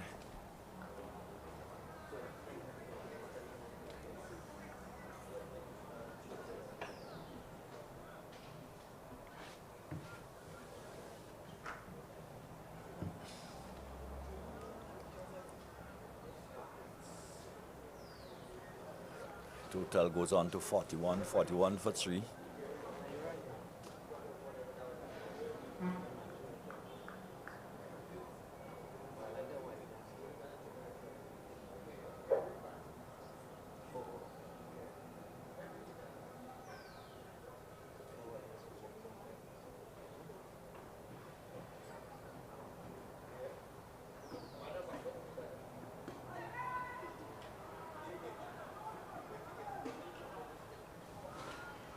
Tickle into the leg side for only one.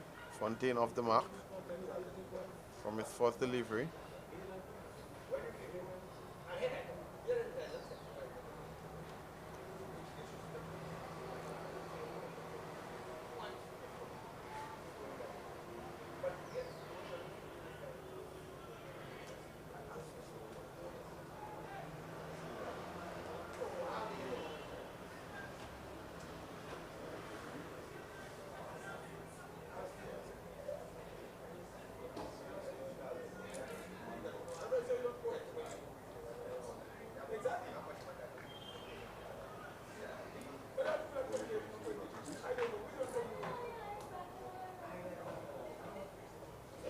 comes Descarte again. Pitching on middle stump here. Gotten full control and behind this one. Into the onside for no run.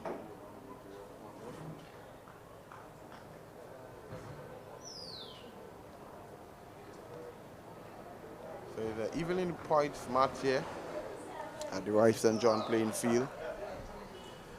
Dominica 42 for 3. Lead by 121. St. Lucia is trying to restrict them for as low as possible.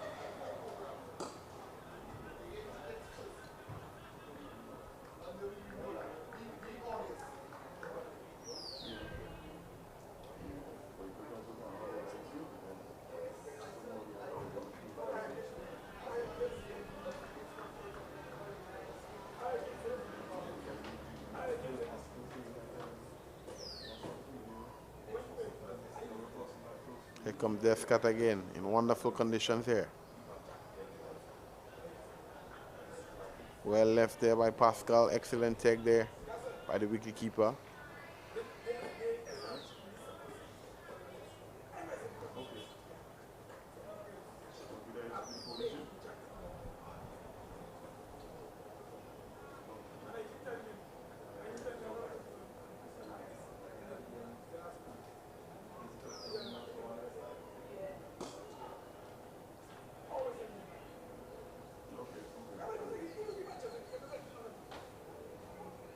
This one is hit straight to the fielder at the end of the over.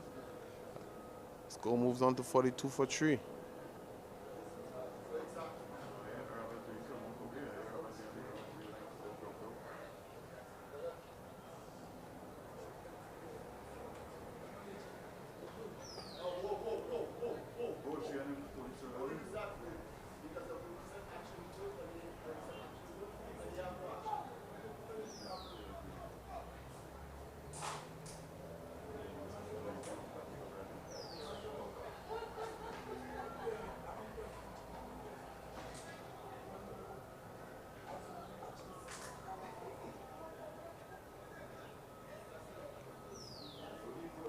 There is a change in the bowling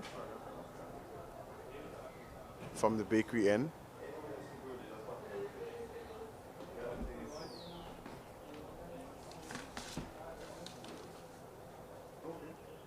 Jaden, Eli box.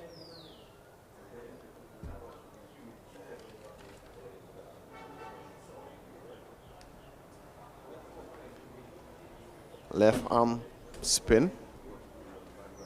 He was very good in the first innings. Let's see how he can prove himself again in the second innings.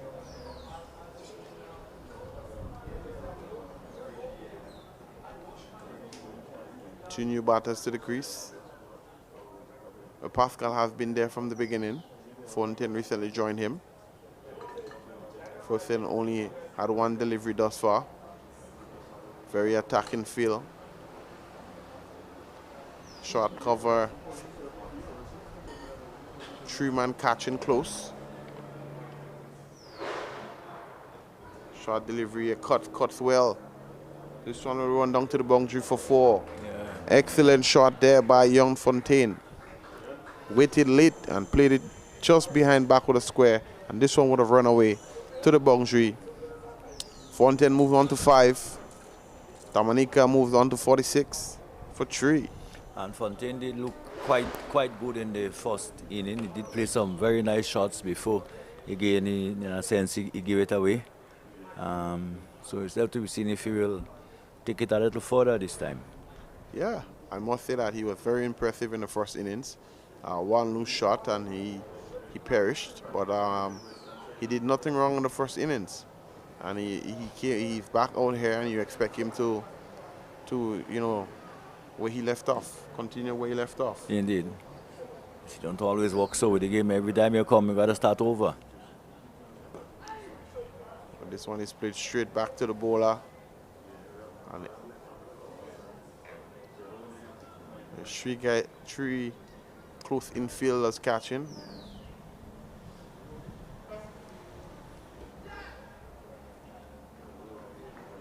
There's the first slip. Short leg and an extra shot cover, hoping that Fontaine will play a false stroke.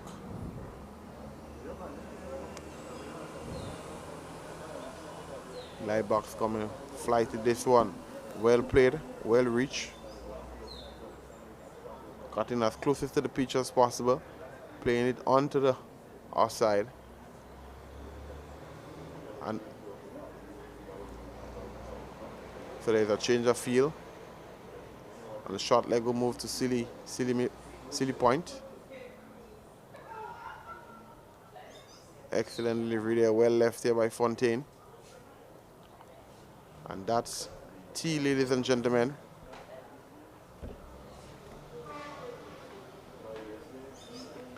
It's another session down. And of course, St. Lucia, despite the loss of the 3 wickets, they were 125 by runs ahead. But I don't think that they would be too happy in the manner in which the wickets were lost, especially that of Martinez. I think it's a big loss, and I think he, really looking back at it, would sort of blame himself for his dismissal. So that is tea, and at tea, Dominica 46 for 3. And we'll be here to continue commentary at the after tea, so please take time to join us.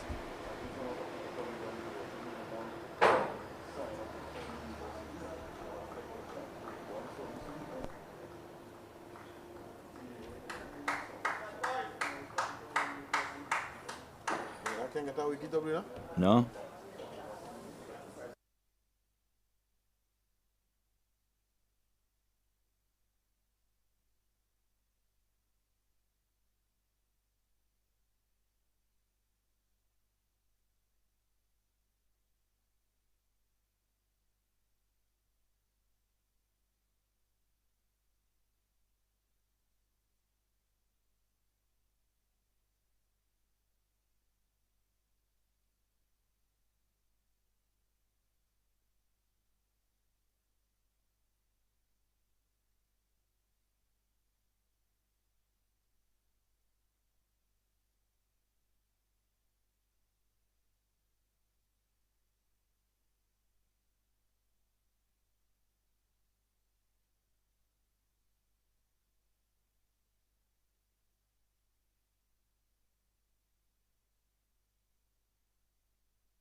back here at the Roy St. John Recreation Ground for the continuation of the match between Dominica and St. Lucia in the men's tournament game. Very interestingly poised at the moment. St. Lucia coming out and really looking to fight back. Dominica 46-3, but leading by 100 and 120 points. Yeah, 87 and 25, of course. Yeah, 122. Couple we could see indiscriminate shots by some of the batters, of course, but they would be confident that they can post a total that they can defend. There is still a lot of time in the game, and as Descarte starts from the southern end, and will be again looking to make very early inroads into the Dominican batting.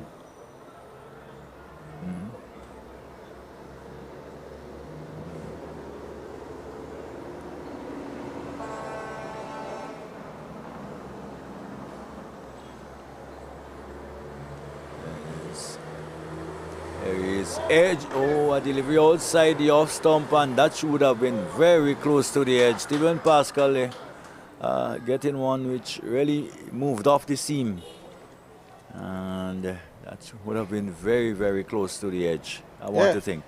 Yeah, that's a beauty.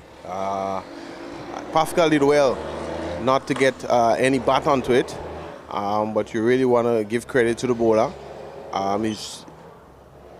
He's just back after the tea intermission, and he looks ready.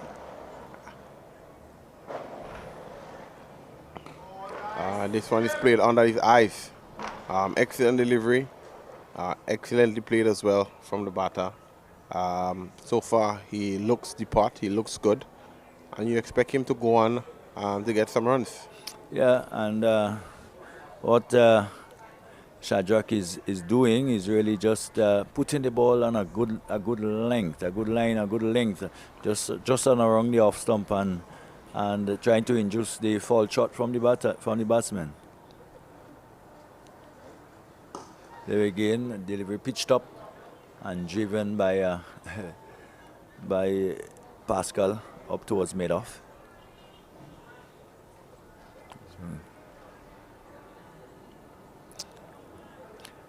At the start of every session, almost every time there's a break, the wickets tend to fall around that period when you have to start again, when you have to come back. And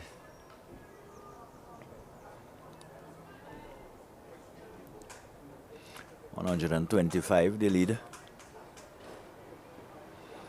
Delivery which is looking to turn it away down the leg side. And not getting any bat on it. Leg by, says the umpire. So the lead will go by 100 to 126. Pascal remains on 13.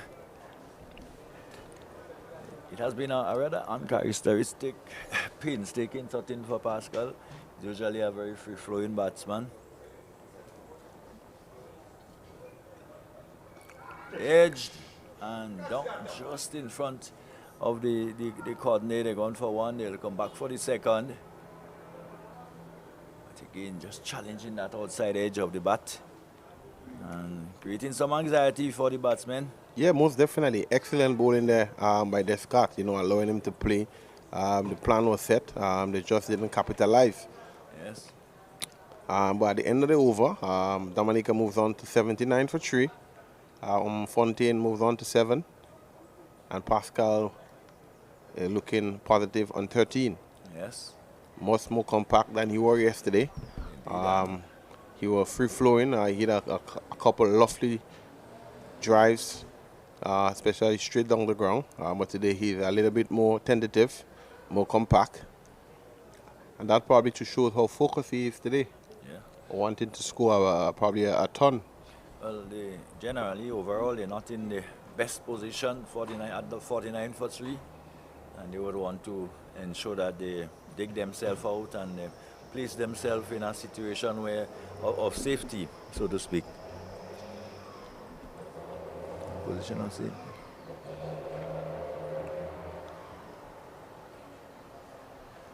So it will be seem like it's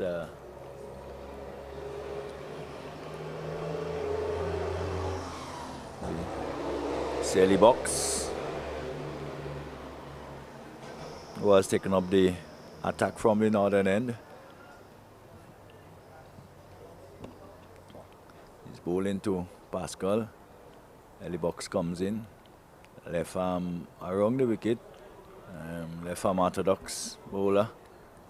Just throws this one up and Pascal comes forward and pushes it up into the offside. There's Ellie Box again.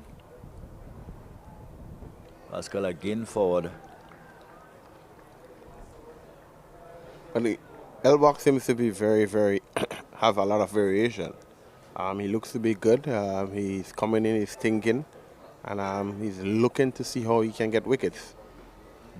I mean, he reminds me a lot about like Larry Edwards. Edward, of course, very much, very much. A lot of his bowling, his action, everything. One, I'm not too sure. Larry Edwards. I mean, he used to be yes, and a volcano. He no longer plays for Volcano, but he's coaching now, involved in coaching. Okay, nice. Yeah. Yeah, he was one of the left-arm spinner who was Mm. very good for St. Lucia over the years. Yeah, very good. Do you know if he retired from cricket or he still plays? Maybe a small bit, but he's more into coaching at the moment. Yeah, Larry was a great. Yes, now very hard worker. A very hard worker when it comes to his output. So, I have to say a good friend of mine, together, Larry Hodge, Atenes, did spend quite a bit of time with those guys.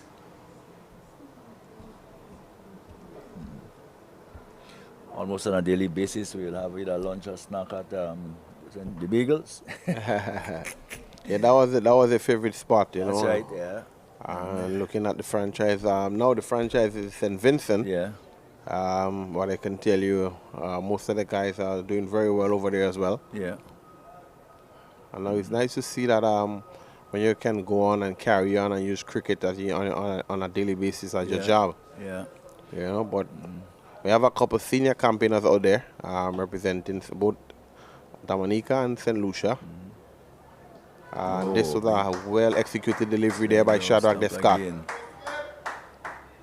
Hitting the seam, a little bit chipping away from the batsman. Fontaine had no idea he played, and I miss. He will be very lucky that he didn't get any bat onto that one. Yeah. Well, I don't know if Larry is listening. Very good afternoon to you.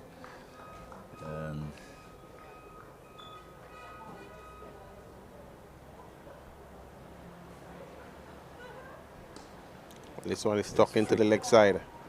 Fine leg comes around and they come back for the second. Sent back there. Excellent throw in there by the fielder, Edwards, sorry. And they only could settle for one. But going back to cricket within the Windward Island, Larry is probably a young guy. I think we would have still liked to see him playing in that sort of St. Lucia lineup. Yeah, I haven't spoken with him in a little while, but I do know that he's coaching at the moment. So. And even Jelani Robinson from Dominica. He was a very good opening batsman. I heard that he would have retired from regional cricket and international cricket as well. I'm not too sure what he would have endeavored in. But in regards to the cricket, he was one of the dominant forces for Dominica, opening pair for a while. Right, yes. Drives in the air, just short. Beating the second slip. What a chance gone begging by St. Lucia. Went hard at it, so it did fly through the slip area. But you have to be looking for those. Descarte creating some problems. And a chance goes begging. Pascal moves on to 17. Yeah.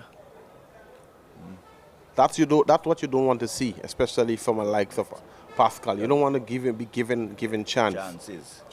You know, at the higher level, you know, those chances will be gobbled up.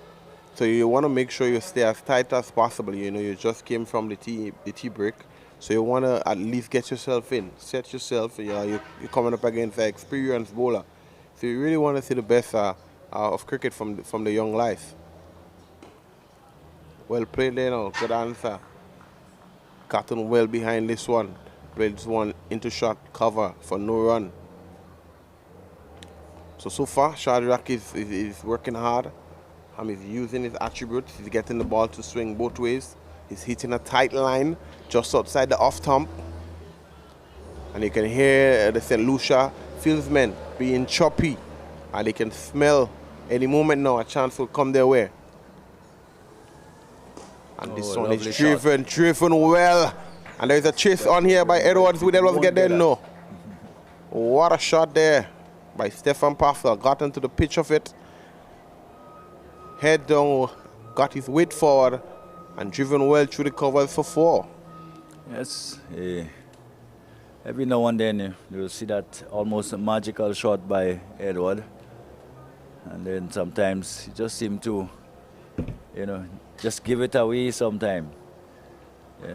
And that normally is the frustrating thing about our batsmen. From a moment of magic, from 0 to 0, we go sometime.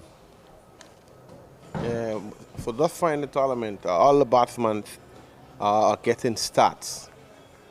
They're starting properly, but yet to carry on. They get probably a big 80 or 90 because probably of the concentration level. So what we need to take into consideration, especially the Windward and the selectors, when those guys go into the franchise system, we need to have them in those sort of those classes where you can have them to really concentrate a little bit more. Yeah. Because talent, they have the ability, but what they lacked is the decision making and the level of concentration. You know, at the end of the day, I often say that what has to come first is the fact that they have to develop these attitudes before they get to the highest level. Because when they get to that level, it's no longer, as I say, a case of having to coach again, but it's about being able to play roles and of course, execute at that level. Yeah, most definitely.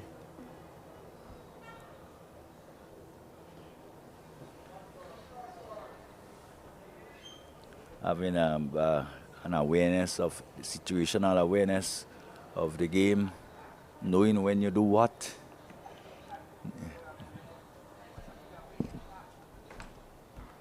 Ooh, this one just shot along a bit. Just a little bit low. Kept a little bit low. Yeah. I think we've seen a little bit of. Well, you probably will expect some of that at this stage on a wicket prepared for 3 days.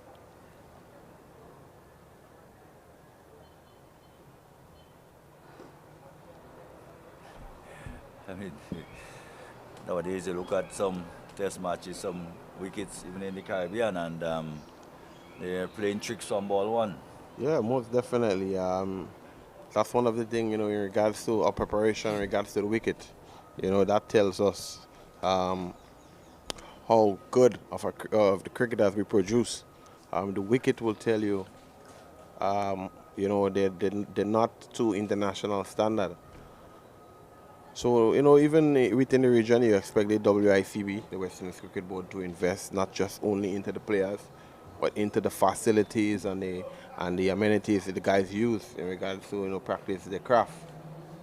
How good the ball is will tend to, you know, how good your stroke play. You know, cricket is not just, you know, the players. You know, everything, you know, is a whole collective system. Yes. So we want to see everybody do well. But here comes Descarte again. This one is guided through slip, and it's running away down to the boundary for 4. Yes, Well controlled there by Pascal. And it went rather quickly through the slip corner there and down to the boundary for 4. Because at this time they're looking to get wickets. There's no third man. There's a long leg on the boundary and also a deep cover, extra cover on the boundary. But it is a very lucrative area, this third man area. There was a time in the past when there will always be a player down there. Nowadays it's not so. Lots of runs goes in that third man area. What you expect? You'll expect as a captain. You will be, but there is a dead delivery. What has he done? Was that dead ball? I guess the umpire just telling him he released the ball and the wicketkeeper didn't bother to try to stop it.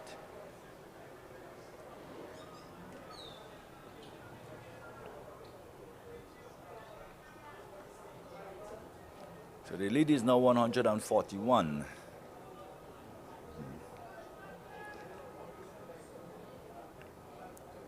Maybe another 100, 150. If they can get that far. Yeah, every run that scores tends to add some pressure onto the St. Lucian team. They will want to restrict the Dominicans for as low as possible. 62 for 3. The game is still in the balance. But as the partnership continues, the game will pull away from St. Lucia.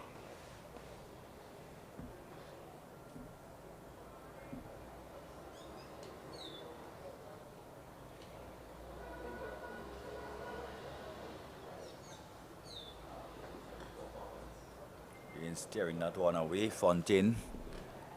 Live outside the off stump and looking to go through that very populated sleep area.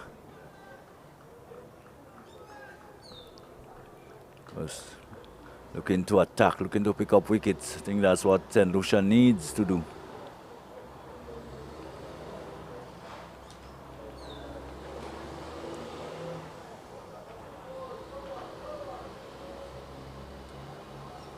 So they'll be pushed into the extra cover region and a single. It takes Fontaine to 9. Stephan Paul is on 26. Descarte, who is in his 5th over. So has had 1 for 25 so far.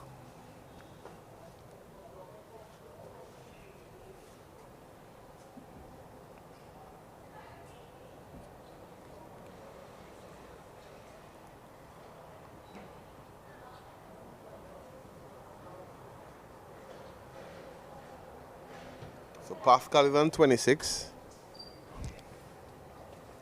Here comes Descarte. Pascal once more. Well left there outside the off stump. Well watched there by Pascal. When you look at the comparison, yesterday Pascal would have scored 26. 25 deliveries. In 25 deliveries.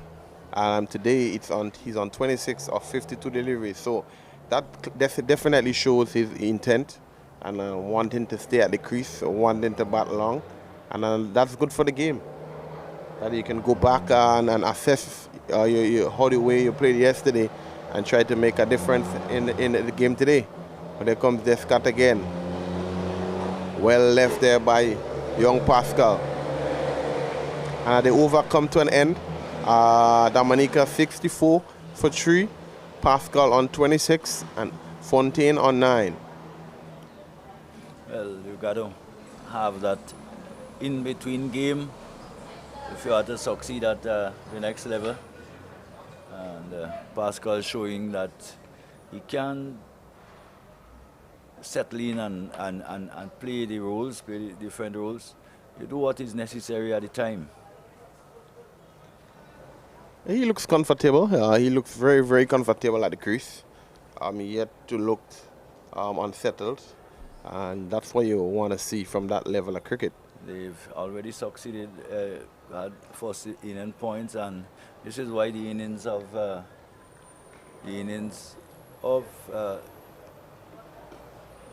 So we what?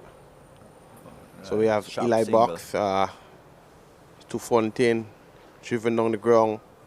Sharp single taken, was unable to collect to get into the wicketkeeper. Yes. And Fontaine goes on to 10. Yeah, I wanted to say that's why the innings of Athens was such a strange one. We just came out and looked to belt everything. It's a good delivery there. Eli Box. Eli Box seems to be in control of every delivery. Yeah. This one that's a very sharp single. Ball just pushed into the onside by Pascal, and I think in fact it probably was Pascal's call. Ball went towards square leg, just or towards mid wicket, and both men are pretty quick between the wickets, so Yeah, it most was definitely. not an issue. You can see they trust each other. They Yeah. trust the decision making by the non-striker and also the striker. This one is played into the offside. Picked up there by the shot cover fielder. Geese. Here comes Eli Box again. This one is cut well. Cut down behind square. That will run close to the boundary. In fact, it can't pull it back. It will beat him into the boundary. Delivery outside the off stump and cut away behind point. And nice touch, nice timing. Yeah, glorious timing. He watched it close to him as possible, played it late and got it behind that the short third man fielder, and it raced away to the boundary. One thing you must say about the Rice St. John playing field, you will get the value for money. Indeed, you always do. And Fontaine seems to look good again. And this one is pushing into short mid wicket, no run taken. At the end of the over, 70 for 3. Pascal on 27, Fontaine on 14. Yeah. Pretty good start here by Dominica. The partnership is building nicely. After losing the wicket of Alec Atenes, Fontaine and Pascal is going, and the partnership was 30 thus far. And I yet to see the St. Lucia captain bringing in Tyreek Edwards. He was one of the most, you can say, dominant bowler yesterday who really helped St. Lucia picking up, I think, 3 crucial wickets. Well, I'm not too sure how we haven't seen him just yet in the attack. He can't be too far away. He probably would want to maybe operate on the end where Descarte is bowling. So therefore you'll have to, just holding him back a bit. It's a lovely shot off the pad, lovely timing. And the fielder from 2 fielders converging on it. And they'll come back for a third. So excellent run in there by the batsman. 3 runs. Pascal would have gotten back into the crease and whipping this one through mid-wicket. Those sort of technically classical shots you want to see, especially from an opener. Watching it as closest to him as possible, and was able to manipulate the field and get 3 runs. So he moves on to 30, passing his score from yesterday. He would have gotten 26. And thus far, he looks the part. He looks pretty much settled, and he's look comfortable at the crease together with Fontaine.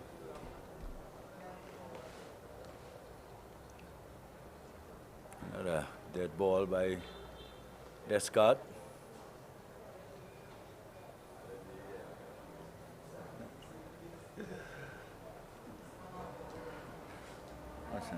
I just say we were probably affected by the movement behind the arms, behind the back of the batsman. All the pigeons are down there feeding. And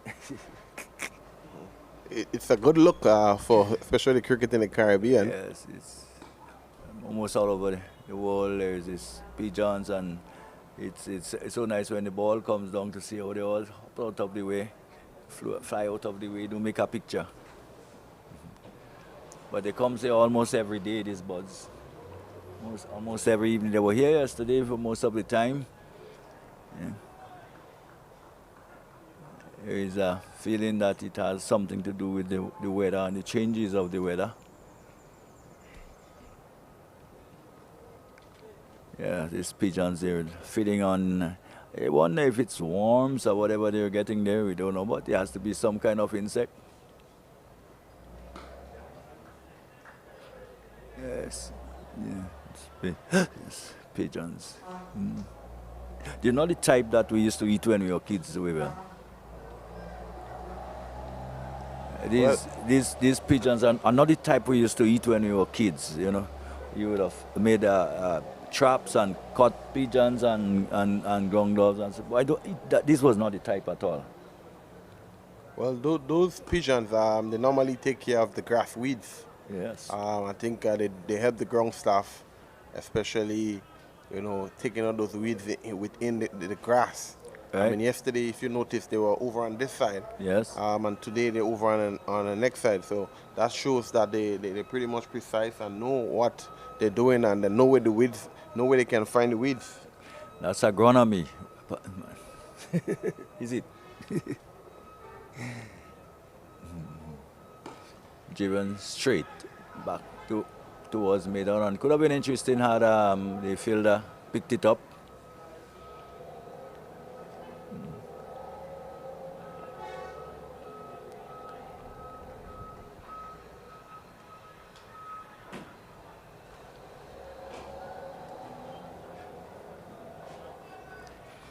Well, for man who have experience in the hotel industry, you probably know a bit about agronomy, about what you call it, about nurseries and everything else, and grass and the preparation of these things.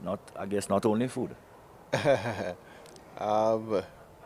a conversation for another day. But this is well played here. Yeah. Through gully, and as they come back for the second run, the throw comes into the wicketkeeper. And at the end of the over, Dominica move on to 77 for 3. I have a feeling probably that would be the end of Descarte. We probably will see Pascal, Tariq from that end probably come next over. Well, that should be the plan. I mean, that should definitely be the plan in regards to how St. Lucia will want to restrict Dominica for as low as possible. Tariq Edwards has been one of your most effective bowlers yesterday, and yet for all I haven't seen him. I'm not too sure if he's nothing an injury, but he's taking his cap off, his hat off now, so he probably no. I think, as I said, he will most likely seem prefer that the southern end here. That's where he operated from yesterday and this morning. Yeah, he is a very good cricketer, Tariq Edwards. I saw him at the SPL where he was dominant with the bat, together with a couple St. Lucians, O'Keefe, Ryshan Williams, a Bajan cricketer as well, was very good in the SPL. One must say that the level of competition in the St. Lucia Premier League was very, very high, and it was very, very intriguing. But here comes L-Box again into Pascal. He came back and played that one into the offside for no run.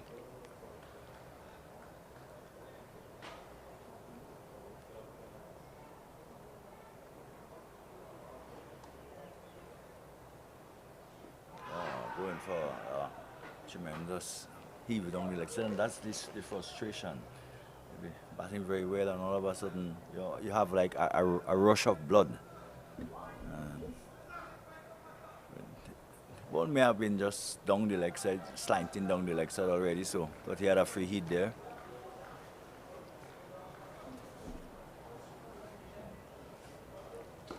And this time he goes high, he goes long, and he goes far. It's a big hit. Where has that one land? It probably has landed somewhere close to the roof, somewhere along the pan stands that are out there. If you had listened And carefully, you heard the probably bang. you would have heard the bang. One of the pan probably was just being tuned properly Yes. by Stephan Pascal. Excellent shot there. Um, I think the ball before, he would have shown that aggressive intent, but this time around he would have gotten be in full control of it and hitting that one for a maximum. He moves on to 37. Ogi Fontaine moves on to 17, and Dominica moves on to 83 for 3. I really hope that with Panorama is not too far away, that the tuners would be aware that there is another note on the pan. Yeah, most definitely. Most definitely. Yeah. Sometime this evening, when they get in here and they will a quick single taken there.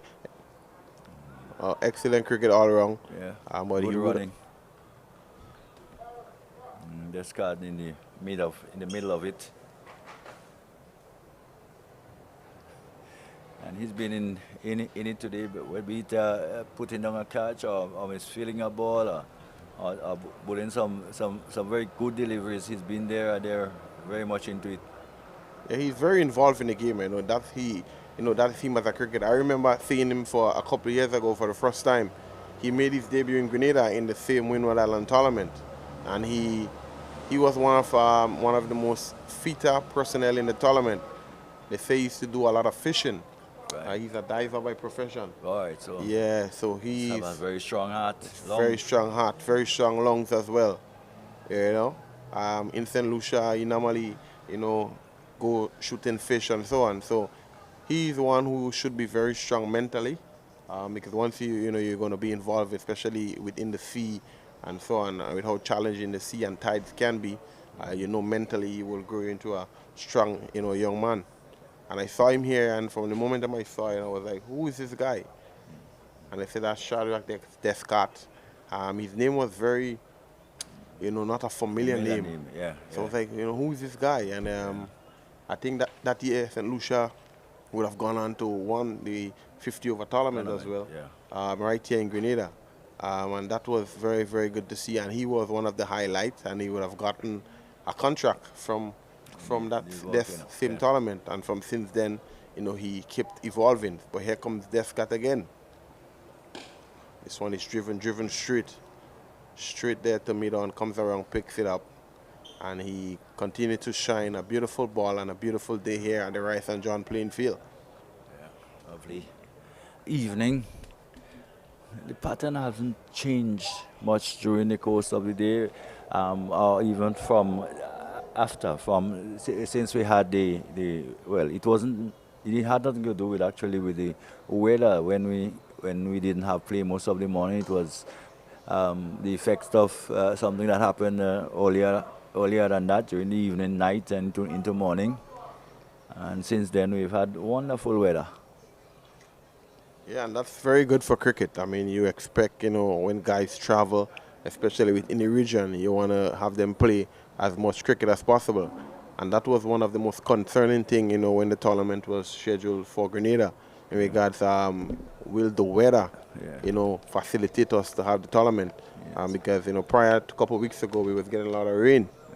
Yeah. But nevertheless, the Father is blessing us with wonderful weather and so far some wonderful cricket as well. It's lovely shot again. It will be cut off this time by Edward, a wild throw, and we'll give them a second, in fact, an overthrow. And the figures of Descarte would be the one to suffer as a result of that. So 2 more. The lead is now 188. Pascal is on 38. Fontaine is on 22, going his merry way to rather quietly, but accumulating the runs. And what is nice to see is how in control the batting side is at the moment. Yeah. And the partnership is currently on 49. So it's really nice to see how they would have applied themselves and really, after losing Alligatorness, in a spot of water, recuperate and regenerate. That's lovely. Side, some straight away down towards backward point, and it goes for 4. Well, the fielder was probably about 20 meters away, and it was so well timed, he couldn't get around in time. And it goes away for 4, so 4 more. And probably, as I was saying, Descarte probably just getting a bit tired now. And yeah. But he's that kind of cricketer, Descarte. He always wants to be involved in the game. But you can't take nothing away from Fontaine. No. That shot was an excellent shot. Excellent. He waited late and played that to perfection down to the backward point. Yeah. The field had not even a chance of getting there. And the leads pile on to 172. And thus far, it has been an expensive over. 8 runs is coming from the over thus far. Yes. 93 for 3, Dominica. But I'm not too sure the captain and his ploy, because Tyreek Edwards has been one of your main bowlers yesterday. And yet for all, we haven't seen him in the attack. I'm not too sure if he's nothing an injury or because the ball is relatively new. The ball is only 19 overs old. So let's see what happens in the next over. But this is well bowled again by Descarte, well left. So far, Fontaine has looked very comfortable. Last couple of deliveries, he has been making some slight adjustments by walking, making some late movements down the track. I'm not too sure if Descarte as well is having a look at him, but he has been making some adjustments. So I'm not too sure if he's a little bit uncomfortable. But here comes Descarte again. And this one is forward down to point. Comes in, shows it straight to the wicketkeeper. Well collected. And at the end of the over, the score moves on to 93 for 3. Stephan Pascal on 38, Fontaine on 27. Excellent going by Dominica. Yeah, I believe. I'm sure that Fontaine's wagon wheel will be heavily favored as with the wicket on the offside. Seems that he loves to play the ball square, loves to play it late, plays it quite late. And it would be interesting to see where he scores the majority of his runs. 173 the lead so far, St. Dominica. And it will be a box to continue. Left arm orthodox over the wicket, driven by Fontaine down towards mid-off. There is no run. So senior Fontaine would have come through the different levels, age groups. He's a very macho young man. I first heard about him at the under 15 level. And one of the highlights, I remember hearing the manager speak about that he was living by himself at a very young age. And that shows the level of maturity as a youngster. And, he went on and he continued to develop. And he's now representing the Windward under 19 and even the senior team. So he's very mature. He's a very mature individual. But here comes Ellie Box again. This one is driven here to short cover. Kimani Milius is there. So many good players on show today. I mean, you have guys like Kimani Milius, who captain the West Indies under 19. Yes. You have Descarte, Shadrack Descarte, who plays, franchise cricket, T20 cricket in the inaugural CPL here in the Caribbean. You have young stars coming into the game as well, like Lee John. So many good players on show for the St. Lucia team. I'm not forgetting the Dominicans. We have Alec Atenes. You have Keelan Tyson, who is West Indies A player. You have the likes of the coach Shane Shillingford, who can mentor and give the guys all the encouragement that they need. Who's been there, done it at the highest level. And it's always a good thing too when you're coached or managed by someone who probably you may have some kind of recollection of the playing days.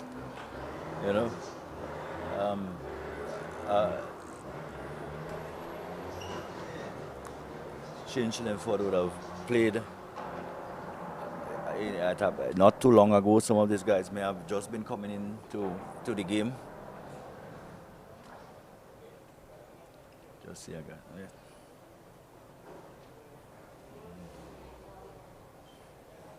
So now, just as we were saying, Tariq is going to come in from this end. Probably the captain would have probably thinking the ball is relatively new. Yeah. But here comes Tariq. So here comes Tariq Edwards from the GBSSN. He's relatively, yesterday he had a good showing.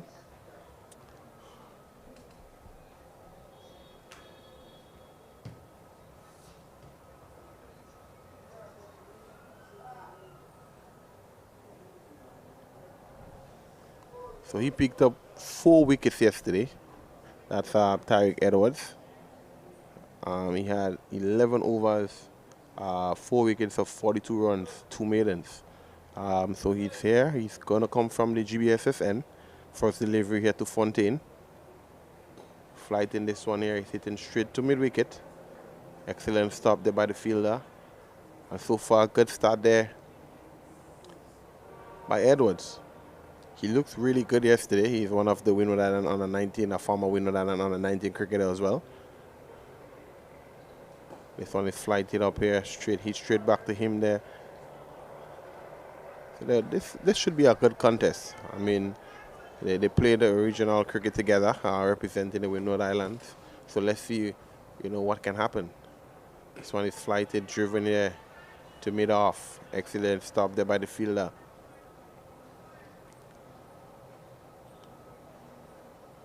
Tariq Edwards now changing his bowling style. He's now coming around the wicket. This one is down on one knee. This one is swept well. Glorious shot there by Fontaine. Down on one knee. Hitting this one behind back with a square. One bounce into the boundary for 4. Excellent shot there by the young man. Poor delivery there by Tariq Edwards. And the score moves on to 99 for 3. The partnership on 59.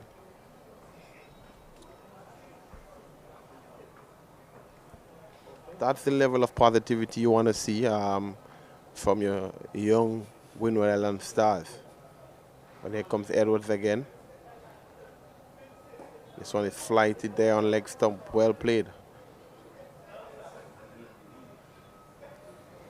Fontaine looks good yesterday. He would have fall short from a wonderful innings.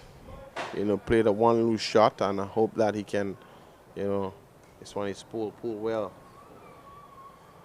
Well stopped there down at the deep backward square boundary. Yes. Single completes the over, come to the end. Dominica, 100 comes up for Dominica as well for 3. At over number 22. Yes, yesterday he was very disappointed in the manner in which he got out. He acknowledged that it was a serious error in judgment. And yesterday he's very focused on ensuring that he doesn't probably fall into the same type of indiscretion. And so far looking very good. He's on 38. He's on 33. Stephan Pascal is on 38. In fact, he's catching up pretty quickly with Pascal.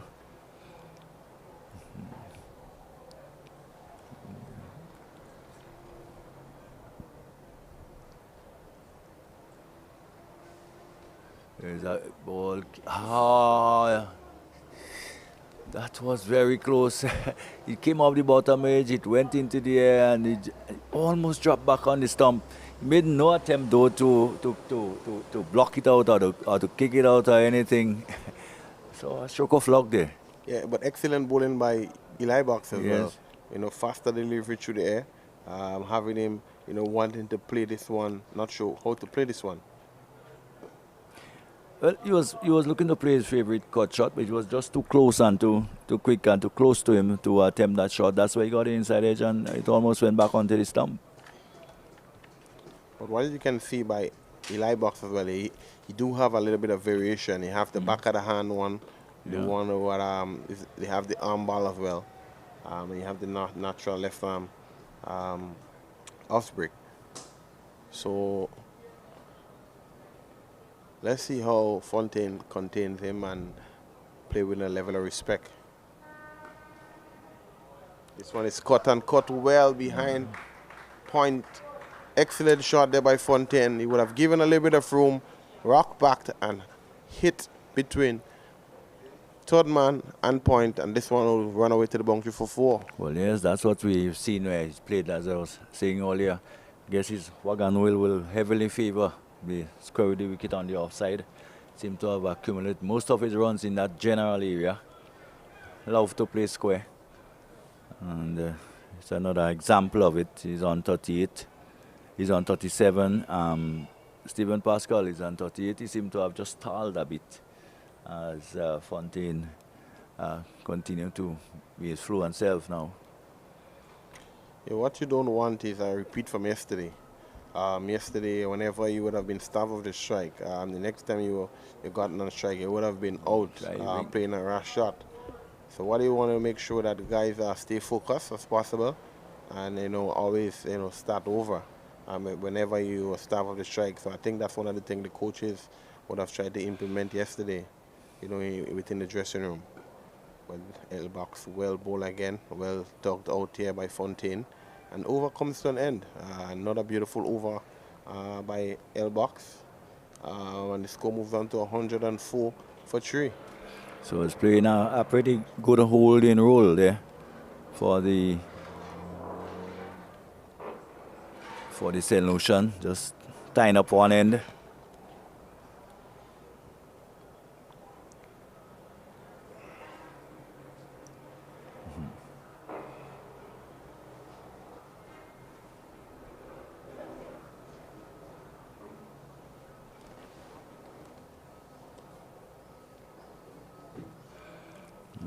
Speak West Indies himself in quite a bit of strife, 68 for 4.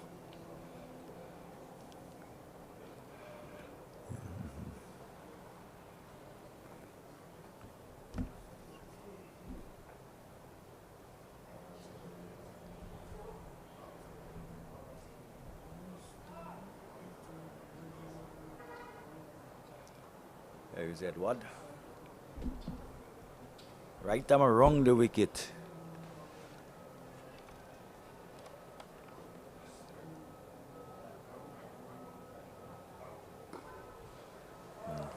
Which is pushed into the offside. Is August. And coming out of the short position where you spend most of the time underneath the bat. Delivery tucked into the onside will get at least one. They wouldn't attempt the second. So Pascal moves on to 39. It brings Fontaine on to strike. He's on 37. Which is just back of a length and no real aggressive intent. Just goes back and drops it down in front of him. The keeper comes from behind the stump and picks up. And via August to be relayed back to the bowler. Like Edward comes in again. What an uncomplicated action, just simple action, just comes up and try to give it a little bit of a twig. But I see there's a clear plan to what he wants to do. Slow through the air. He do have a little bit of variation as well. There is one that turns a little, but Fontaine is up for the challenge. Indeed, and certainly maintain a degree of control and accuracy.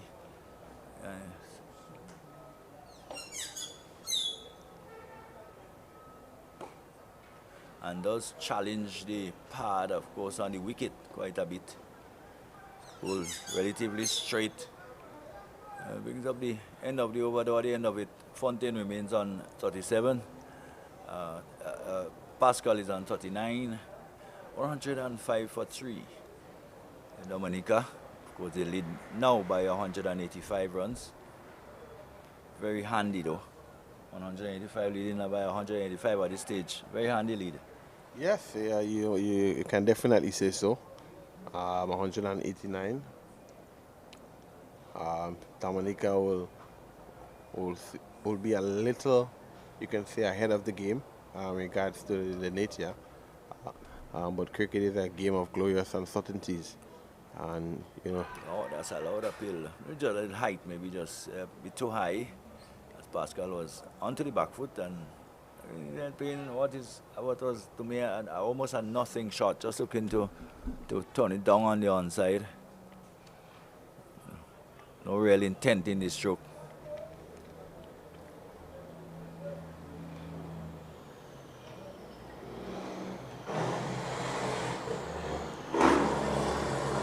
but so far, looking at Pascal, he seems to favor the pace bowlers a little bit more. He's a good, very good driver of the ball, but yet still he looks a little bit uneasy, especially with the spin. He But gets this one one is in his zone and drive driven. it down straight past the bowler. It goes into the boundary for 4. There was not a very big gap there though between the men at long on and long off, but he found the gap and found it well, and it was timed sufficiently well to get it to the boundary for 4. Yeah, excellent cricket shot. I mean, and that's his strength. I mean, within the V, he tends to hit the ball very well. But let's see how, the bowlers will try to outsmart him and have him trying to cut a little bit more. Because whenever the ball is tossed up, it is being driven perfectly. So let's have him to play another shot. Yeah. Does look quite assertive when the ball is in his zone. And every batsman should be when the ball is there in that area where you like it. That's where it should be most assertive.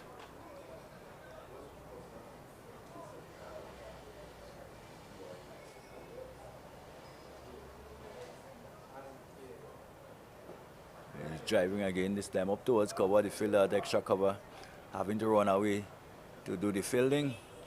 And does so well, that's August, and single to Pascal. Pascal goes on to 44. This brings Fontaine back into strike.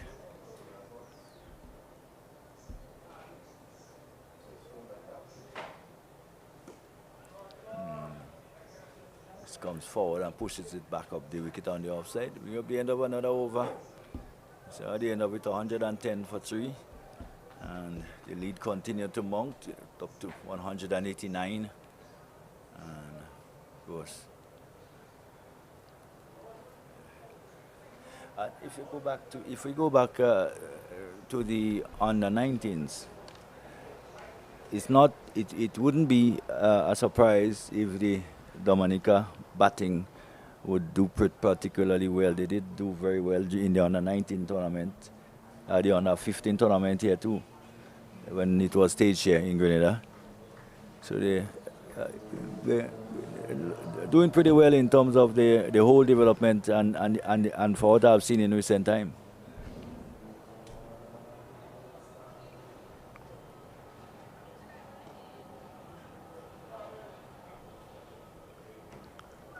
Of course, cricket in St.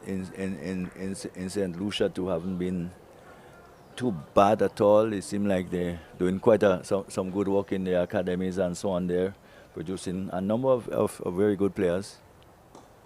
Yeah, most definitely. When you would have looked at the cricketers for the last couple of years within the region, Dominica would have been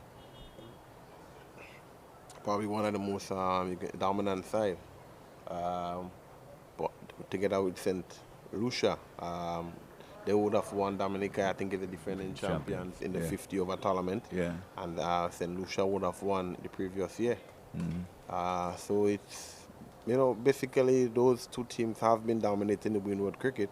But when you look at the contracted players are coming from St. Vincent and Grenada. Would have the more dominant. So in terms of individual talent, probably Grenada and St. Vincent would have been the one. But in terms of team talent, Dominica and St.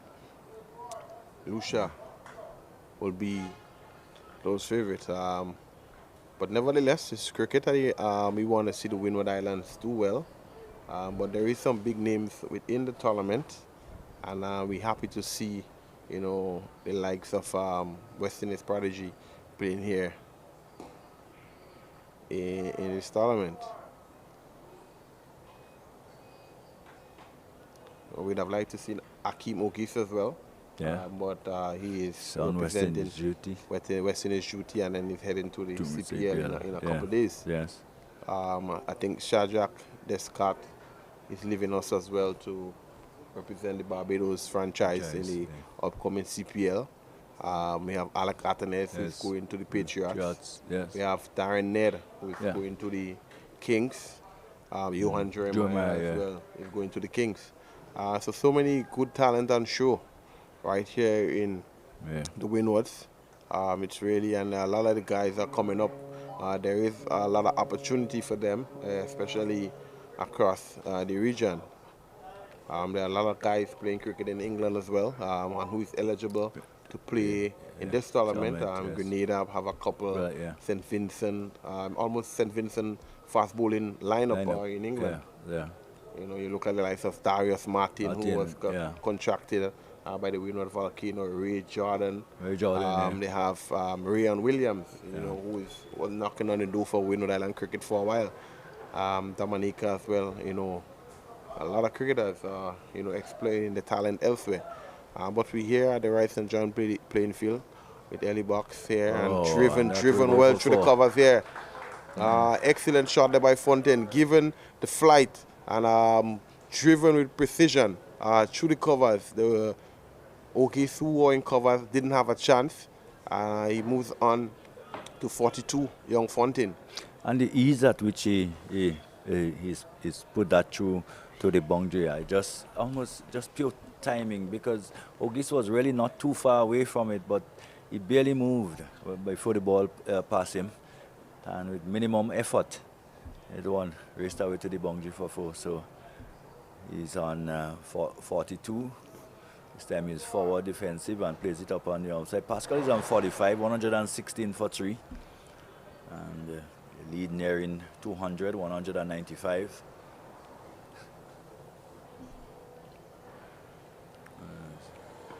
With a little shot and just dabbing it into the offside this time.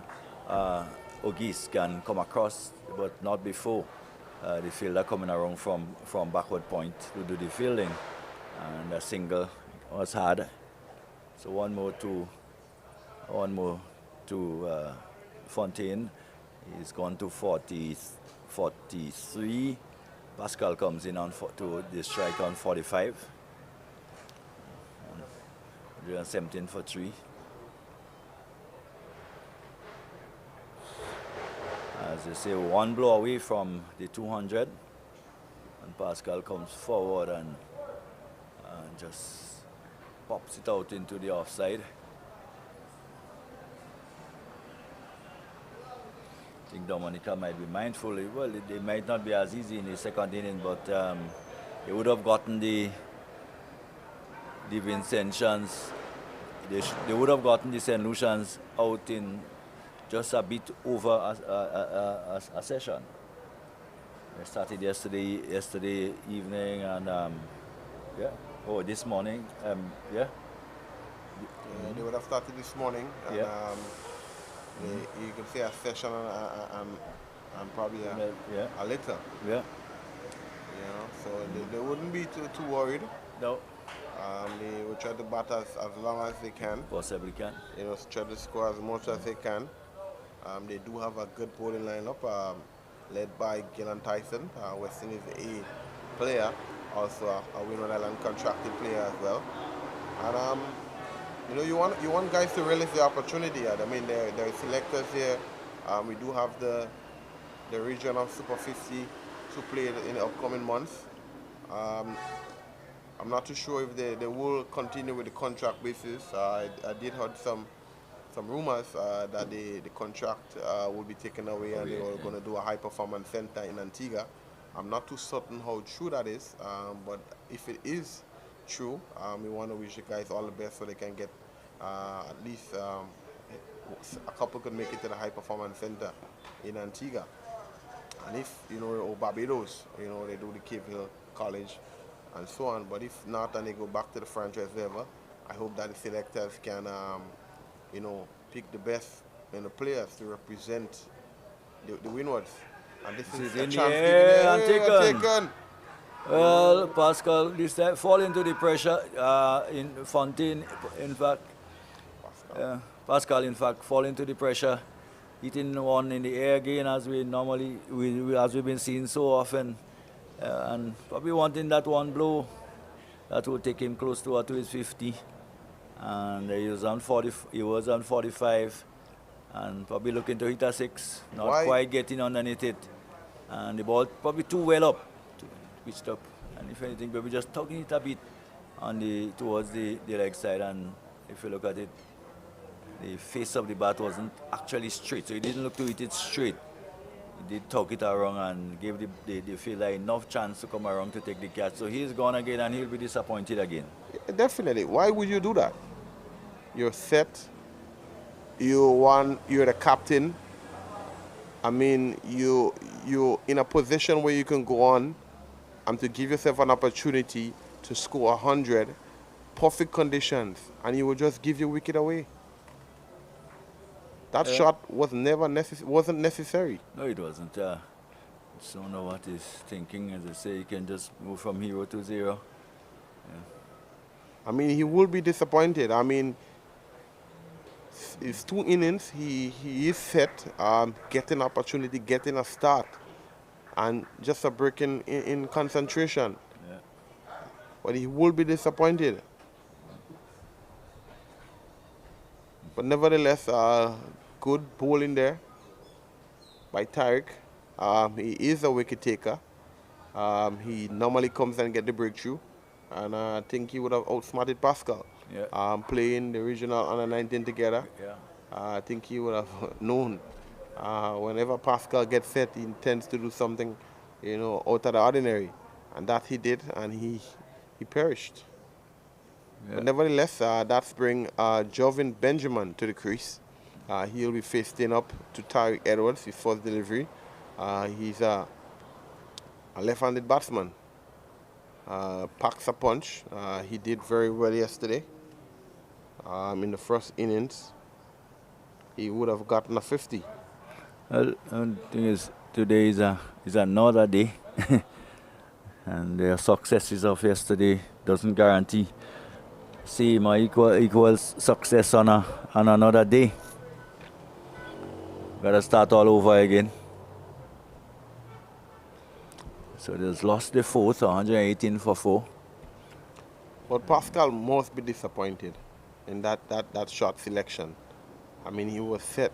He looks untroubled. So a short outside the off stump, and immediately Benjamin gets off the mark, and which was knocked down by the fielder at point and tied it up eventually. And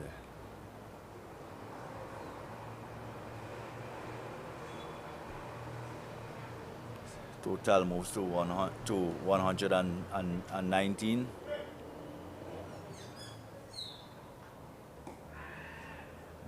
Forward comes Fontaine.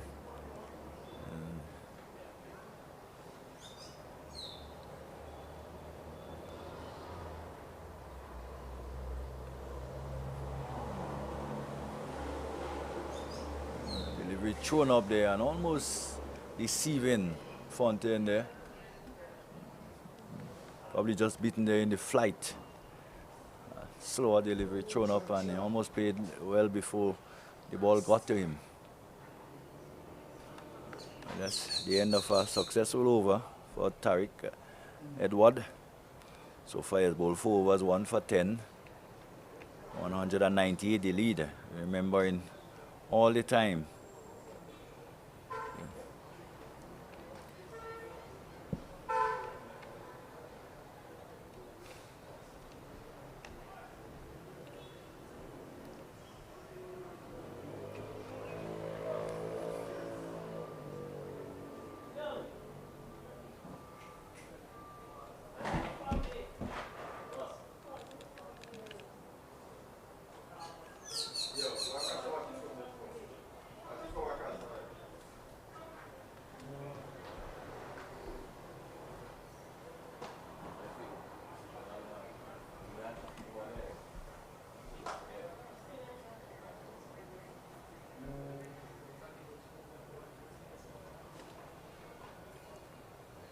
So if you're just tuning in, we're here at the Rice St. John playing field in St. George's, Grenada. We at the 3-day Windward Island tournament. Dominica is taking on St. Lucia. Thus far, Dominica 109 for 4. And we have Chico back into the attack. And Joven Benjamin, they just jerkily, probably more style of player, probably trying to pull the bat out of the line, the ball coming off the face of the bat and going down towards the field at gully. What he want to do, he want to be very careful. Yesterday he would have been caught behind trying to play a similar shot. So what he want to do is not to, repeat those sort of shots, but try to be as positive as possible and play each ball on its merit.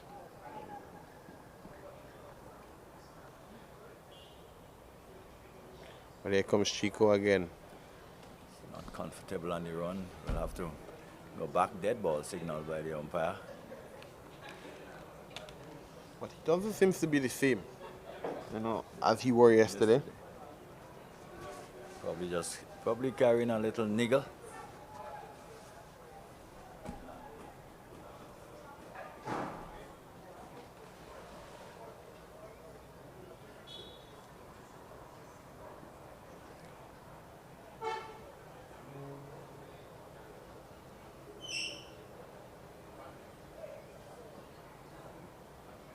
Short and wide outside the off stump. That doesn't interest Joven Benjamin. Lets it go. 119 for 4.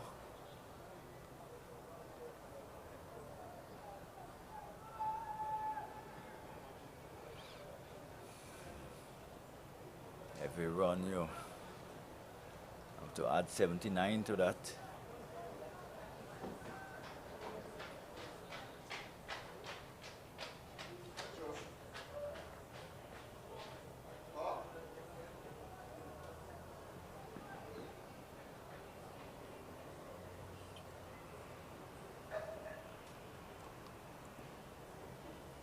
Again wide outside the off stump and lets it go on its way. So not forcing the new batsman to play at the moment.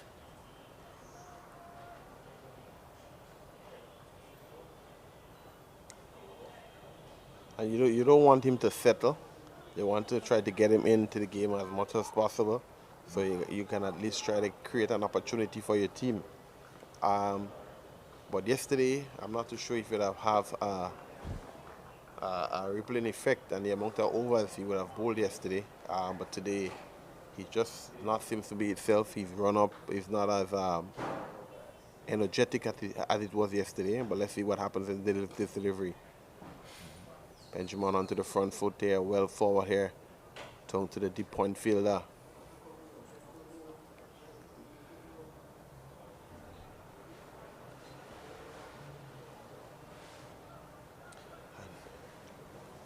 And the score moves on to 120 for 4.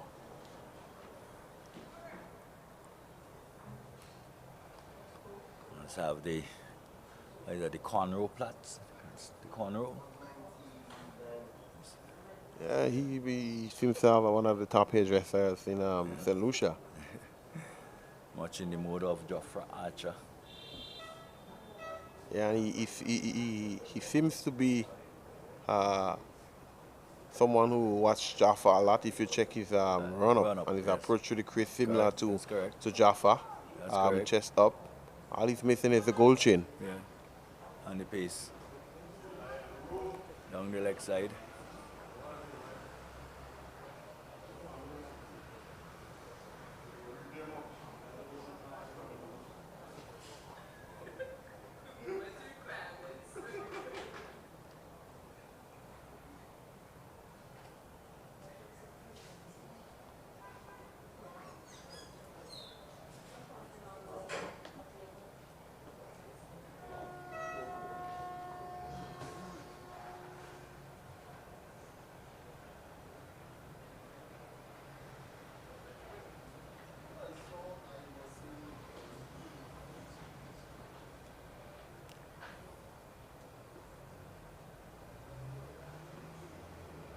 keen down the leg side, just really not getting the reader right.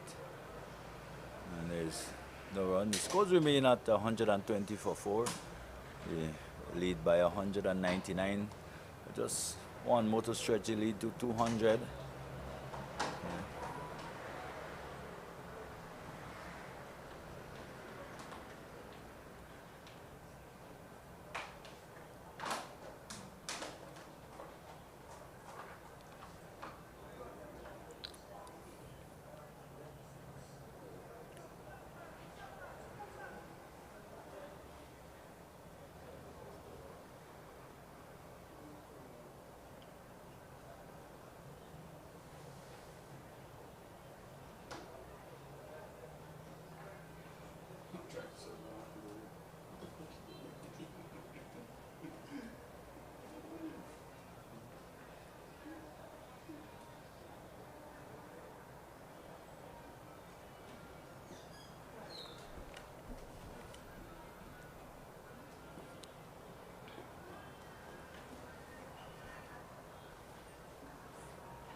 Sachin Sipal is on the field. It seems like for maybe Theo Edwards. It seems Sipal, Sipal is on. Where is he? I didn't pick up who he was on for, but he's on the field at the moment. Yeah, I think he's on for Theo Edwards. he would have been a little bit disappointed. He didn't get to the first 11 this time around, but he's an excellent pacer. I had a chance to view him in the SPL as well, and his future is bright. He do have a lot of potential, and because he's not playing today, I hope that doesn't alter him too much. But he can remain positive and see if he can get into the team in the 50 over tournament.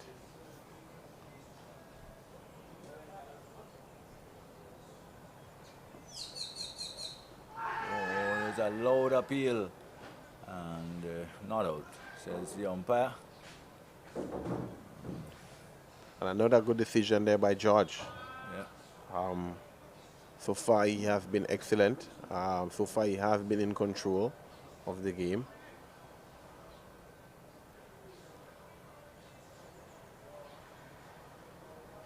And another opportunity there for young Jovin Benjamin to go on. Well down the leg side.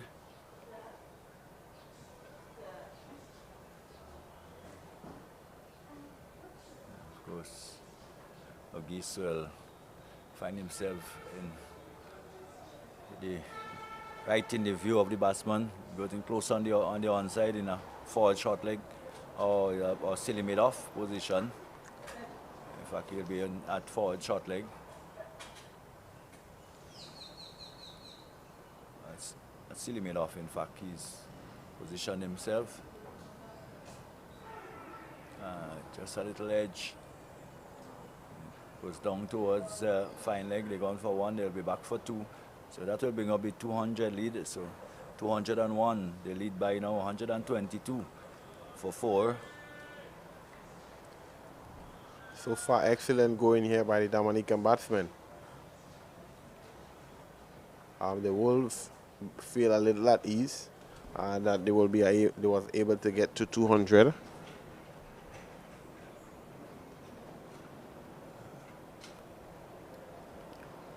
Pulling down towards backward square, down towards fine leg. The fielders giving chase. I don't think they'll get to it. They can give up that. It goes into the boundary for 4. A bad delivery down the leg side on this occasion.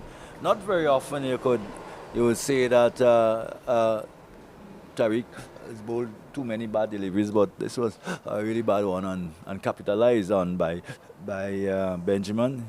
He goes to 8, 126 for 4, and the lead continued to climb 205. Yeah. What the Dominicans will take into consideration is that St. Lucia was only able to muster 171 in the first innings. And now the lead goes on to 200. I think they will be able to, feel relaxed that they will be able to bowl St. Lucian out again for under 200. But cricket is a game of glorious uncertainty. St. Lucia do have some key players that can change the game at any minute. Theo Edwards, who in rich vein of form from the recently concluded under-19 tournament. You have guys like Shadrack, Descarte. Also, Tariq Edwards can pile some runs as well.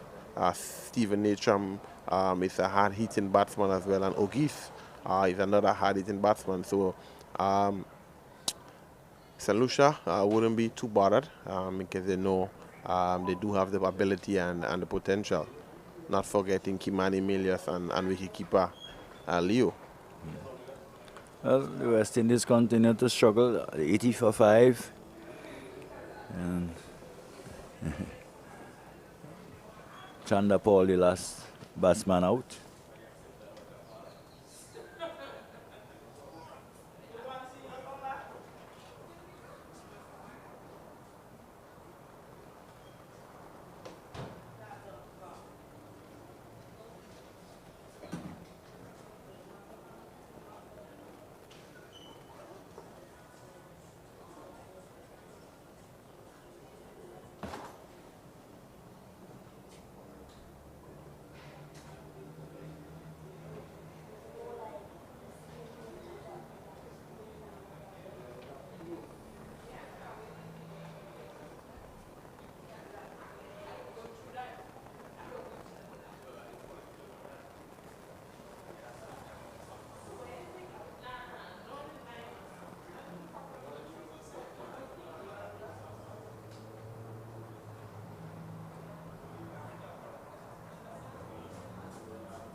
a delivery which is flicked down towards long leg for a single. Edward comes off the boundary and throws a strong return which goes over the glove of the keeper. There's no extra run, so we're back after the break. Fontaine has moved on to 44. Brings Javin Benjamin back in strike to Chico. Chico so far 5.1 overs, 1 for 20. And Javin Benjamin is an 8 from 11. So he'll be facing up to Chico. Who moves in. Bowl to Benjamin. Benjamin looking to pull a delivery which was probably on his. What is that? What does he say? What is he saying there? Something has happened. What? Oh, he was shocked on the helmet maybe. So the physio will have to come out. Yes. Yeah. So. Once he's struck on the helmet, the physio will have to come out. Just a glancing blow, but yeah.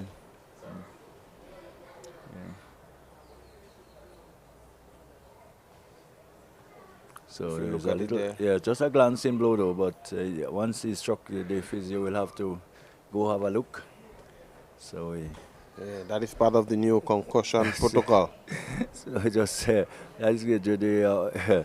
Tried to offer himself assistance, looking at the helmet and having him follow the finger and showing that he's focused. He doesn't seem to be too bothered. No. It was just a glancing blow. I know. Yeah.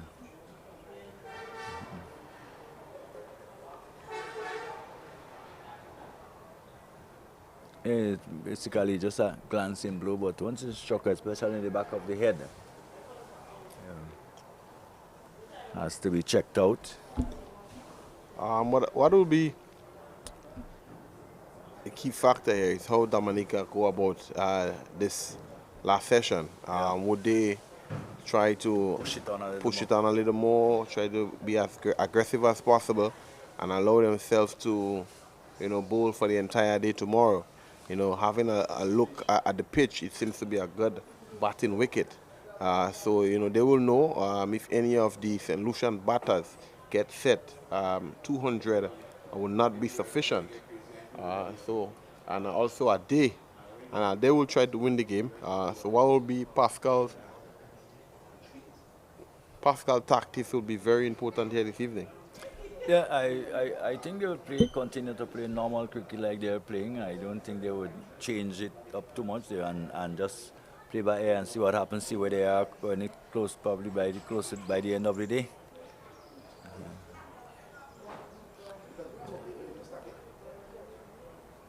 They have already secured 4 innings points.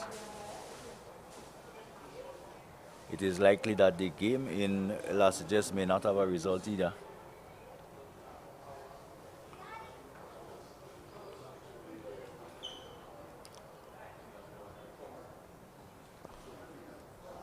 So far, St. Vincent is 230 for 5.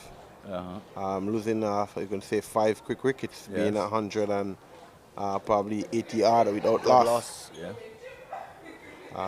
So far, the game continues here at the Rice St. John playing field.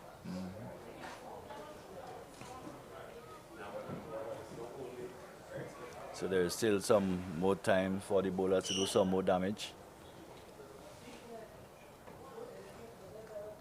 So it's a game that would be determined on 4 innings also.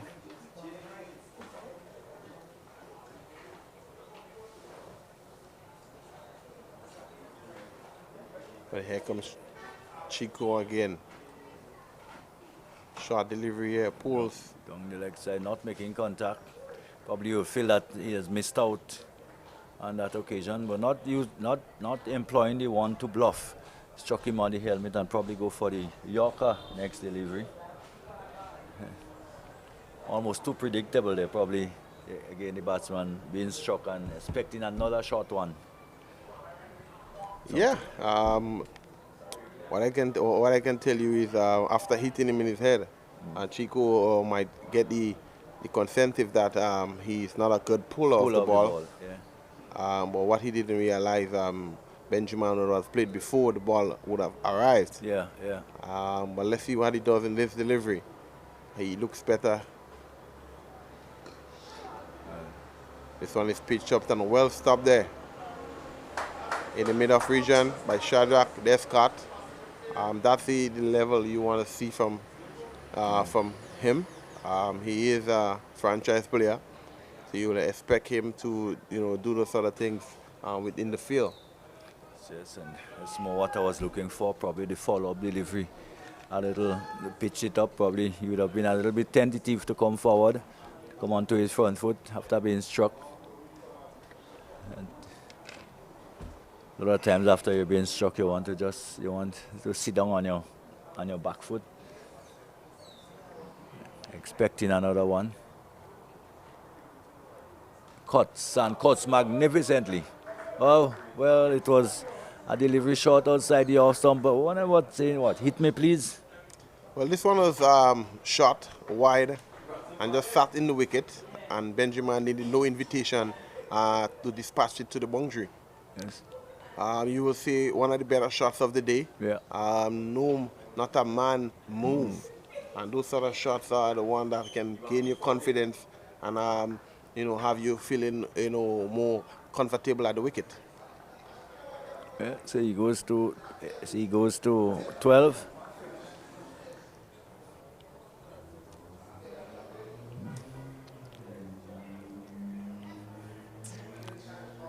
$131 for 4. This time short and pulled in front of square on the onside. Tariq Edward out on the backward of square boundary had to come around quickly to his right to do the fielding. He does so and throws it back in. So another single. This time a confident pull shot by Benjamin. Seemed like the when he was struck, as you said, the ball really didn't come on to him at all. He was almost through the shot before the ball got to him. Yeah, and that's probably have to do with the depreciation of the wicket. I mean, it's the second day. A lot of the moisture that would have been in there, that would have been dried out by now, and probably the wicket is getting a little bit slower. So all that you have to take into consideration when we doing those sort of calculation in regards to the nature of the game. But here comes Edwards.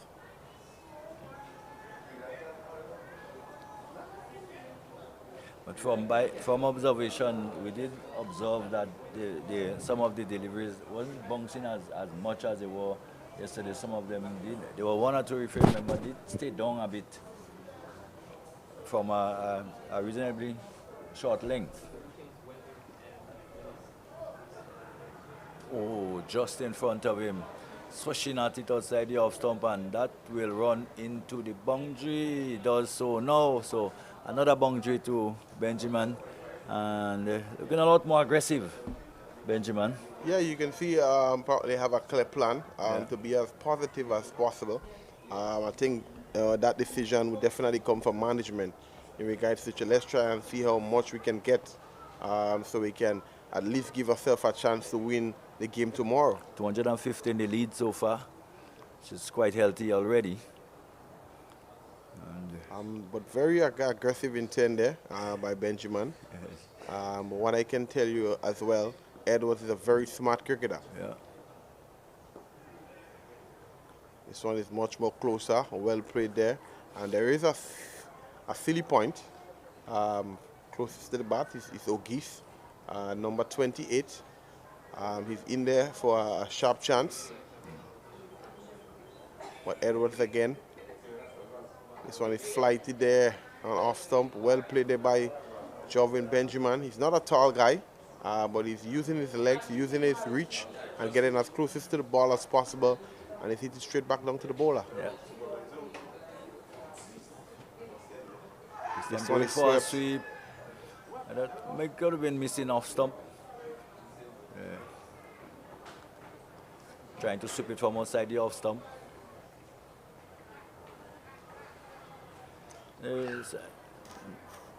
Benjamin seemed to have just changed his approach since he got hit. Smash this one over extra cover, and it goes currying away to the boundary for 4. So he certainly changed his approach since he has been hit. I know a particular boxer named Evander Holyfield. When he is hurt, that's when he is most dangerous. Well, we have to probably take that into consideration when it comes to Gian. Probably, yes, he's a little bit aggressive. He's a little bit more aggressive now since he has been struck. Since he has been struck. But I think it's a clear plan from the coaching team. Yeah. Stephan delivery outside the off stump.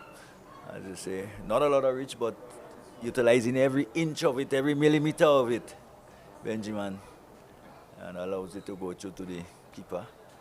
I've always find players of this stature are very, very, very, very, very determined, and they create a serious challenge for us who are bigger, taller.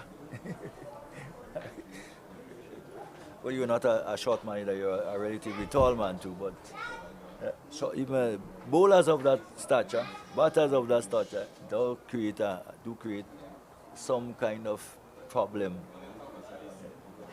Yeah, well, I think you have to do it the poise. The shorter, the better you're able to pick the length. Yeah, I think. The taller you is, especially as a batter, you know, the more you have to slouch. Yeah.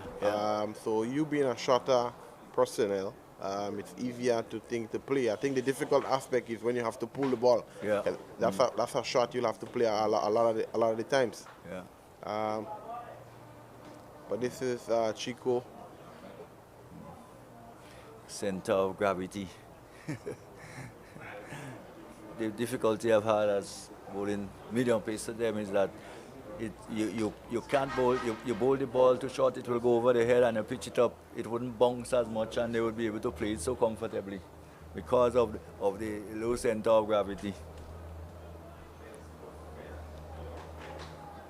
Very difficult to pick the right length to discomfort them. Yeah, definitely. But what we can see as well is the wicket is depreciating a little. Yeah. For the last couple of deliveries, the ball seems to have the same trajectory it would have yesterday and early this morning. So that's a worrying sign for Team St. Lucia. They will expect to be batting on the best conditions to probably get 200 plus. Yeah, 140 for 4. Benjamin is on 21. And he's going at a good clip, 21 from 22. Fontaine, 45 from 67.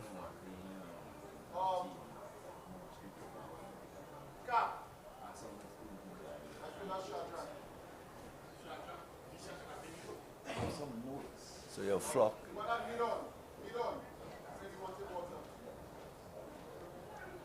That could be leg buys, or seem to may have just clipped the tie, and yes, indeed, 4 leg buys.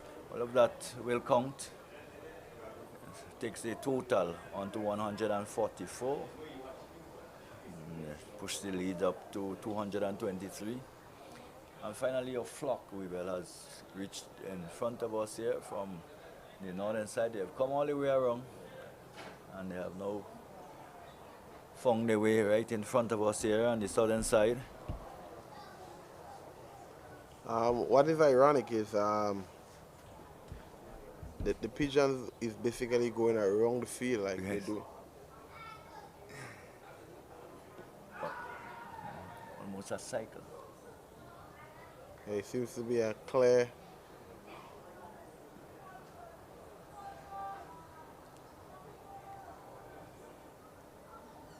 Yeah, fitting madly there from over on the northern side, now they're on the western side, and we'll be heading out somewhere towards the eastern side from here.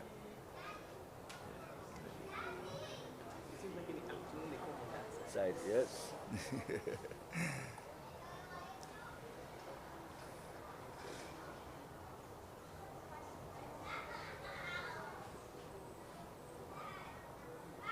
Full toss driven through extra cover. That will run pretty close to the boundary too. He's giving chase. He may just pull it back just inside. No, he can't. Gives up the chase. And it goes into the boundary for 4. So that's Fontaine will move to 49 with that boundary. 1 away from a half century. 1 away from a half century. Did miss out in the first inning. Probably determined to make amends on this occasion. So keeping an eye on the lead. 227 it is.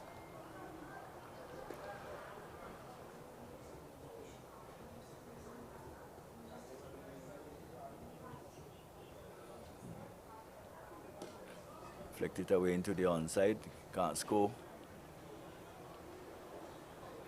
So that's the end of the over. He'll have to wait for the next over if he's going to pick up that single that will give him that half century. So at the end of it, Dominica, they're 148 for 4. Senior Fountain is on 49. Javin Benjamin is on 21.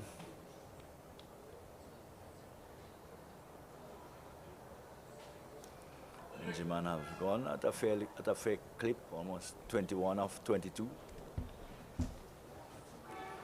And quite a nice picture in front of us, the sunlight as it, against the contrast against the buildings. Such a beautiful picture. Yeah, definitely. And if you're wondering, guys, the blue building, the blue and white building, just over there, this is one of our pan house.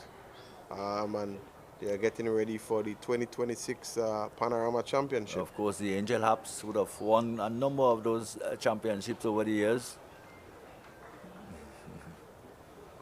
Yeah, and we're into the carnival season as well here in the Spice Isle, Grenada. It's the home of the Angel Haps Steel Orchestra, one of the most deliberates. Pulled down into that general area that we were just showing you for 4, so the ball will roll into the boundary right in front of those pans and just over the boundary, as you can see the ball right there in front of the pan house. And there would be some activities there this afternoon when the pan folks come over to practice. Yeah, they've been doing so for the last 2 months. Yeah, definitely they're high and anticipating a good panorama. What I can say, it will be a competitive one. Yeah. Even the Soca Monarch as well will be really competitive here in the Spice Island. Yes, so if you're listening worldwide, we're right here at the Rice and George playing field here in Grenada. We're getting ready for 2026 Grenada Carnival, as they will say, which is our Spice Mass. Cutaway. This delivery is cut away. Behind point here, well stopped.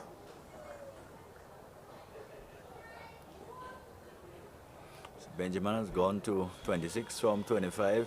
Fontaine is still on 49, and a chance now to get that single. That will take him up to 50, 153 for 4. He lead now into the 230s. Already it seems quite an assailable lead, bearing in mind the fact that St. Lucia really struggled to get up to 170 this morning.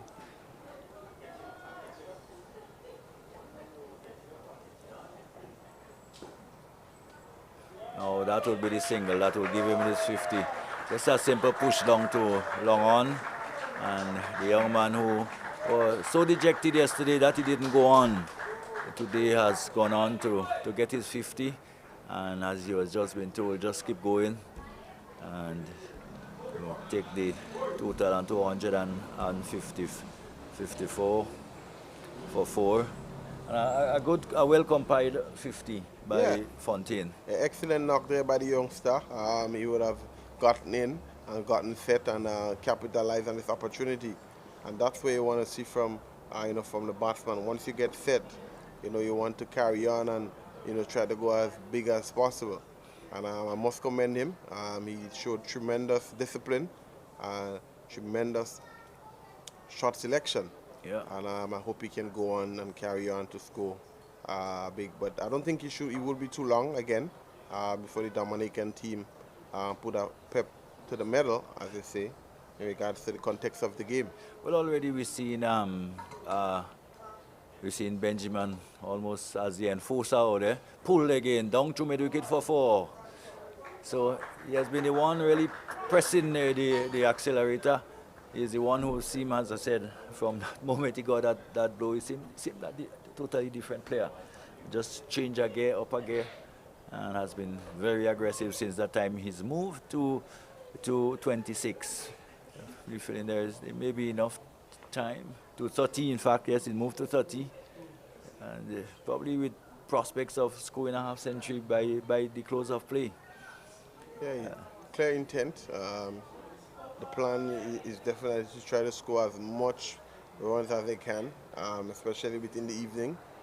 It's a 3-day game, guys. If you're viewing and you're listening and you're wondering, Dominica would have won the toss yesterday, decided to bat.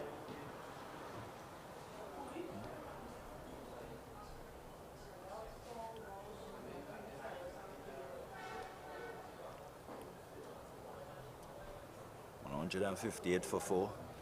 So it will be Fontaine to take strike.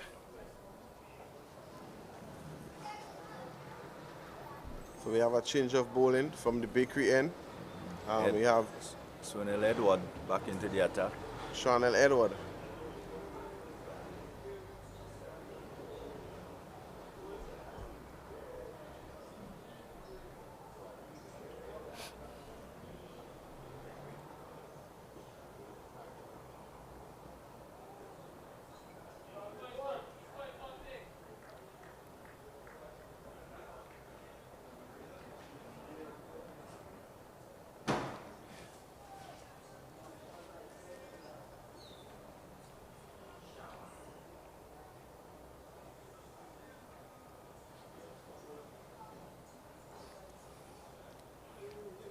Looking at the drone in front of us, I thought probably we were advanced, given an advance, but it's not associated with us at all.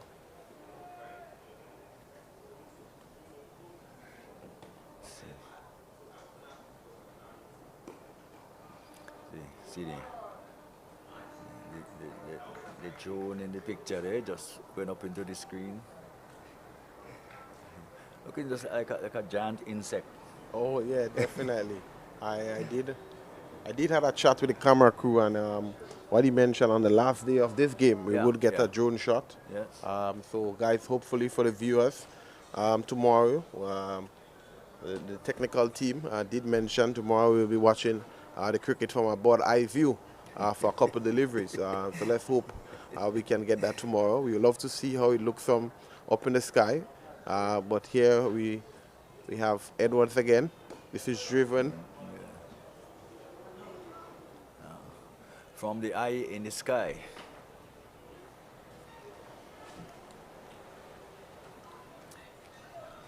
But so far, we must give credit to the camera crew. It's Mikey Hutchinson is the one responsible for us having such a wonderful vantage point here at the cricket. Yeah. It's such good quality, ball by ball. You're able to capitalize and see everything that is happening right here at the Roy St. George playing field. So you must give credit to them. Raphael Crony did say to me from England this morning that the quality is excellent. And so, edge through the slip area, and that will run away to the boundary for 4. No real chance of a catch. It went pretty quickly and pretty low, and bisected the first and second slip, and run away to the boundary for 4. So 4 more to Benjamin. Benjamin is on 34, 159 for 4. Fontaine has gone to his 50, is 51, and the lead 242. So getting up to the 250 that they made yesterday. And it must be a psychological thing to pass the 250 this time. To say to St. Lucia, you couldn't, that is what the score you couldn't make yesterday, so you know you'll have to make more than that today. again just cut into the offside, but this time no runs. Probably would have wanted to play it a lot finer, a lot further behind square. Yeah. So far, he looks pretty compact. He looks pretty good. Yet haven't played a shot in anger, but played every ball on its merit. So he seems to be very in control. As we can see, people is coming into the ground. A lot of the kids as well is coming in to watch some of the senior cricketers, on show. A ball against steered down towards that's a former Grenada cricketer, Roland. Yeah.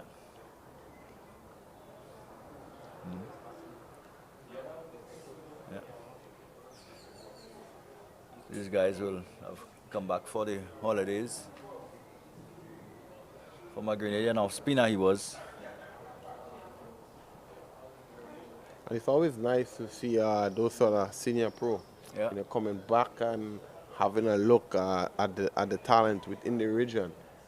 It's really a nice sight. They can share certain words of encouragement and some form of wisdom. Because, no matter at what stage you get in your cricketing career, you're never too big to learn. At all. And most of the guys, would have some pointer or two to share with some of the young cricketers. But we have Tariq again from the GBSSN. This one is flighted and covered well by Benjamin. Yeah. Playing this one right back to the bowler very casually. St. Lucia, though, is a little bit defensive in regards to the field placing. And they'll have to do that. It's about has to try to mitigate against much further damage.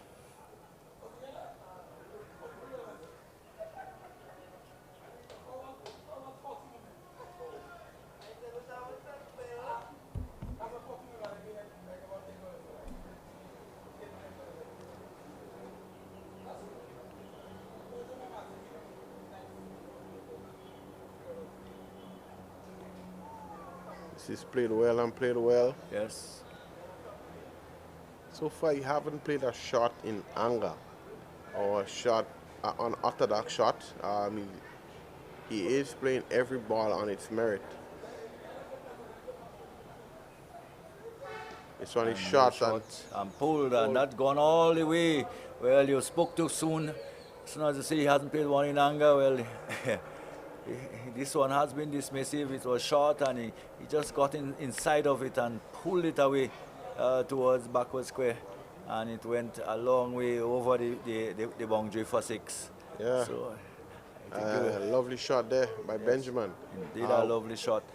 And shot, really one of the few bad deliveries you can see, bowled by Tariq Edward. And Benjamin put it away. 170. He's gone to what, 41 or 47. And there is cutting down behind point. That will run into the boundary too.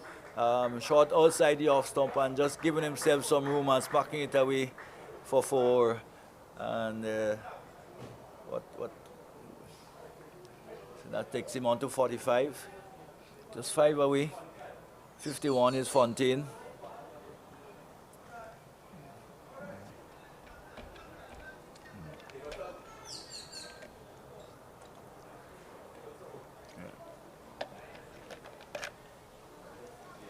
And 74 for 4. The lead now has gone past 250, 253 it is.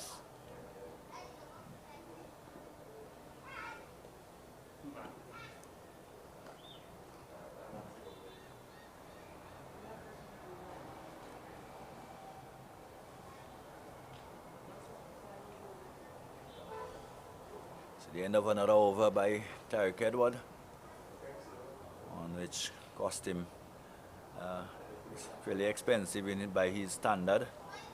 So he has completed 8 overs, no middles, 44 runs, 1 wicket. I mark Winnery.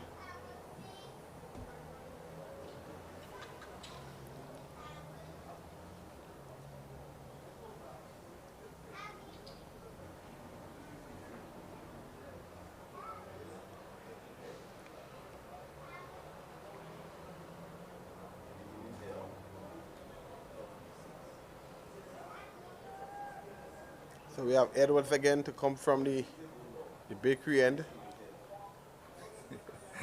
Mark might have heard his name called, and she's looking in that direction. Probably wonder what you would have said about him.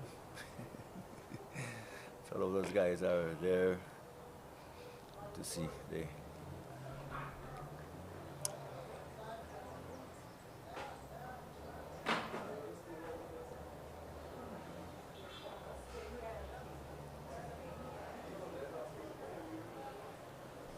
The number of former cricketers, number of cricketers would have, and cricket enthusiasts would have, from time to time, passed through the ground during the course of the day.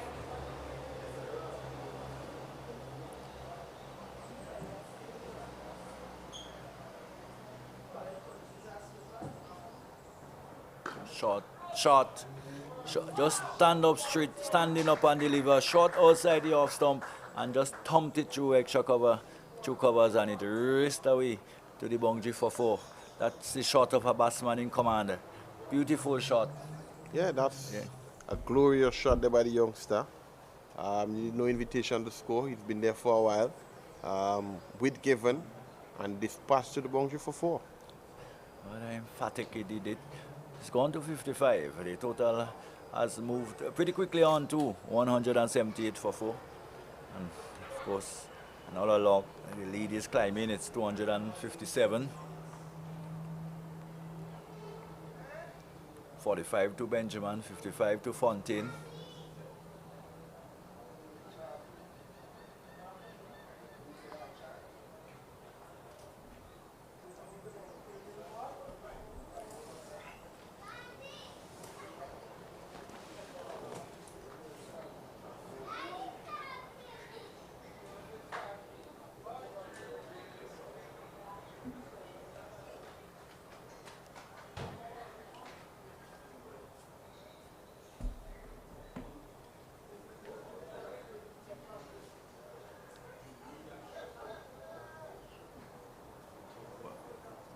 Going on.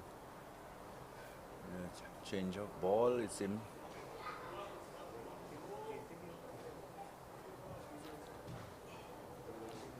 Yeah, the ball has taken a beating in the last half an hour or so.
There's a delivery by Gerald. Steered into the offside and through the slip again. That will run away to the boundary for 4 again. And certainly the floodgate seemed to have been opened that way well. And yeah, I think there's a little lacking concentration in regards to the St. Lucians. They have been out there for a while. Fontaine goes to 55.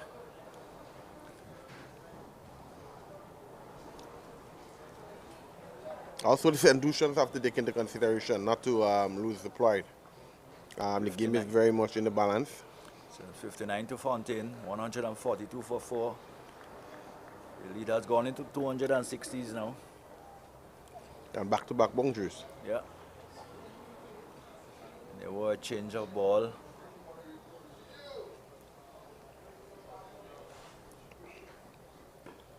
This time, they defensively an easy single out. Now they seem all of a sudden it seems like there are runs available all around the field. Almost everything now seems to be eluding the fieldsmen. In regards to the field's placement, I think St. Lucia should try to remain as stacking as possible. They do want wickets. They have to try to at least get a couple more wickets before the evening, so that they can put themselves in a good position tomorrow, so they can probably come out victorious in this game.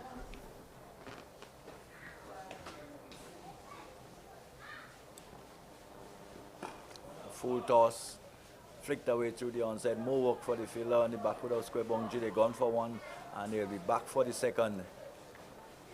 So runs already flowing at will now at the moment. 185 for 4. And I think Edwards is struggling because it's a no ball as well. So 3 runs there to Dominica. It's 186 for 4.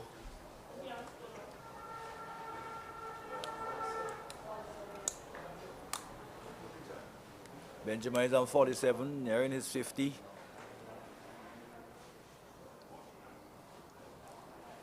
That will be 250s in the game.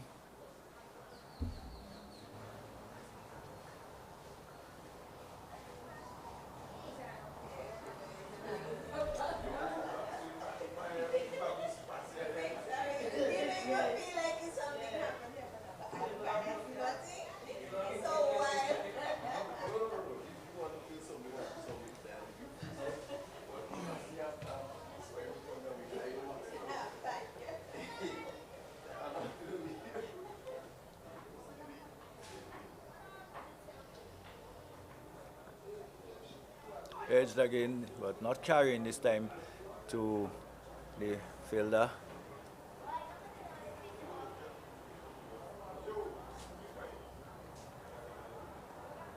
So 2 minutes to 5. I don't know how many more overs we would have. That may well be the last. The umpires have gotten to his position. Just one more to see a change of bowling.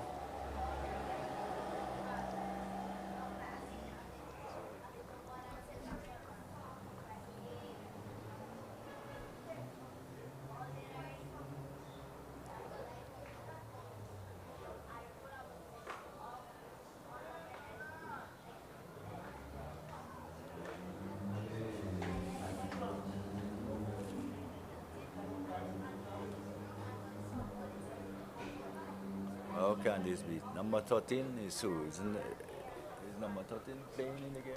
Sipa? No, who's number 13? They gave a wrong number there. Lee John. Lee John. Oh yeah. Lee John. Yeah. He haven't bowled yet in the innings. No, and that's really surprising. He's been there for a while, and yesterday he had a long spell. Yeah.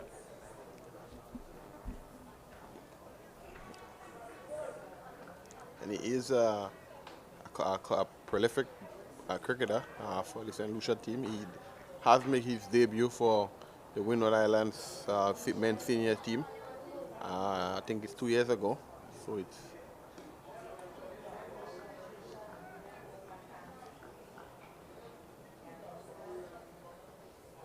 Fontaine will looking to go on to get a big score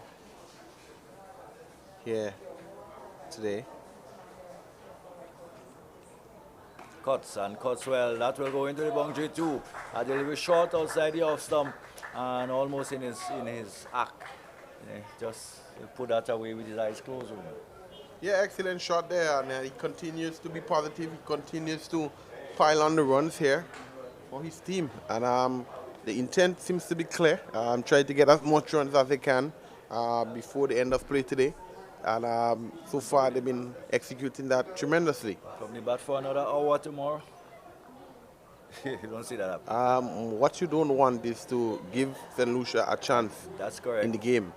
With the likes of Shadrack, Descarte, and Yeah. Neo Leo, those are really hard-hitting batsmen who can take a game away from you at any time. Yeah. Following Windwards cricket for a while, and Shadrack, he's one of the guys who had a double century in St. Lucia a couple of years ago. So he has the potential, he has the ability. St. Lucia, has a lot of good hard-hitting batsmen. So you don't want to keep them in the game and give them an opportunity that they can get 300 tomorrow. Bat for another hour, I would give them another 50, 60 runs maybe, and chasing 310, 320. What I can tell you, it will be a keenly contested encounter tomorrow. I'm not too sure how both teams are going to play. Will St. Lucia play for a draw, or will they come out and try to get the 200? 310 in 2 sessions and a half. It may encourage them, and it may also cause the loss of a few wickets. But it's left to be seen. What the strategy of the Dominicans would be. Well, you can see the clear intent on batting. Yeah.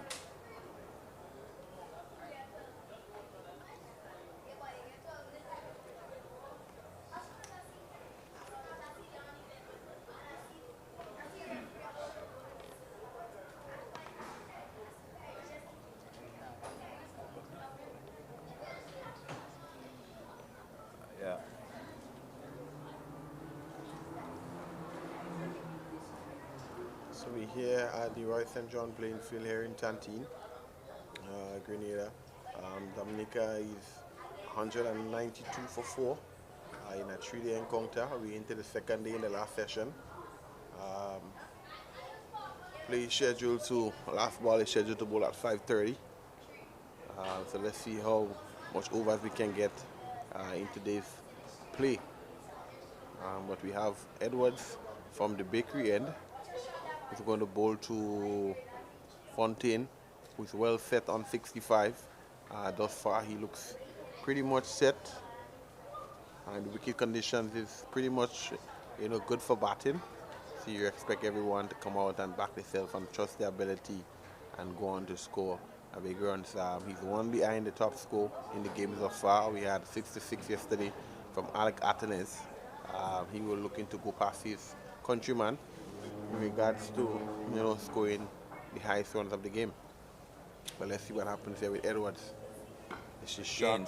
Too short, and punched out towards the man on the deep backward of point boundary. Very important field out there for Fontaine. Very prolific in that area.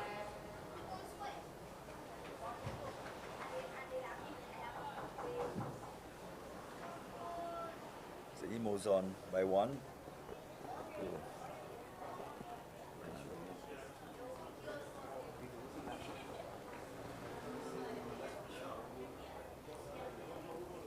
And 193 for 4.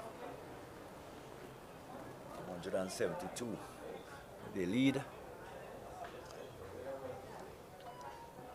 Cut down towards backward point again, this time by the left-handed Benjamin. It's another single. Take the score on to 195.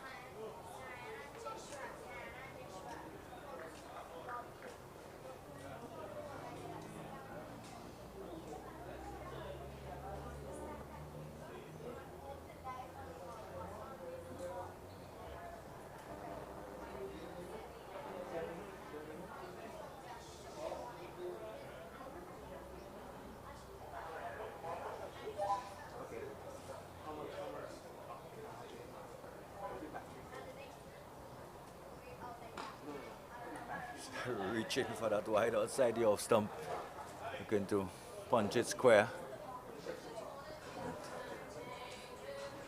just wasn't enough in line to get the power on the placement.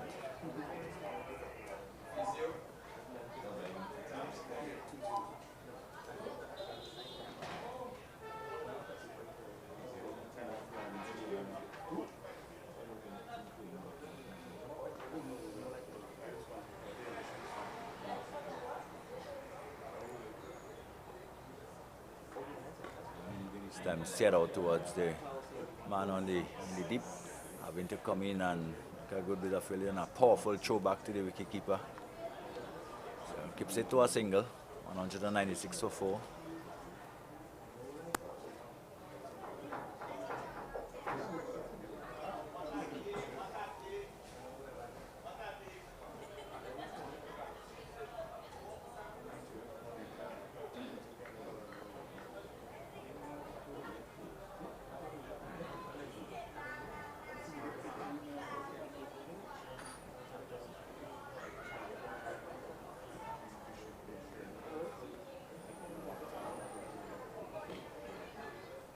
Full toss, just punched down towards mid-off, not timed.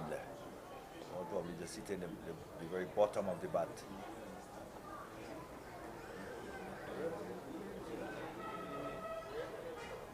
So far, Benjamin seems to be set, and he's 2 away from the second half century in the tournament.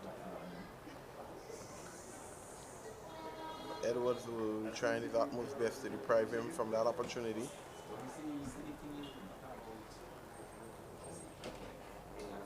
But Edwards comes in again.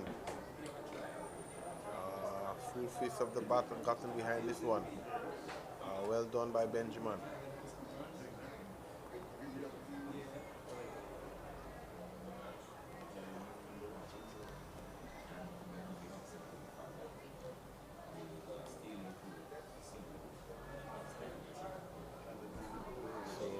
Physio take the field. We would like to welcome you to all the viewers and listeners right here at the Roy St. John playing field here in Grenada. We're here for the regional Windward Island Treaty Tournament featuring St. Lucia and Dominica. Dominica would have won the toss on day 1 and they decided to bat.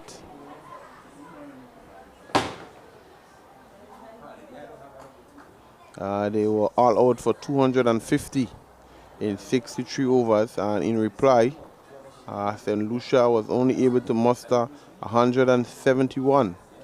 Top scoring for Dominica was Alec Artenes, West Indies campaigner, and top scoring for St. Lucia, or unbeaten 37. By Jordan Elbox. So far, the game is pretty much exciting. We do expect some keen batting tomorrow from the St. Lucian team. First innings were won by Dominica, and we definitely have some key players here on show at the Tantin playing field.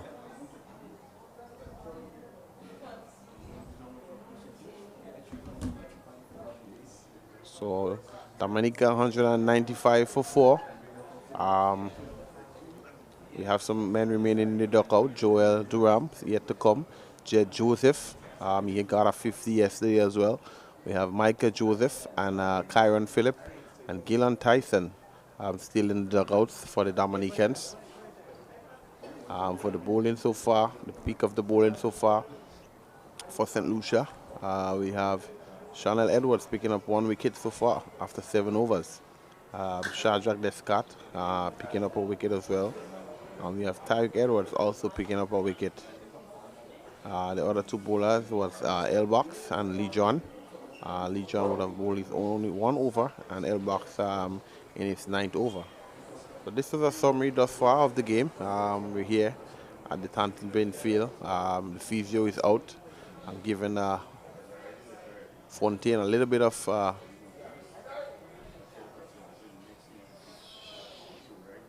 Fontaine. He's giving Fontaine a little bit of treatment there. Not too sure what niggle we have picked up thus far, but he's on 67, unbeaten 67 together with Jovan Benjamin, unbeaten 48, 2 away from his second half century in this tournament.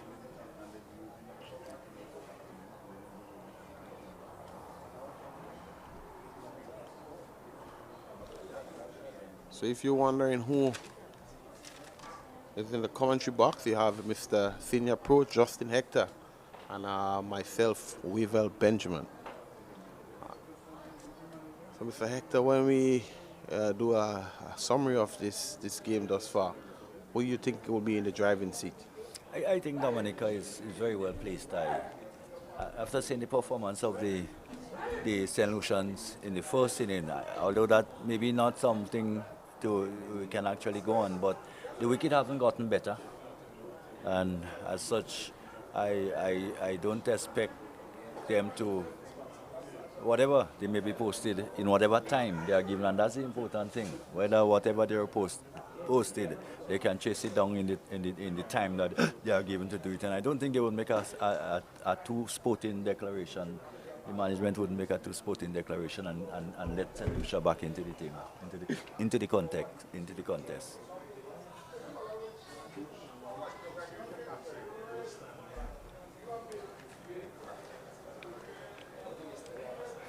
But it has been a really good session for the Dominicans. They have played the entire game so far well. Up to this point, they have played it very, very well. Yeah, most definitely. We have played the better complete cricket thus far. Oh, well, that was very soft. Anticlimax. Just a little paddle. A little paddle. The St. Lucian will take that because once again, another very, very soft dismissal. He probably didn't look around to see probably was looking to hit it along the ground, and the ball coming off almost the back of the bat and just lobbing to the fielder behind square on the onside short mid, and he has to go. I don't know if he was distressed in any way. He just had the physio out doing something on him, so I don't know what it was, but it seemed like his concentration may have just gone. So far we have seen a lot of wickets fall after regular breaks and intermissions. Yeah, that's correct. I'm not too sure what it is, but most of the time when batter is staff of the strike, or a physio comes on, or a water break, or the tea break, or the lunch break, they tend not to be able to carry on. Yeah. I'm not too sure it's a West Indian something, but that's something we need to work on, especially within the region. But well played there by Fontaine. Excellent knock of 67. He would have definitely be a little bit disappointed. Yeah, of course. He would have gifted Lee John a wicket at this stage.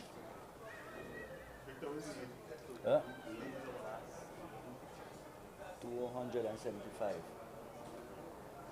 So we have the new batsman in, Jed Joseph. He would have been one of them to gotten a 50 yesterday. He going to face up to Lee John. Lee John would have just picked the wicket up of Fontaine. He went for 67 from 91 deliveries, 128 minutes, 10 fours, and no sixes.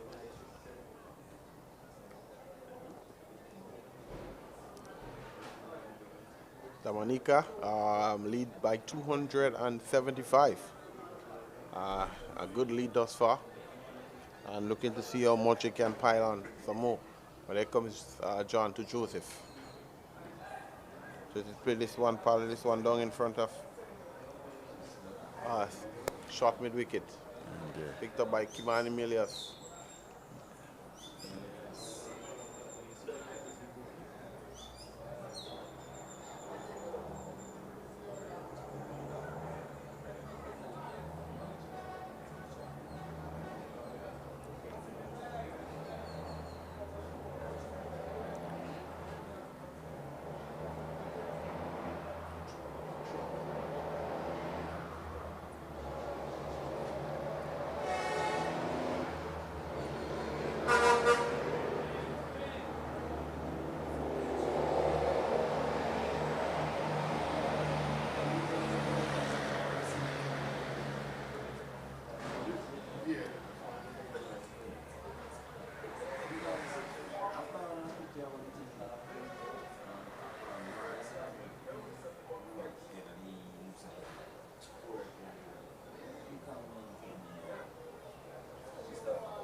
Lee John would have come into the attack quite late in the feet and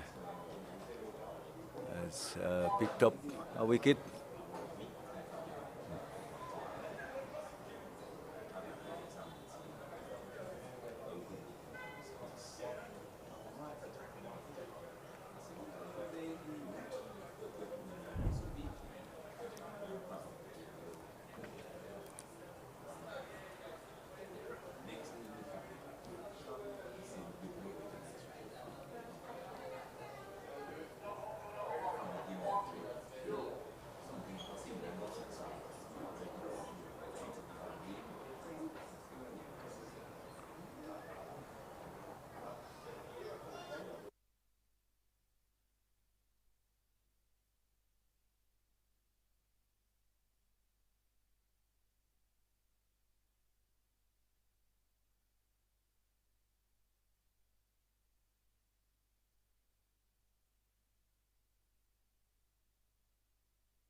So we have Edward from the bakery and once more.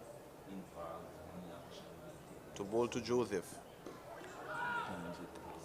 Places one to short mid wicket there.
So we have Edwards coming in from the bakery end.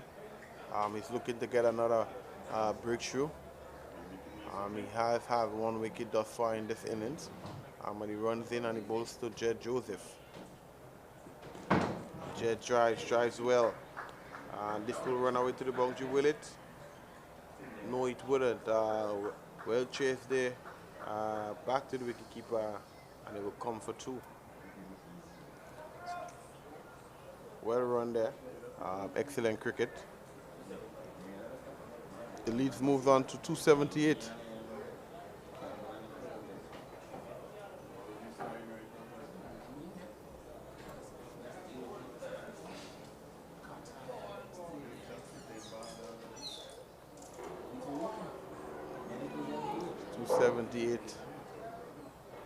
For 5. Jed Joseph again. And well played there by youngster. Full face of the bat. Back to the bowler.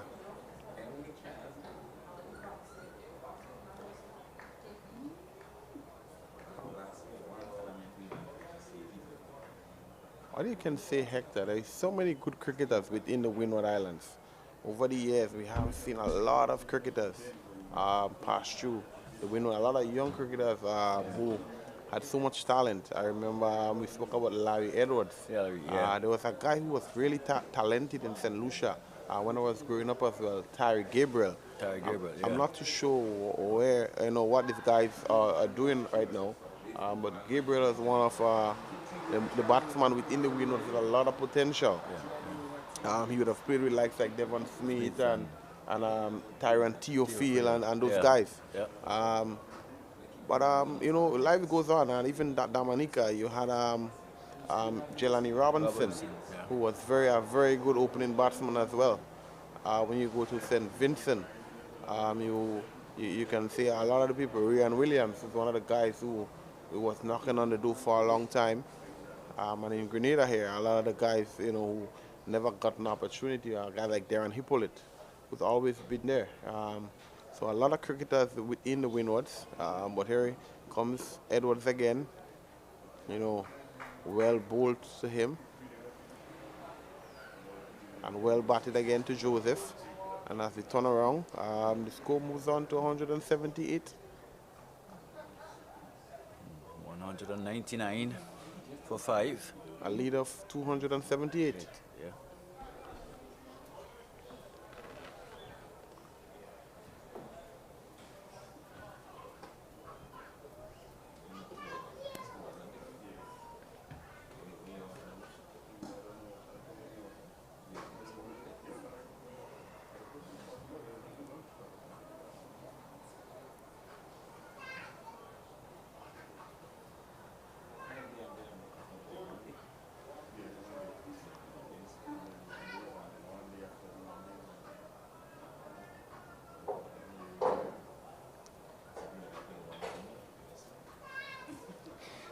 Of course, seeing in the stands there a gathering of quite a few former sports people. Of course, Ray Roberts, of course, is there. Douglas Turbin, of course, known as Bobby Hood, the man who juggles the ball, former 100 and Grenada footballer. Bobby Hood. Wayne Bob is there. Ali Di Bellot. Of course, Roland Joseph, one of our Grenada off spinners, former Grenadian off spinner. Those guys are all sitting in the stands just enjoying the game.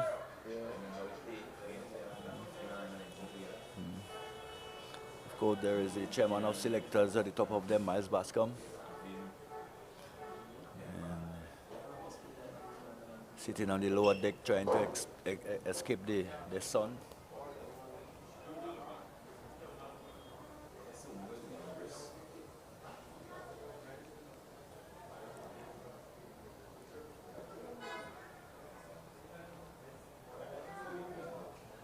So 200 has come up.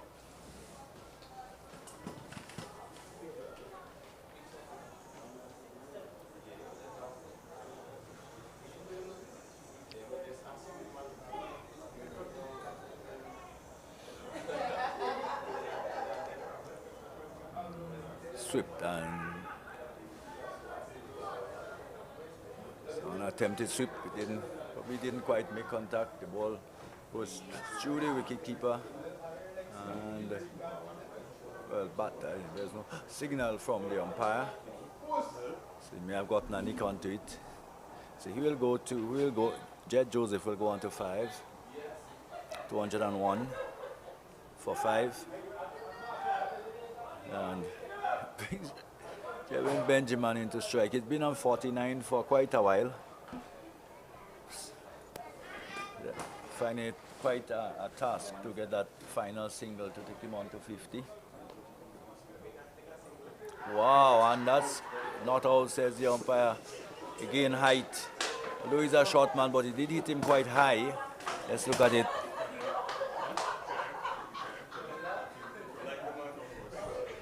As we watch the replay, probably pitching on side leg stump, and a bit of height involved too. Let's watch it again from Lee John. As he pitches on, but yeah, height probably going over the top. As John is in again, and forward comes Javin Benjamin. There is no run.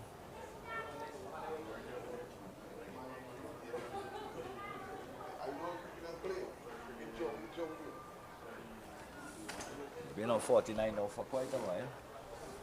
Let's hope we can get this one to bring 50.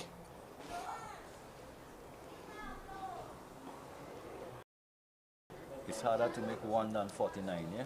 Yeah, definitely. I think when you get to 49, the nature of the game will bring you in that frame of mind. You're on a milestone. And once you're going to get a milestone, you tend to, be a little unsettled and comfortable.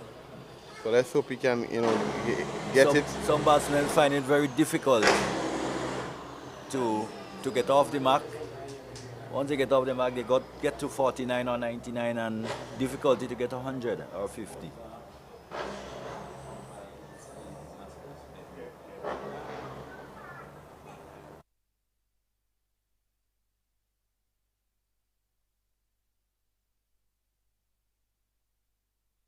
Right, so to all our Facebook viewers, We will be departing from you very shortly, and you're invited to. You can join us on Facebook, of course, during time on YouTube. Due to time constraint, of course, we have a cutoff point on Facebook. We should let you know that. So when you lose us, you can still join us on YouTube for the end of the game.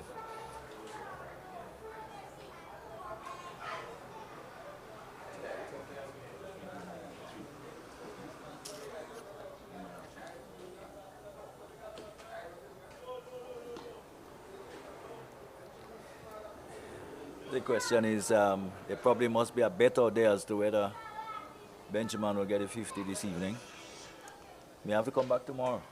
Yeah, he just may have to. But let's see if we can get a single. Let's see if Jed can get a single to get him on strike. Because I think that should be the last over. Must be very nervous times for him, thinking about the landmark. Dealt with it quite efficiently yesterday. He's a seasoned campaigner. He would have made his debut in 2019 for the Windward Islands, Volcanoes. So he's not a stranger to the game. I think that level of maturity should be a part of his, catalog where he can adjust himself and, being able to carry on for another half century.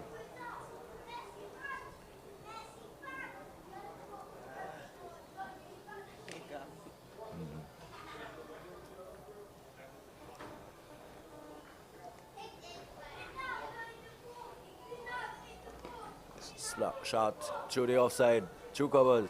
He chases on. Two men really chasing after it. None of them will get to it. Yes, because it goes into the boundary, and they feel that probably a case of more tiredness than anything else. They just ended up crashing, just taking a dive into the covers. It couldn't stop the boundary. Jed Joseph goes to 8. 205 for 5.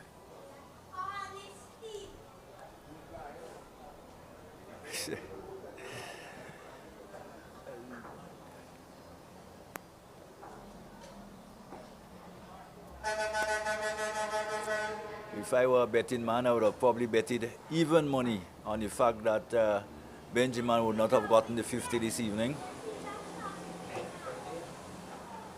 So he leaves on 49 well-played runs. Probably would have liked to go to bed tonight with the peace of mind knowing that he'd have gotten to 50. That was not to be. But Dominica, though, there are 284 runs to the good.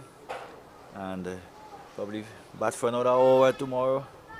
Score another 50, another 40, 50 runs. 320 in 3 sessions, in 1 hour, in 3 sessions. I can't see St. Lucia getting that. You could just never tell. I mean, cricket is a game of glorious uncertainties. They really like a batting that St. Lucia has. I mean, they didn't fire in the first innings, but they have the ability.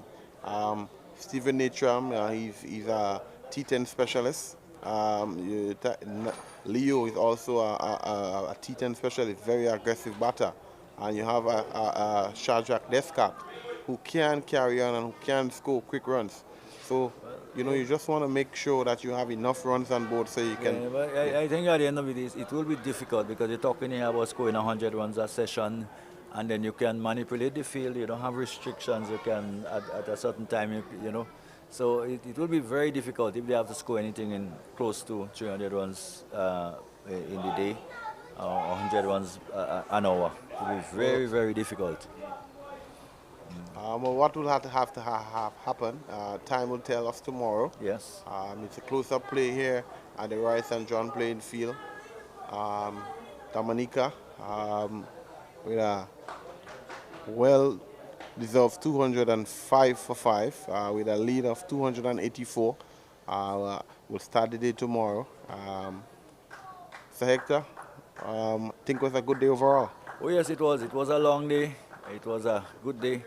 I think there was some very good cricket during the course of the day.